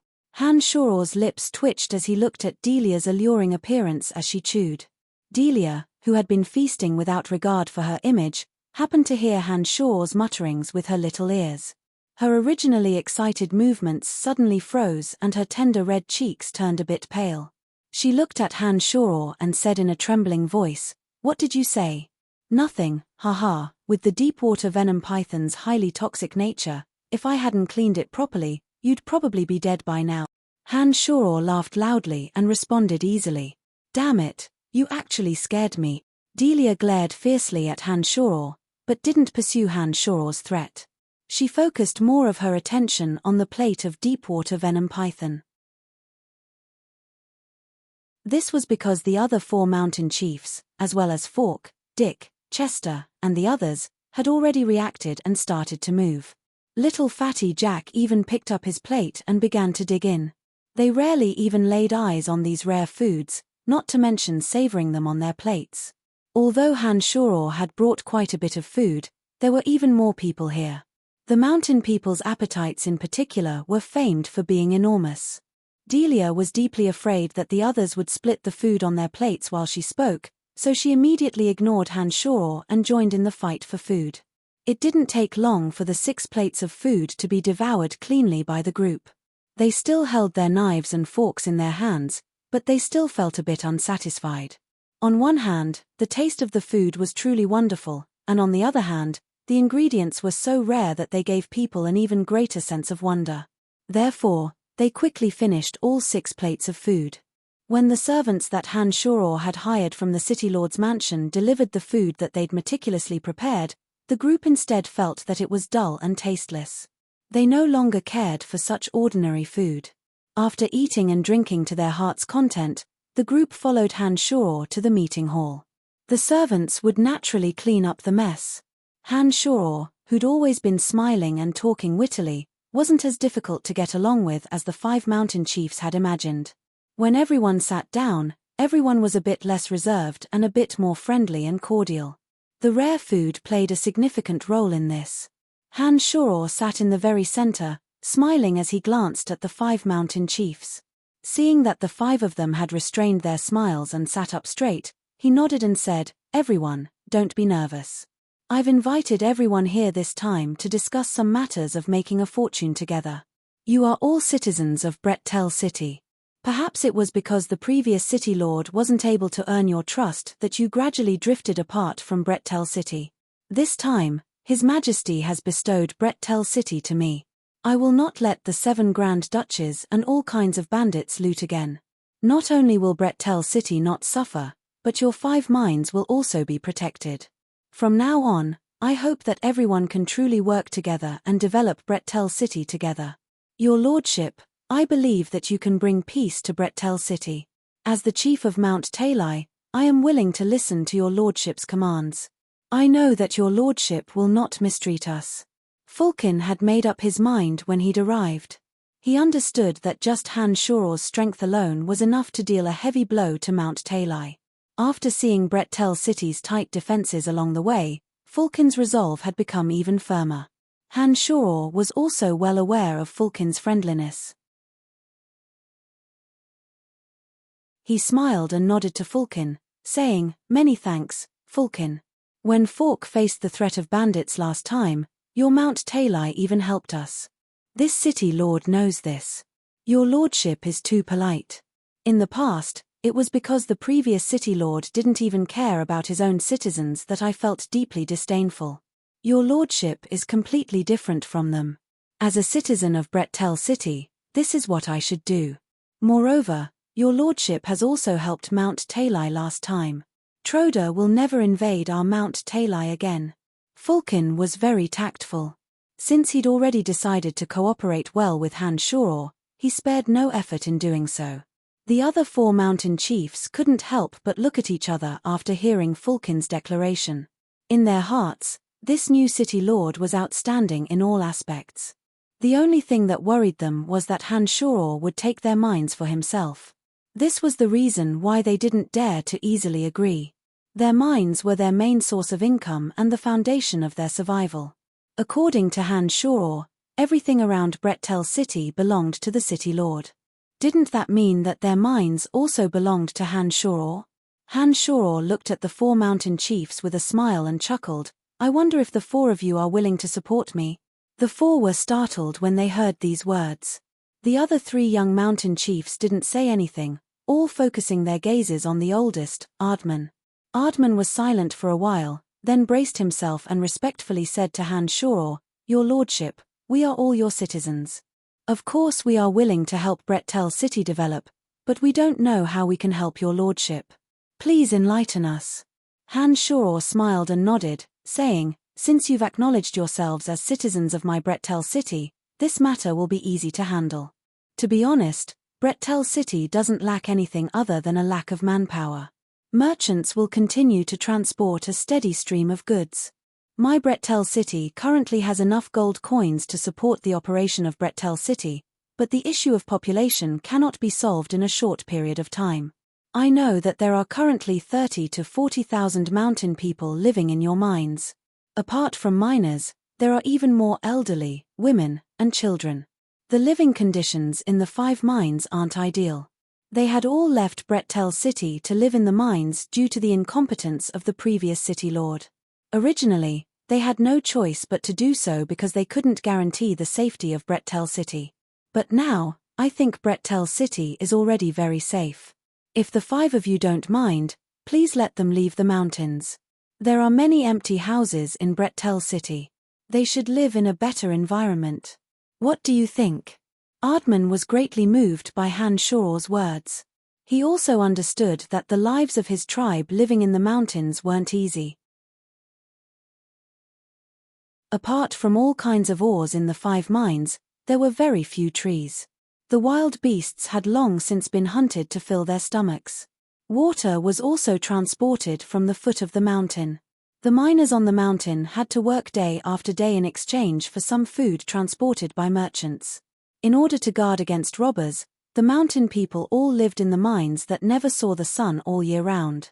If it wasn't to ensure that their lives weren't threatened, who would be willing to live on the mountain like savages? Now, the first thing that Han Shoror thought of was the pitiful people on the mountain. This moved the elderly Ardman greatly. He immediately kowtowed towards Han Shoror, tears flowing uncontrollably from his eyes. He choked with sobs, "I first thank the city lord for his kind intentions on behalf of all the people on the mountain. I won't say any unnecessary words.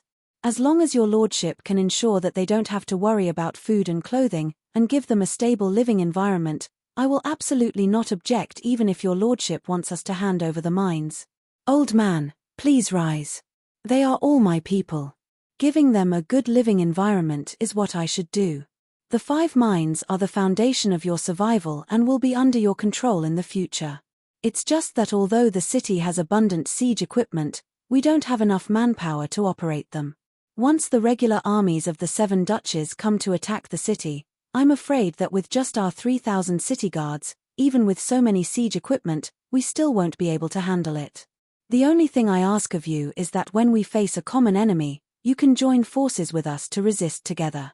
We will provide you with enough siege weapons. If we have enough manpower on the city walls, with Brettel City's defensive power, even the 7 Grand Duchies can forget about breaking through. I wonder if everyone is willing to work hard with me and fight for the safety of all the people of Brettel City. There was no longer any gap between them at this point.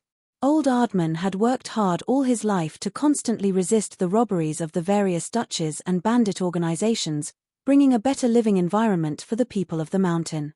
His ideals and Han Shuror's way of doing things didn't conflict at all.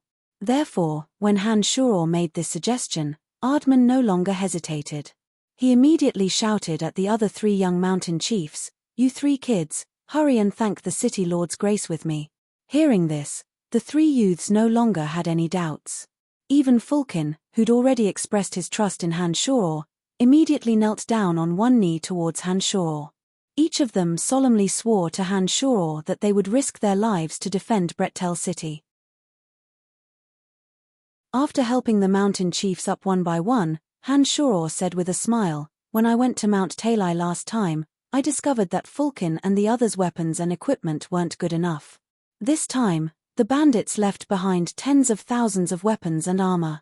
Placing them in Brettel City's warehouse will only take up space.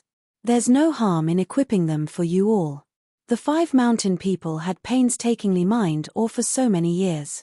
All the ore they'd obtained had been exchanged with merchants for food and other daily necessities to maintain the basic lives of the elderly, women, and children on the mountain. They didn't have any extra gold coins to buy more weapons and armor.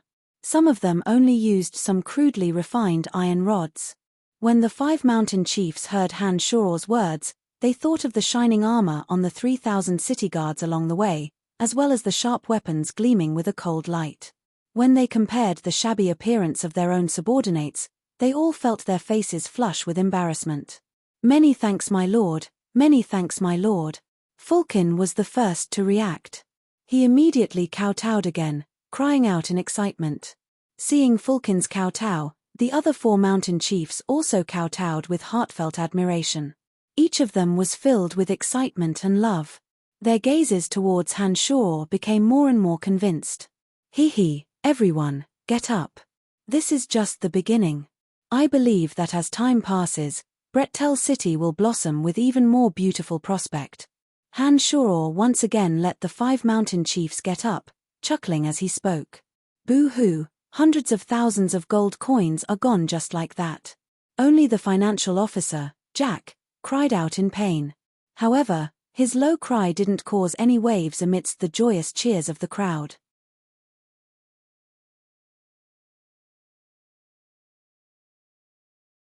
Chapter 338.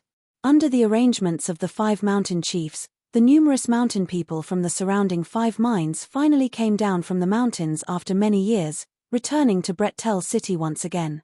News of the 4 bandit groups' disastrous losses spread throughout the 7 Grand Duchies. Some of the smaller bandit groups definitely wouldn't dare to come to Brettel City to fish for profits in the future. Even the 7 Grand Duchies that were at war with each other were shocked by this news. Brettel City, a city that anyone could bully in the past, had become a taboo place after nearly 10,000 bandit corpses had been left behind. While Brettel City was busy arranging for the mountain people to enter the city, Han Shuror once again silently disappeared from Brettel City after giving Dorcas and the others some instructions. The magic crystal mines had all been used up in the last war. They weren't as easy to purchase as the goblin bombs used by the war chariots. This kind of rare ore had been monopolized by the various empires and was used as the main material for magic matrices. In this regard, Han Shuro ordered the departed Fabian to help him purchase them, while he himself began to think of ways to acquire magic crystal mines. The magic crystal mine in the underground world that Han Shuro had heard of last time in the Dark Forest became the first target he thought of. After Brettel City had temporarily calmed down, Han Shuro once again went to the Dark Forest alone. Han Shuro made a beeline for the entrance to the underground world in the Dark Forest. It didn't take him long to arrive at the entrance. Han Shuro wasn't in a hurry to enter immediately after arriving. Instead, he released a yin demon to circle around a 10-mile radius. The yin demon covered an area of 10 miles, but Han Shuro didn't find any traces of the Redbud Knights. This meant that the Redbud Knights had either given up on exploring the underground world, or had already entered it. Without much hesitation, Han Shuro didn't inform the forest troll this time. He entered the underground world alone.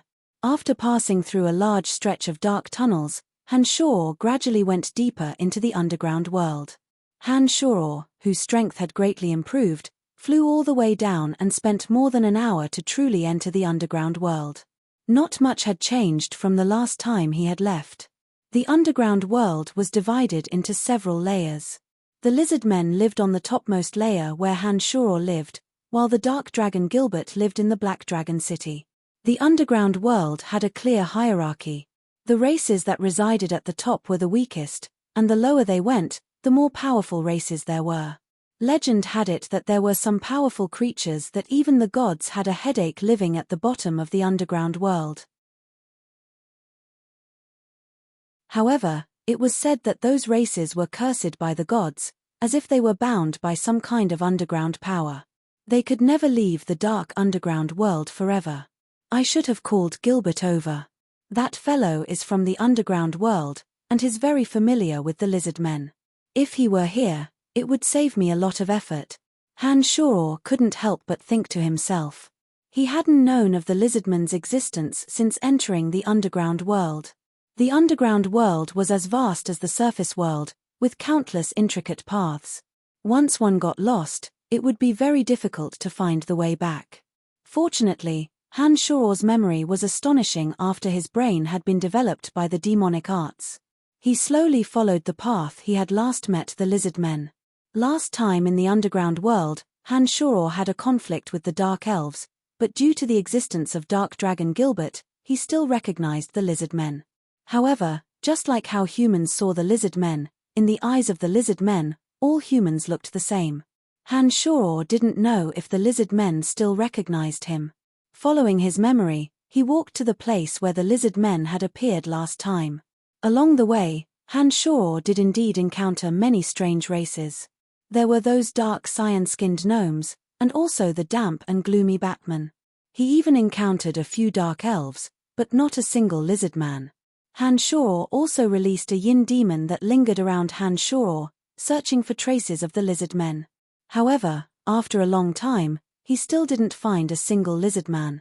When Han Shuro came to a damp and gloomy area, he suddenly heard an ear-piercing whistling sound.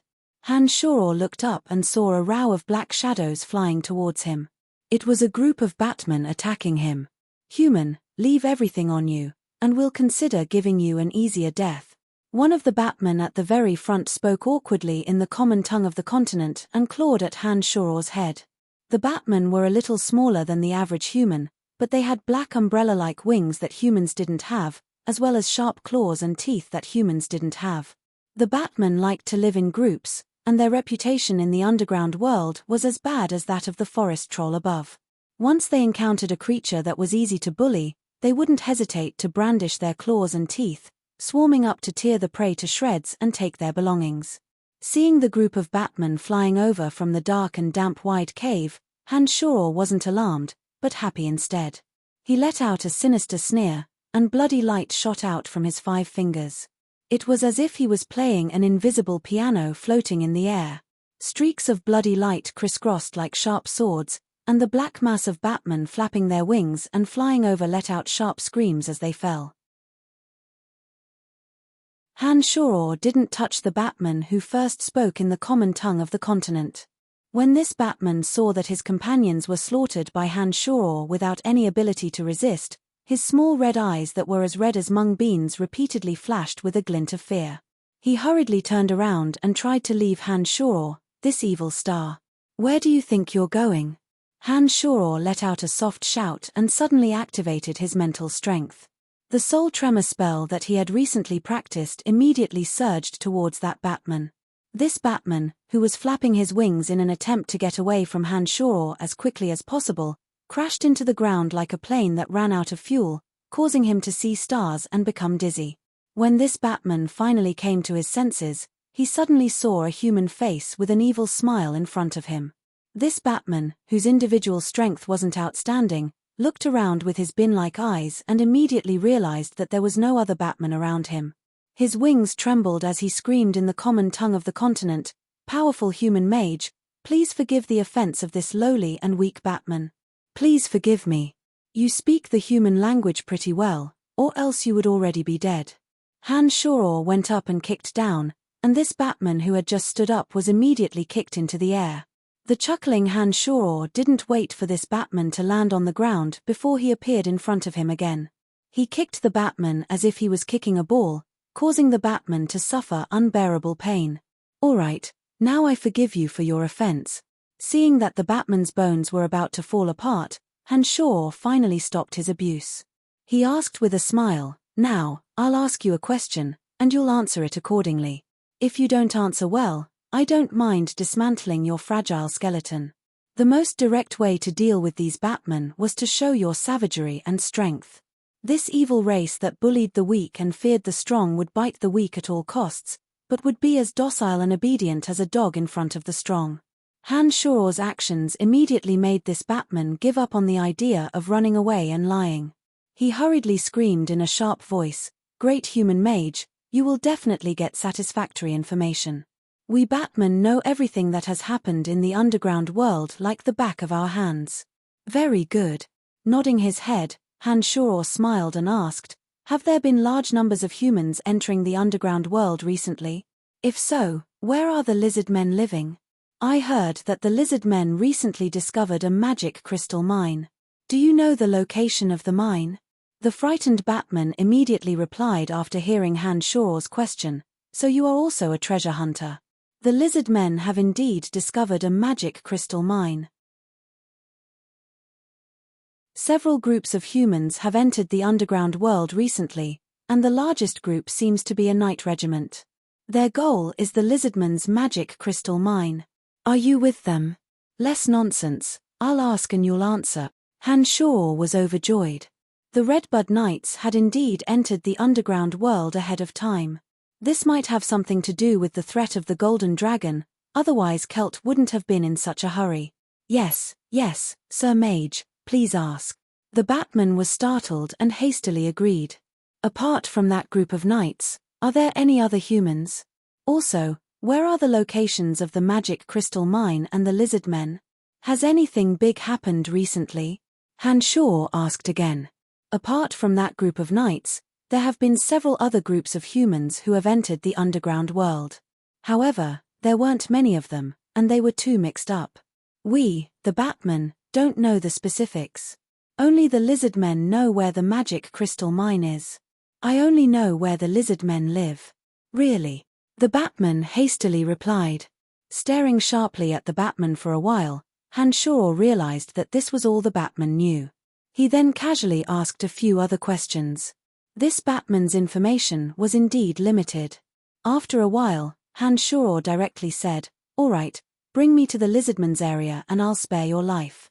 Under Han Shoror's threat, the Batman had no other way to go. He obediently led Han Shoror through the winding and complicated paths, heading straight for the lizardman's area. It had to be said that the roads in the underground world were truly full of twists and turns. Even with Han Shoror's amazing memory, he still felt dizzy along the way. If it wasn't for this underground Batman leading the way, Han Shoror likely wouldn't have been able to find the lizard men. After more than an hour, the Batman finally stopped in a valley-like area after passing through who knew how many winding caves and ravines. He pointed at the densely packed caves in front of him and said to Han Shuro, "That area is where the lizard men live. The lizard men love caves even more than we do. The large and small caves you see are the lizardmen's houses. The underground world's lizard men all live in this place." Han Shuro saw the Batman's small eyes twinkle and asked again suspiciously, "Great Lord Mage, this is the place where the lizard men gather the most. The number of lizard men in the underground world is beyond your imagination. There are tens of thousands of lizard men living in the underground world. Don't tell me you want me to take you to every place." When the Batman saw Han Shuro squinting at him, he couldn't help but shiver and hurriedly shout. Originally, Han Shuro had this intention, but a yin demon circling around suddenly discovered the traces of a sneaky human. Looking at this human's attire, Han Shuro, who felt that this human's attire was somewhat familiar, immediately bypassed the frightened Batman and said as if he were shooing away a fly, "Scram, there's nothing for you to do anymore." When the Batman heard Han Shuro's words, he felt as if he had been granted amnesty. However, his movements were a bit stiff and his small eyes were still tightly staring at Han Shuro. He carefully flapped his wings and slowly flew backwards. When Han Shuro saw his strange movements, he asked in surprise, "I already told you to scram, why aren't you leaving?" Contrary to Han Shuro's expectations, the Batman looked pitifully at Han Shuro and answered fearfully, "I'm afraid you'll kill me to silence me. The underground world knows that you humans don't keep your promises." Han Shuro was stunned and then said unhappily, "You have no value to me at all. If I don't get any benefits from killing you, I won't waste my mental strength." Only when he said this did the Batman truly let out a sigh of relief. He didn't dare continue to stay by Han Shuro's side and hurriedly flapped his wings, fleeing as far as he could. The figure dressed as a human was bent over behind the rock. Looking at his attire and hood, Han Shuro was certain that this person was from the Dark Mantle. This was because members of the Dark Mantle were used to wearing loose clothing that covered their faces when carrying out missions. After the Batman left, Han Shuro flew out and shot like a sharp arrow to the side of his comrade who was lying behind a grey rock, seemingly one with the rock. Han Shuro's silent arrival didn't arouse the slightest bit of this person's attention. When Han Shuro's large hand slapped the comrade's body, he hastily jumped up from his hiding position like a bird startled by the mere twang of a bowstring. He quickly chanted and cast 2 fireballs fiercely at Han Shuro. This comrade, who had used a hood to cover her head and face, revealed her identity as a woman as soon as she chanted. Only her eyes that were exposed were filled with shock.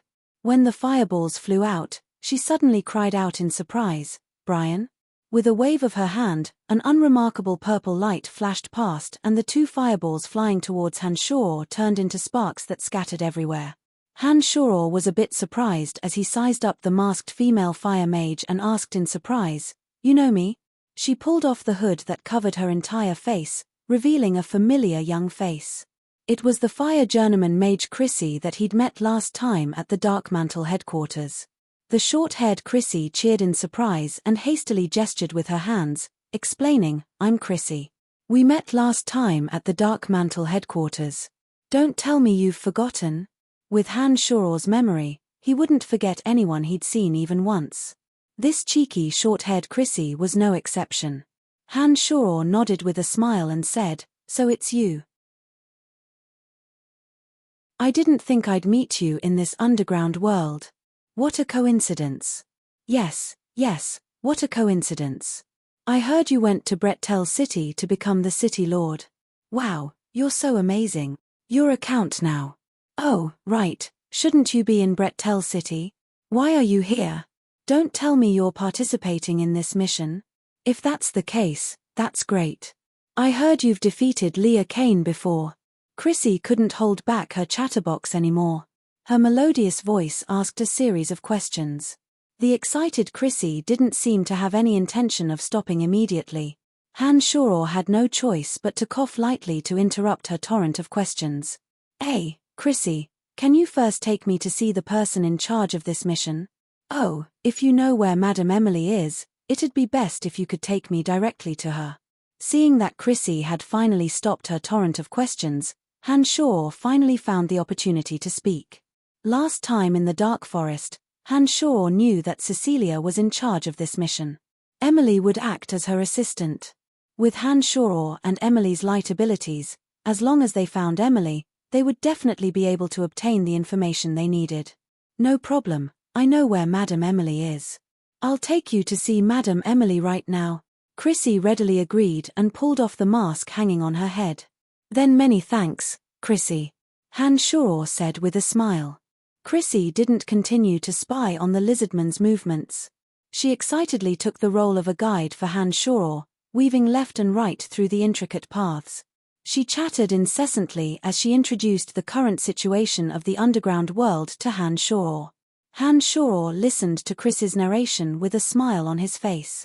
From time to time, he would interject and ask a few interesting questions. Gradually, he began to understand the current situation of the underground world.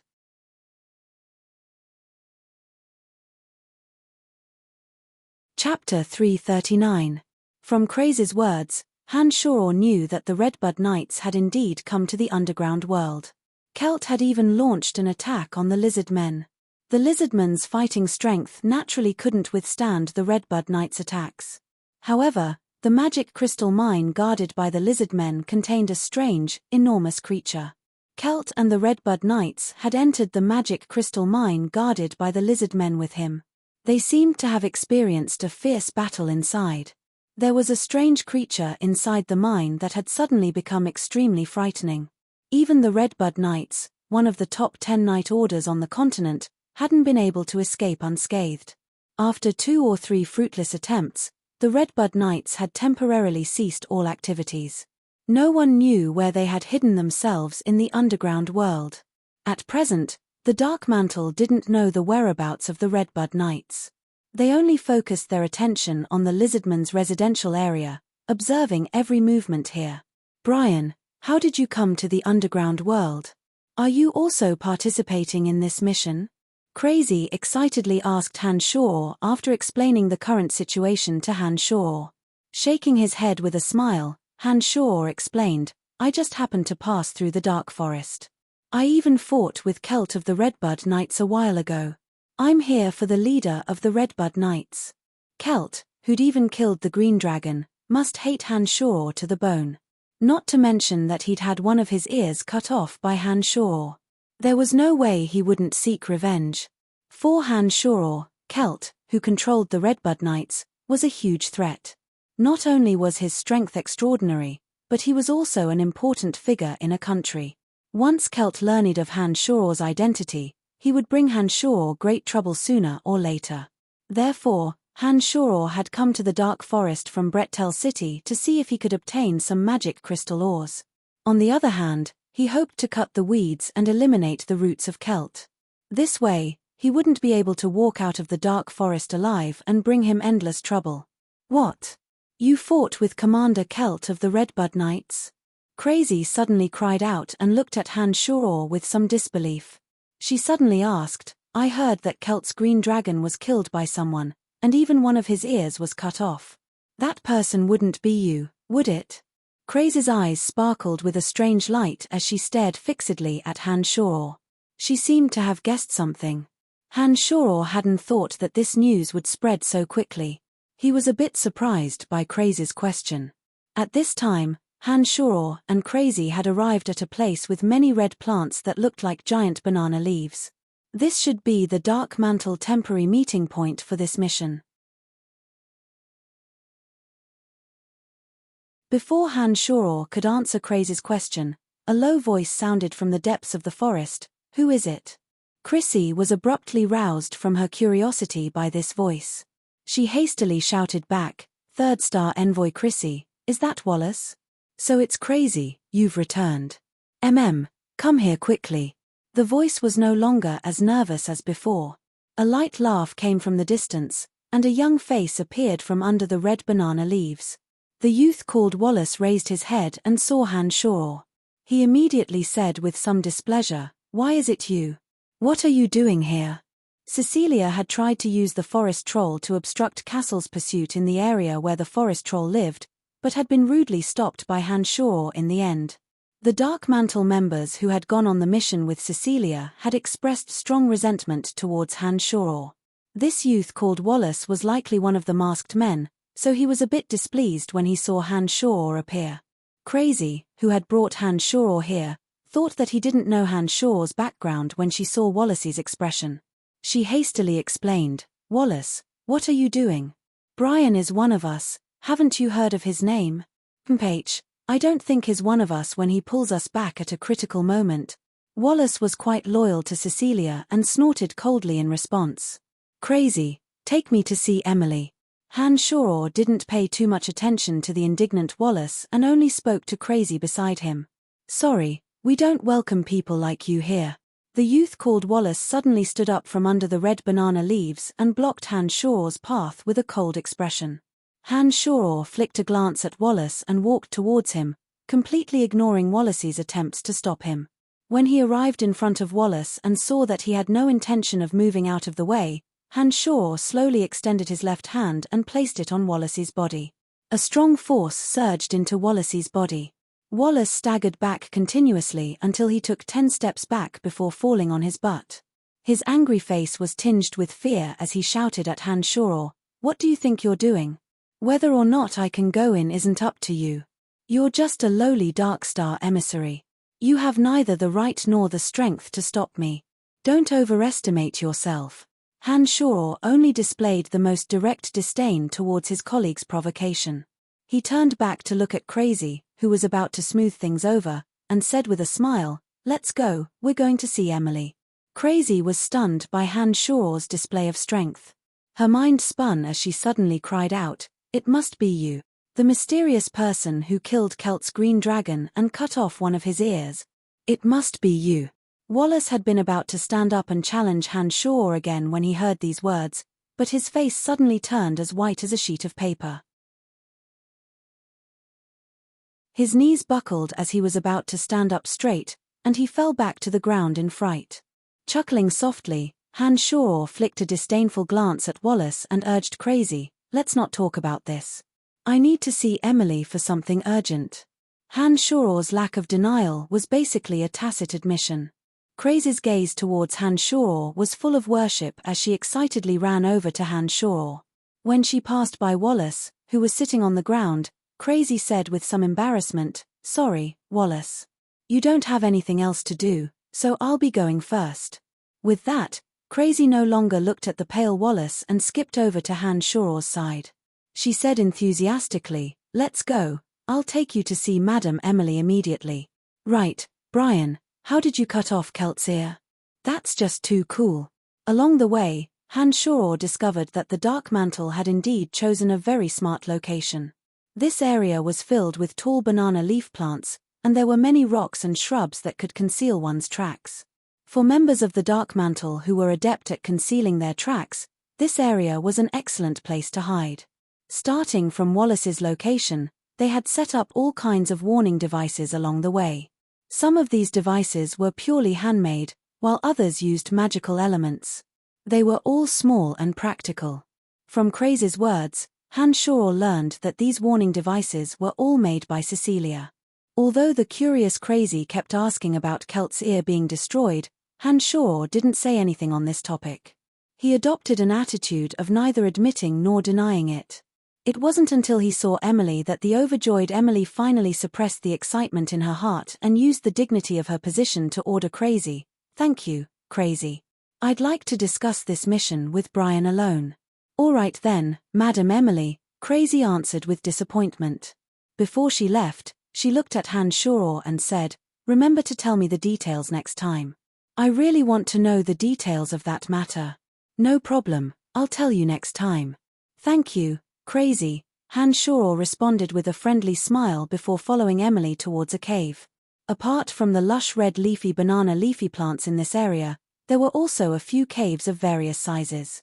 It looked like Emily was temporarily living in one of these caves.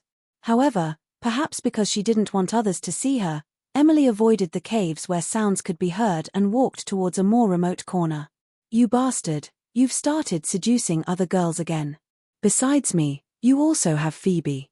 Aren't the two of us enough for you to bully?" Emily immediately pinched Hanshoro and cursed Hanshoro in a low voice when she saw that there was no one else around. Hanshoro felt greatly wronged and cried out in pain with a wry smile. When he saw that Emily had let go of his hand with a pained heart, he explained, "It's not what you think at all. I just happened to meet her on the road and had her bring me here to find you." Me. Emily looked at Hanshoro with a bit of distrust and asked, "Then what did she say? What details does she want to ask you in detail? Hurry up and tell me honestly." She wants to ask me how I killed Celt's green dragon and cut off his ear." Hanshoro answered honestly. "What, you did it?" Emily was shocked and looked at Hanshoro incredulously. Nodding, Hanshoro didn't hide anything in front of Emily and said, "It was indeed me."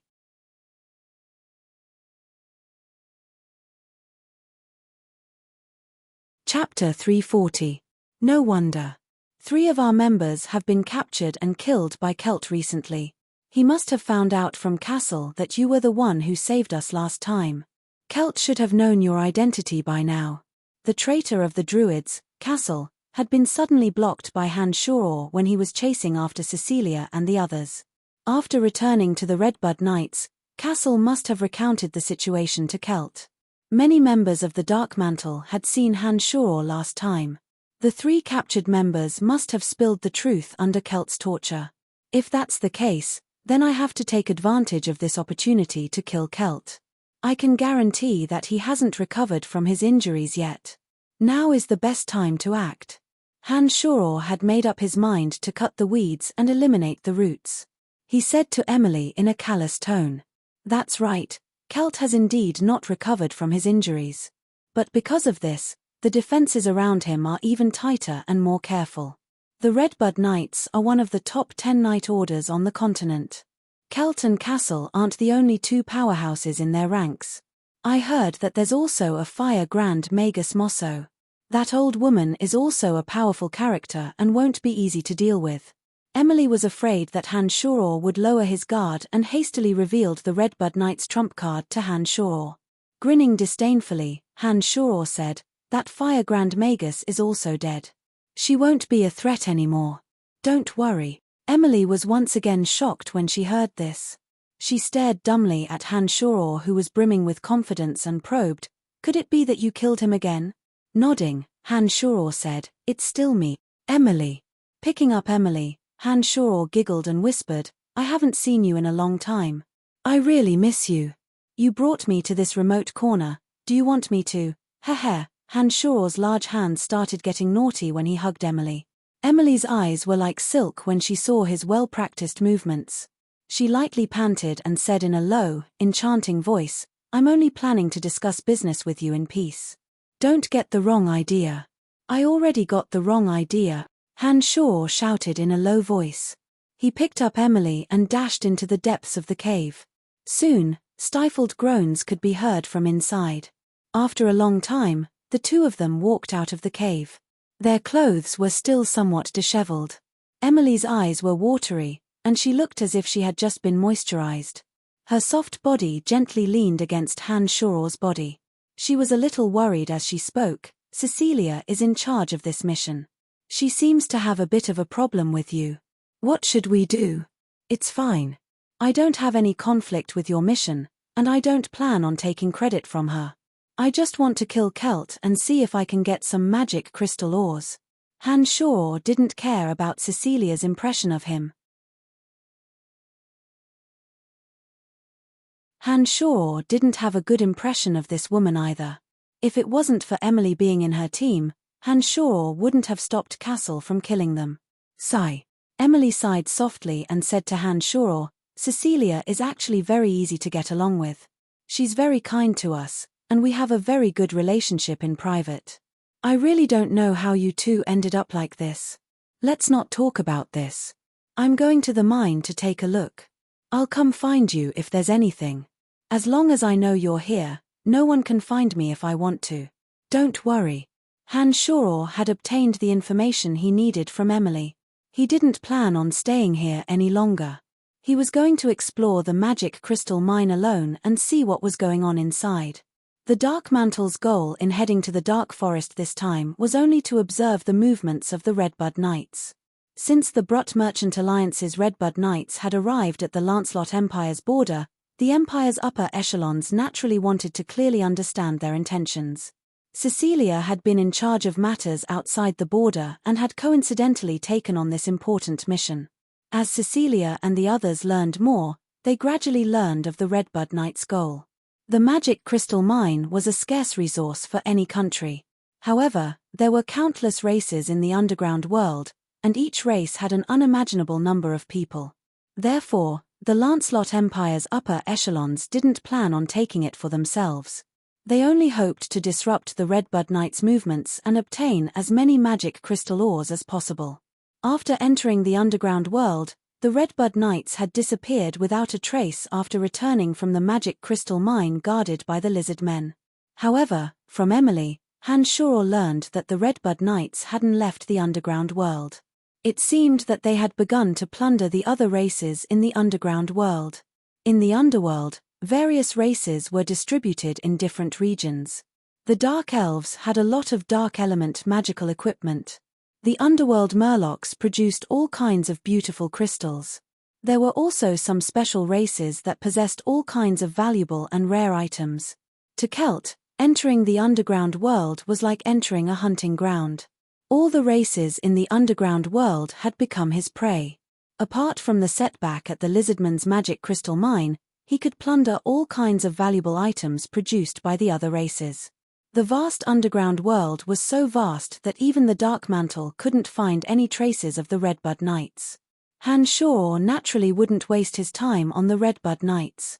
On the contrary, the magic crystal mine guarded by the lizard men became Hanshaw's interest. Hanshaw was even more curious about the strange and powerful creature within. Hanshaw was curious about how this strange creature was able to defeat Celt, who had a full set of divine weapons and equipment. After passing through the densely packed cave area where the lizard men lived, Hanshaw was like a lithe flying insect flying over the lush ground. With his powerful consciousness and the Yin demon spying on his surroundings, Hanshaw didn't attract the attention of any of the lizard men guarding the mine. He flew all the way to the innermost area, stopping only when he arrived at a reddish-brown mountain. The underground world wasn't completely devoid of light all year round. The rock walls thousands of meters above his head were covered with all kinds of glowing plants. Therefore, the underground world was always shrouded in a soft, dusky light. The reddish-brown mountain was 200 to 300 meters tall. Apart from the reddish-brown rocks, there were no other plants or animals. At first glance, the bald mountain looked like an upside-down gourd. It was wide at the top and sharp at the bottom. It made people worry if the sharp bottom could withstand the weight of two tall and wide gourd-shaped rocks. On the surface of this gourd-shaped bald mountain, there were also many large and small caves. The dark caves were so deep that the bottom could not be seen. No one knew where they led to. Several lizard men also had reddish-brown skin. They held weapons as they cautiously stood guard at the cave entrances. It was unknown if they were guarding against another invasion by the Redbud Knights. There were many messy footprints around the mountain. The ground was uneven, and some shrubs were scattered with leaves, as if they had been cut by a sharp weapon. Just from the external scene, Hanshaw understood that a battle had occurred here. After observing for a while, Hanshaw thought of a way to enter the magic crystal mine. In the end, he summoned the Earth Elite Zombie and had it explore the depths of the mountain. If he couldn't enter the center of the mine through the Earth Elite Zombie, then he would think of another way.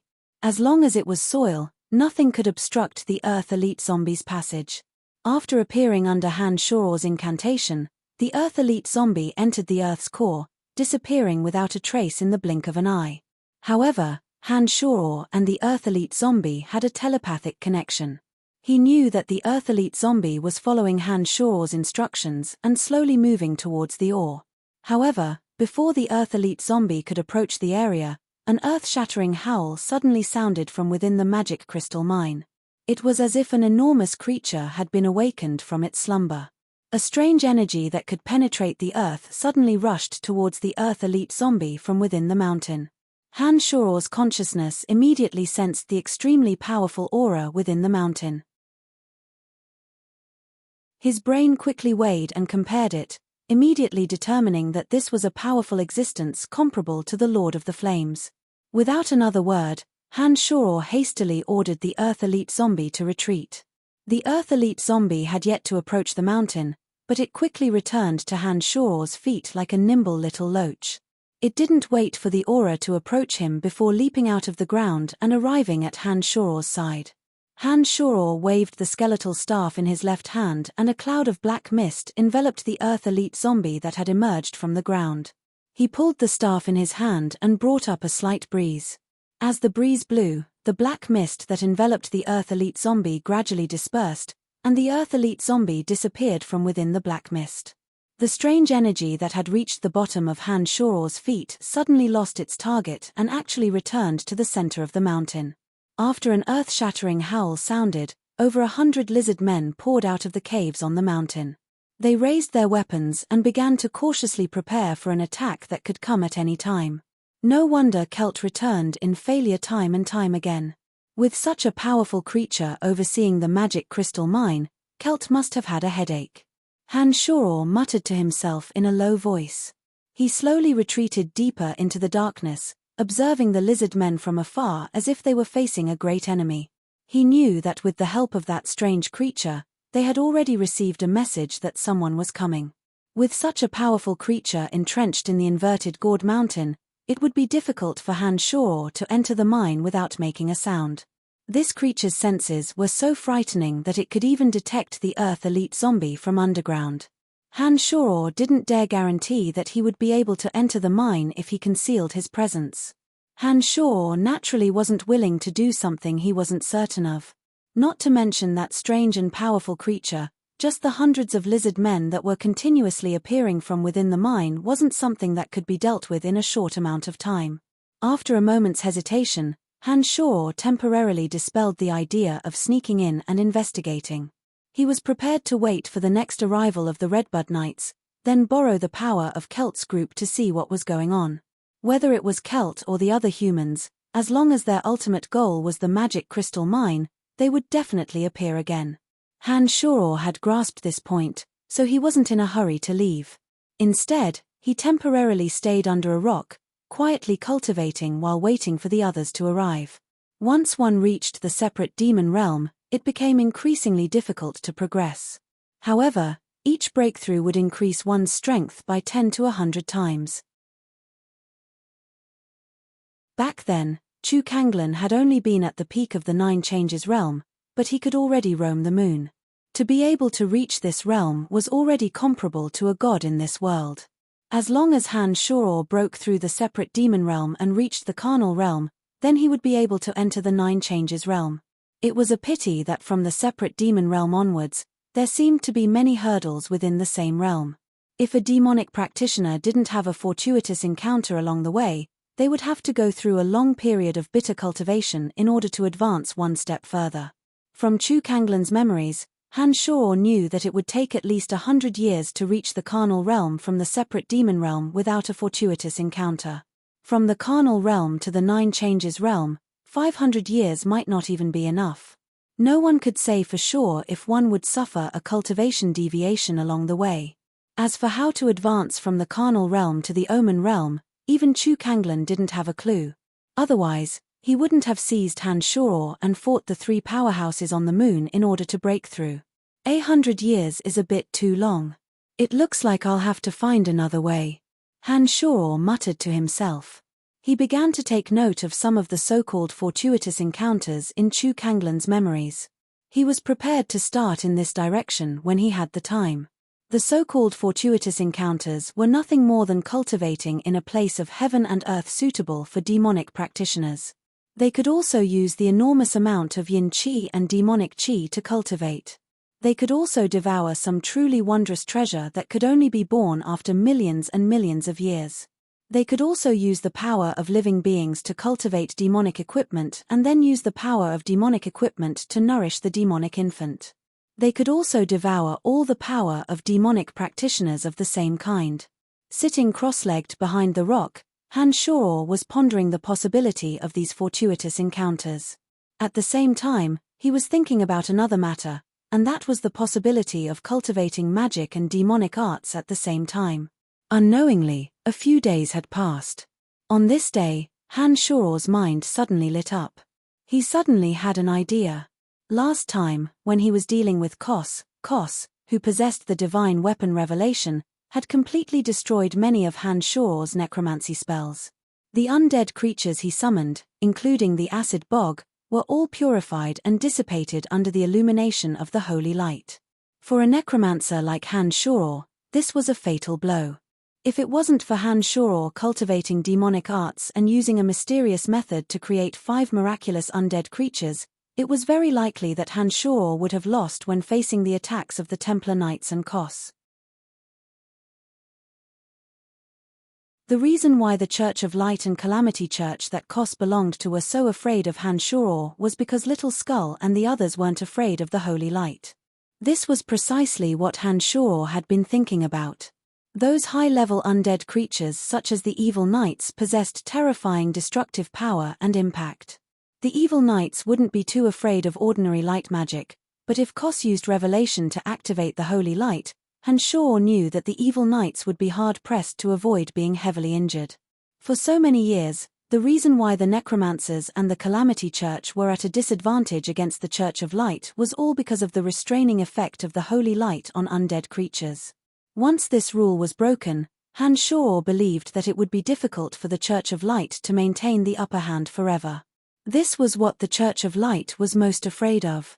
I really should start from this point. I don't want the high-level Evil Knights and the Bone Demons and Old Fey zombies that I can summon to have miraculous abilities like Little Skull and the Earth Elite Zombie. However, I've used demonic arts to refine their bones and flesh using a secret method.